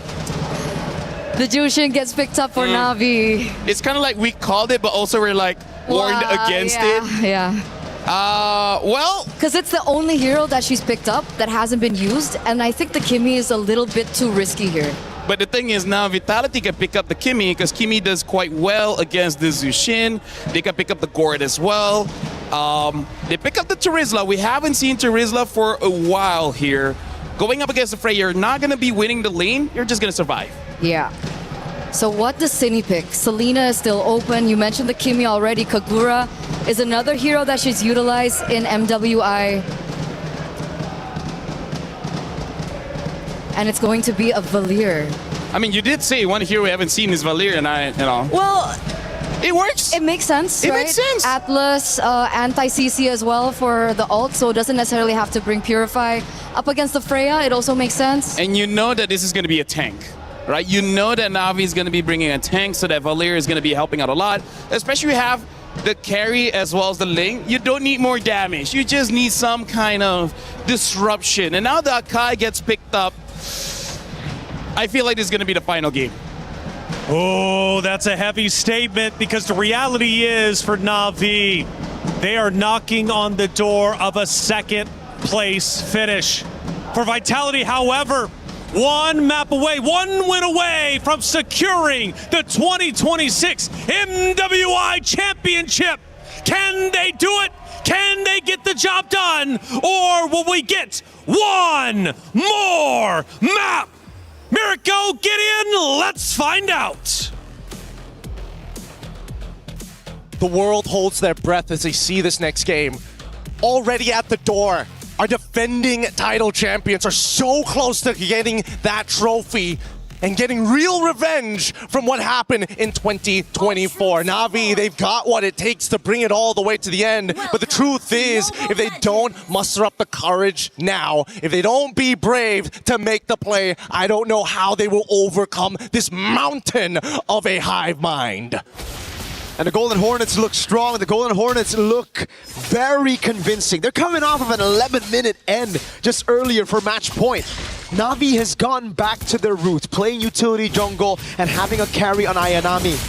Freya, specifically the Freya, that got them that convincing win in game number 1. I'm surprised it took them this long to finally get that Freya back, but at the same time, we've seen the back and forth and the many different strategies that have been utilized. This one feels comfortable to Na'Vi, and I want to see how much this comfort is going to make the difference, because Vitality, even in the early stages of the game, they're still pretty dangerous. And all comes down to, I think, Viva on the Ling. It's something that we've been talking about a couple of times, right? Viva on utility or on assassins. Which one do you like better? Me personally, I'm always assassin for Viva. And so far on the Ling, she's been fantastic. The Nolan as well. So far in this game, against an Akai, it's looking okay. But it comes down to that first turtle. If you're able to take it away from the Akai, if you're able to snatch away some more of these jungle creeps, I think we're in for a very similar lead that we saw from last game. Well, let's take it one step back here, because this is not the only different Ling setup that we've seen. Sometimes they skip first turtle and decide to go instantly for the invade on the opposite side of the map. But really, who can really say what a strong side, weak side anymore? Most of these matchups pretty difficult and skill-based. I would say the EXP makes the most amount of sense for Fumihiko to actually be on the losing end, but overall, that's only because of the emblem setup. So let's see it. Na'Vi, obviously the ones first onto the turtle. This composition is built around neutral objectives. Fumihiko's not even for Ayanami is captured in this XP. Vitality, no entrance to this turtle. They've been taking a whole lot of damage already. Cine trying to go and provide some focus. Vivo's waiting in the bush right now. Oh, she steals it away from Keishi. Headbutt at the Tempest of Blades now. Keishi's caught in the flames of Cine. Now the stun as well. Ayanami with first blood under. Navi's been baited out as Chell has already rotated from the gold lane. Well, this is chaos.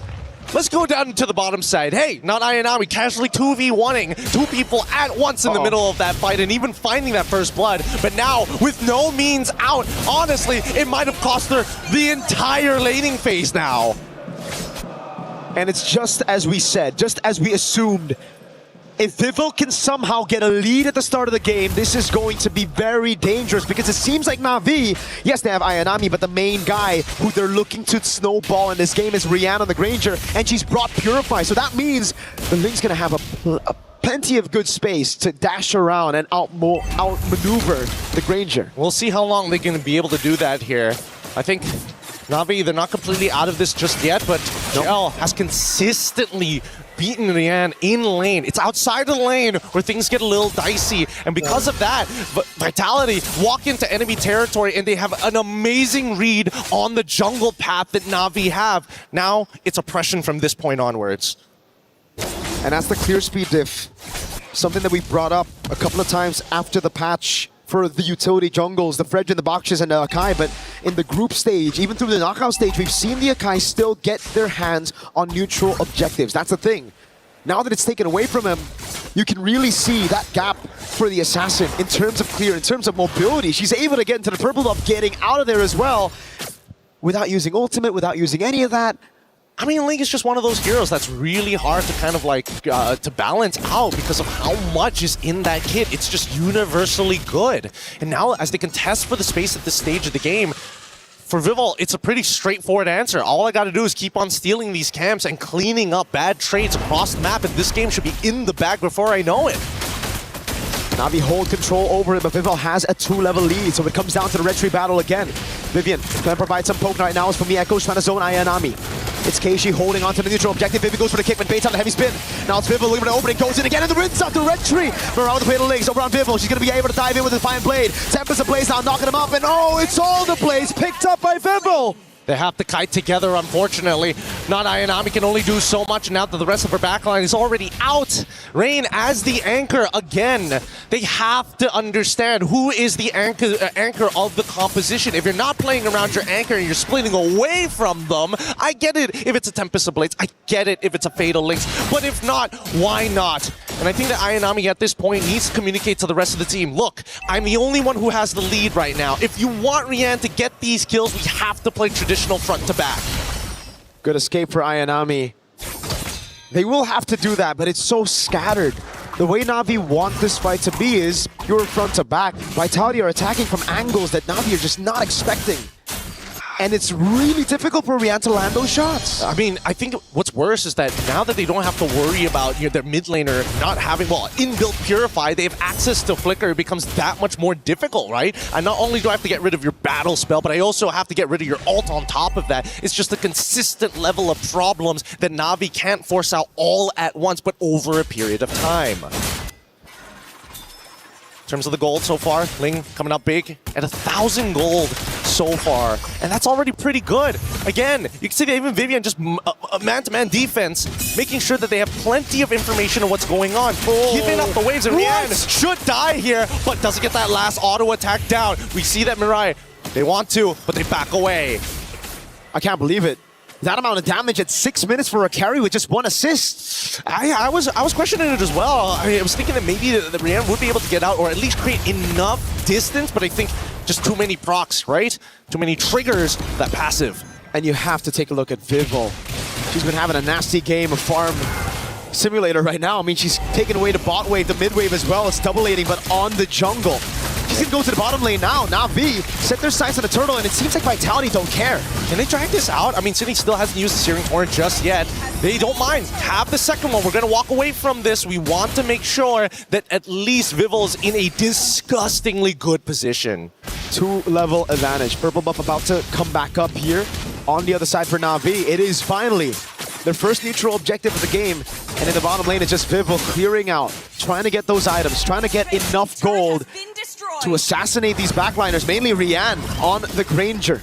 And I think they're going to get very close to doing so here, as Vivel is already in a really good position overall. Despite the score being 2-2, a majority of that lead is in her hands, in her bank, in a matter of fact, as Keishi slowly falls behind. This should turn that 3-level lead that Vivel has back down into a 2, but a play being forced by Vivel on forward from Vivian. She gets punished. Rain pulls her back. From the Echo next to the chopping block right now with the Crimson Beacon and a heavy spin. She gets the penalty zone, but not lifted up. A bit of the heavy spin helping her out as well, but Rian finally gets on board with her first stack of the Sky Piercer, all of them low.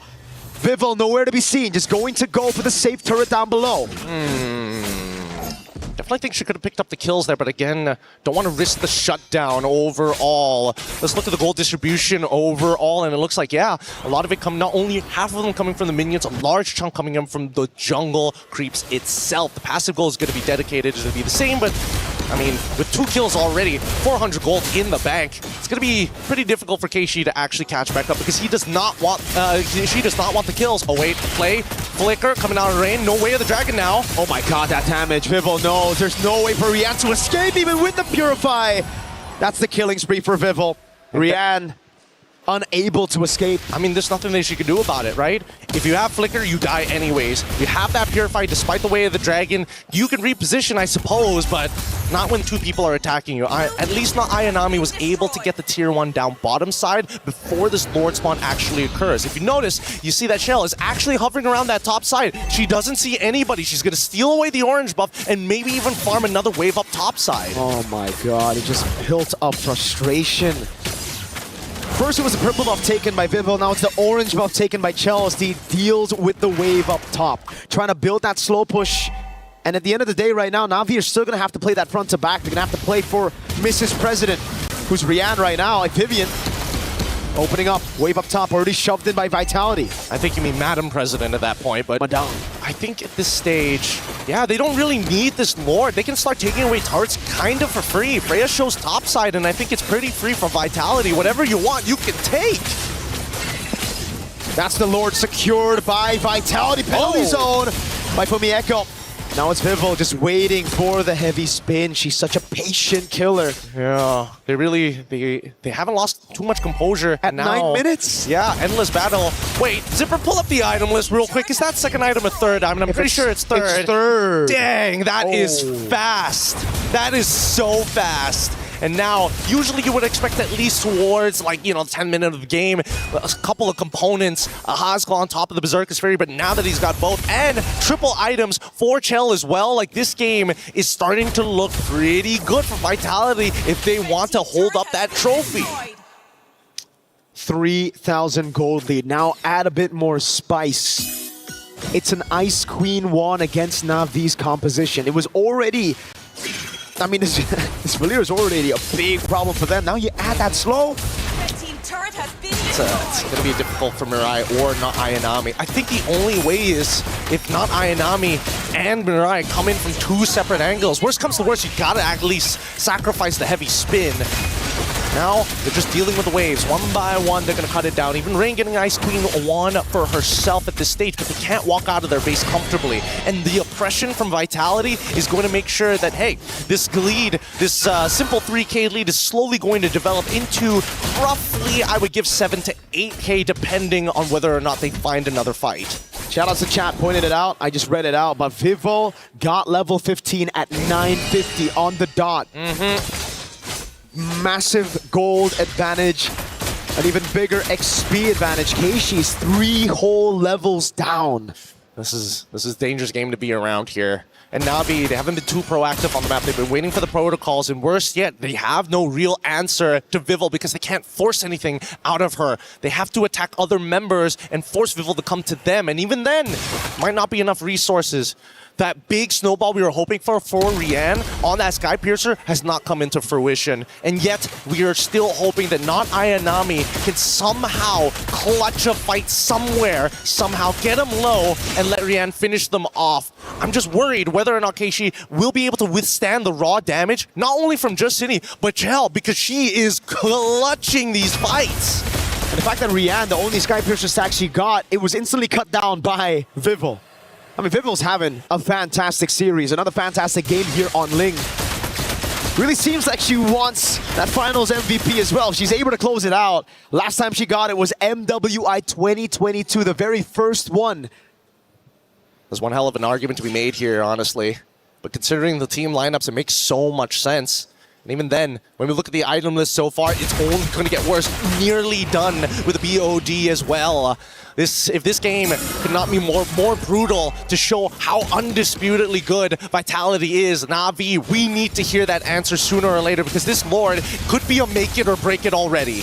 And look at this. In the previous games, they've had a Moskov to deal with the wave up top, but now they have a composition that is built for pure team fights. A composition that needed the neutral objectives. Fatal Links lands, but it's only onto Fumieko, not a penalty zone. Gets a Purify out, and that should be everybody going in. Fumieko taking low, able to break around in safety. Vivian gets away the dragon. Now it's Vival with a tempest of play. Simon straight. It's a double. It's a triple. And it's a maniac for Vival. Come on. Come on. Just keep on fighting. Keep on fighting and give us what we are looking for as they are looking for the inhibitor first. They've got the wave. Rain, it's all up to you.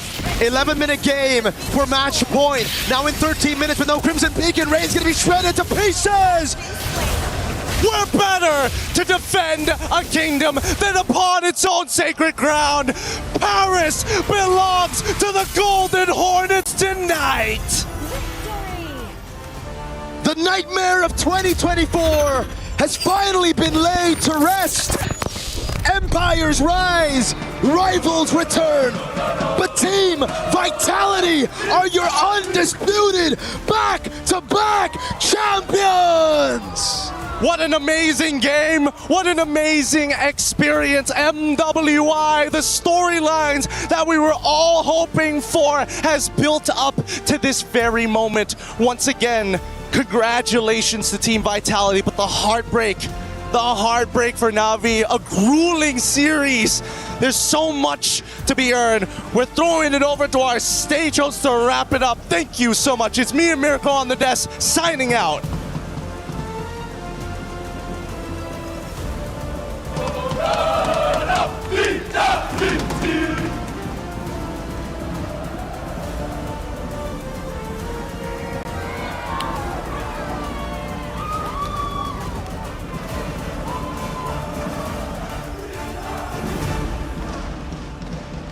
Ladies and gentlemen, we officially have, of course, our tradition, our key handoff.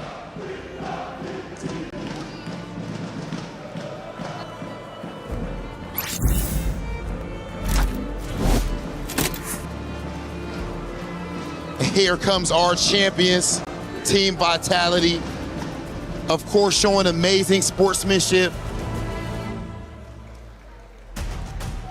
As Na'Vi waits here next to the trophy, an incredible showing from Na'Vi. And the Vitality fans are absolutely electric.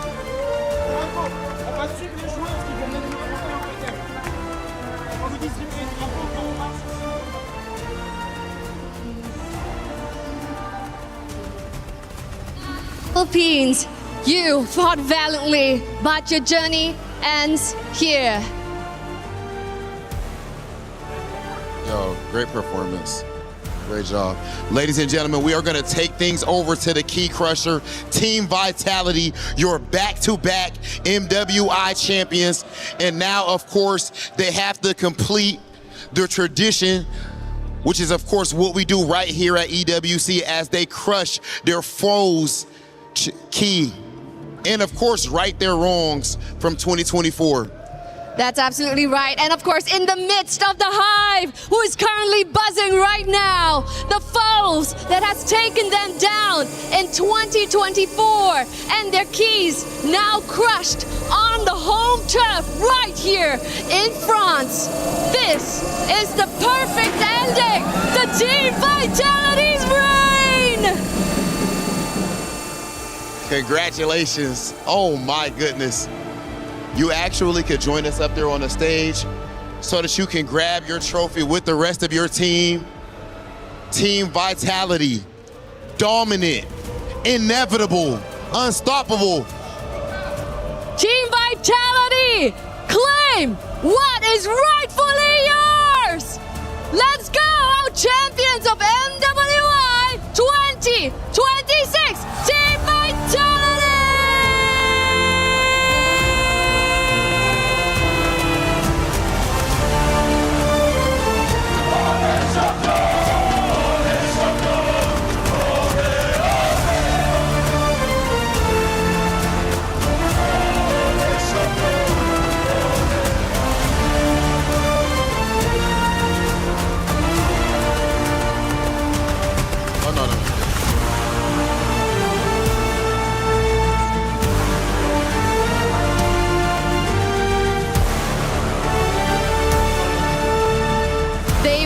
Challenged in every single way.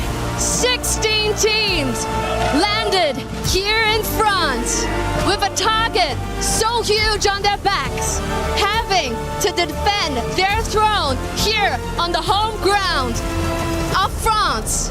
But with the hive buzzing in support of their queens, they have successfully defended their throne, making it our back-to-back champions here at MWI 2026. What an unbelievable performance, and we see the emotion on everyone's faces. Shell, I want to hear from you. I've been missing you. You're so emotional right now. What does this mean for you? What does this win mean for you? I'm tongue-tied as well. I don't even know why I'm this emotional right now. You guys are probably getting used to winning. You know, why is this win so special? I don't know, because I think I saw how hard my team works, and I think we really deserve this victory. You were challenged, but you prevailed. Shell, Of course, we know back in 2024 at MWI, you go up against Team Navi, and they actually were able to defeat you. Here, you right that wrong. You are back-to-back MWI champions. How does it feel to have overcome that obstacle? I'm really, really happy, and I guess I just want to say to them that if you guys really want to win this time, not a chance. Oh my goodness! And now, Vivian, I have a question for you, please. This way. Before we started, I'm pretty sure that you have seen EWC posters everywhere, and your face is among the GOATs, alongside kings that have reigned titles here at EWC. Seeing your face there and extending that reign, what do you have to say to that young Vivian that started playing Mobile Legends Bang Bang? Can I have someone on the team to help translate? You can say it in Bahasa. I want to say, welcome back, bro, to my dream again! Welcome back! This is your nightmare, bro! Absolutely love this energy, ladies and gentlemen. Now, of course, before we send things off, we have to make sure that we announce our finals MVP, who is none other than the one and only Vivo! The queen of the jungle. This isn't her first rodeo. She has gotten MVP in 2022. And it is about time, here on home ground, the queen of the jungle gets recognized for finals MVP. I'm gonna come this way. Let's check in. Vivo, it was 2022, a long time coming. How does it feel here in the midst, of home ground, Team Vitality supporting you guys and you clutching that FMVP award here in your arms? MVP!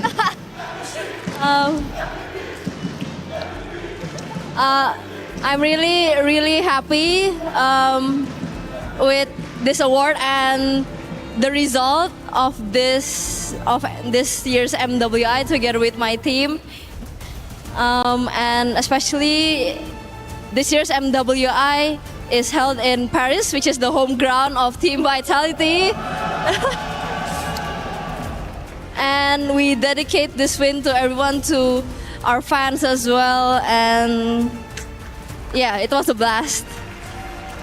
So, do you accept this title along with this FMVP, Queen of the Jungle? Okay, I accept. Rightfully so. Now, Vivo, of course, again, you win yet another finals MVP. You guys won MWI back-to-back. How does this year's victory compare to the last? This year's win is very special because it's held in Paris. It's our home ground, so we did our best to get back-to-back for them too. Okay, ladies and gentlemen, I need you to blow the roof off of this place. You just saw such an amazing display. Please show some love to our queens of MLBB, Team Vitality!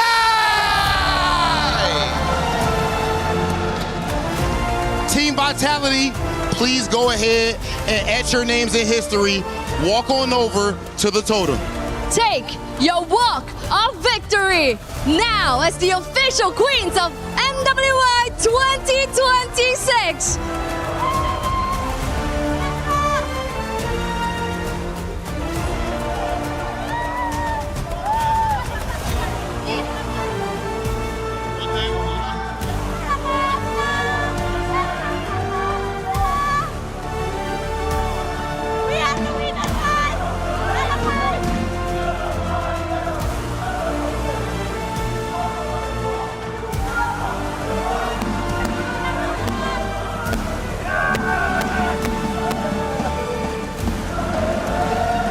Vitality, an unbelievable sight. The home team wins the championship. And now the march to the totem begins with the trophy The mother of tanks, Vivian, leading the charge. Vival, the queen of the jungle. Sony MVP, not only here in 2026, but also back in 2022 for the very first MWI. What a moment this is. What a celebration for the team of Vitality. Questions were raised. Is this roster really what they used to be? Can they go back to back? Well, the answer is clear. Yes, they can. They are your champions of MWI 2026. I gotta say, I love this parade, man, because Vivian, not only has she won here, she wants all the stages here to know who is the winner of MWI. Look at the energy that she has. It doesn't look like she just went 6 games. It's like a marching band. It wasn't enough to see her face plastered all over Riyadh. She needs everyone to know here in Paris, France as well. Amazing energy from Vivian, and I gotta say, so well deserved for every single player on the team. CIO Danny Ingles also behind as well. The march begins, and I gotta ask you two a question. Is this a dynasty roster? Absolutely. Absolutely. Even if they didn't pick up this trophy, I think they've already cemented that. You think about MLBB, women's, all you can think about is this entire roster of just very talented young women, ladies, queens, whatever you want to call it. They are amazing in their own right, and they really, really did have a huge statement today, especially after all the doubt when they lost 2 years ago at MWI against the very same team. The way that they conquered the MLBB scene. If you touched the game for like 2 weeks, you would have heard about Team Vitality, especially this roster, because again, year by year, they do it again and again and again. You can't escape them, because again, Riyadh, Vivian's face is all over the place now in Paris as well. I gotta say, man, they are definitely the best women's team we've ever had in MWI. Representing their region. Indonesia. So much pride. Indonesia has to be so proud of them. Came in with the regional battle. Which region was the best? Well, for the MWI, it is undisputably Indonesia. With Team Vitality again, it warms my heart. Flexing on the competition. This team has already achieved greatness, and they continue to do so year in and year out. When will they be stopped? Well, not this year. Not this year whatsoever. The totem starting to get close. They round the corner, and this is, we're just moments away where they will then etch their names into the history books once again onto the totem for the Esports World Cup. They placed the trophy down. That is theirs. Hard-earned and back-to-back years. And as you see, the totem area starts to light up as they go forward. I do wonder what is going through their mind. Obviously, they said, welcome to my dream. And for the competitors, welcome to my nightmare. And this is where reality sits. This is where it hits home. They start to go forward. They will be lifted up, and they will put their names onto the totem. Such a beautiful moment. And this is theirs. This was another moment that they claimed that this is theirs. This time around, Fumi Echo will be the one to place that key onto the wall with the help of everyone, as they are the undisputed, they are the inevitable, they are Team Vitality.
dance, dance, dance, dance, dance, dance.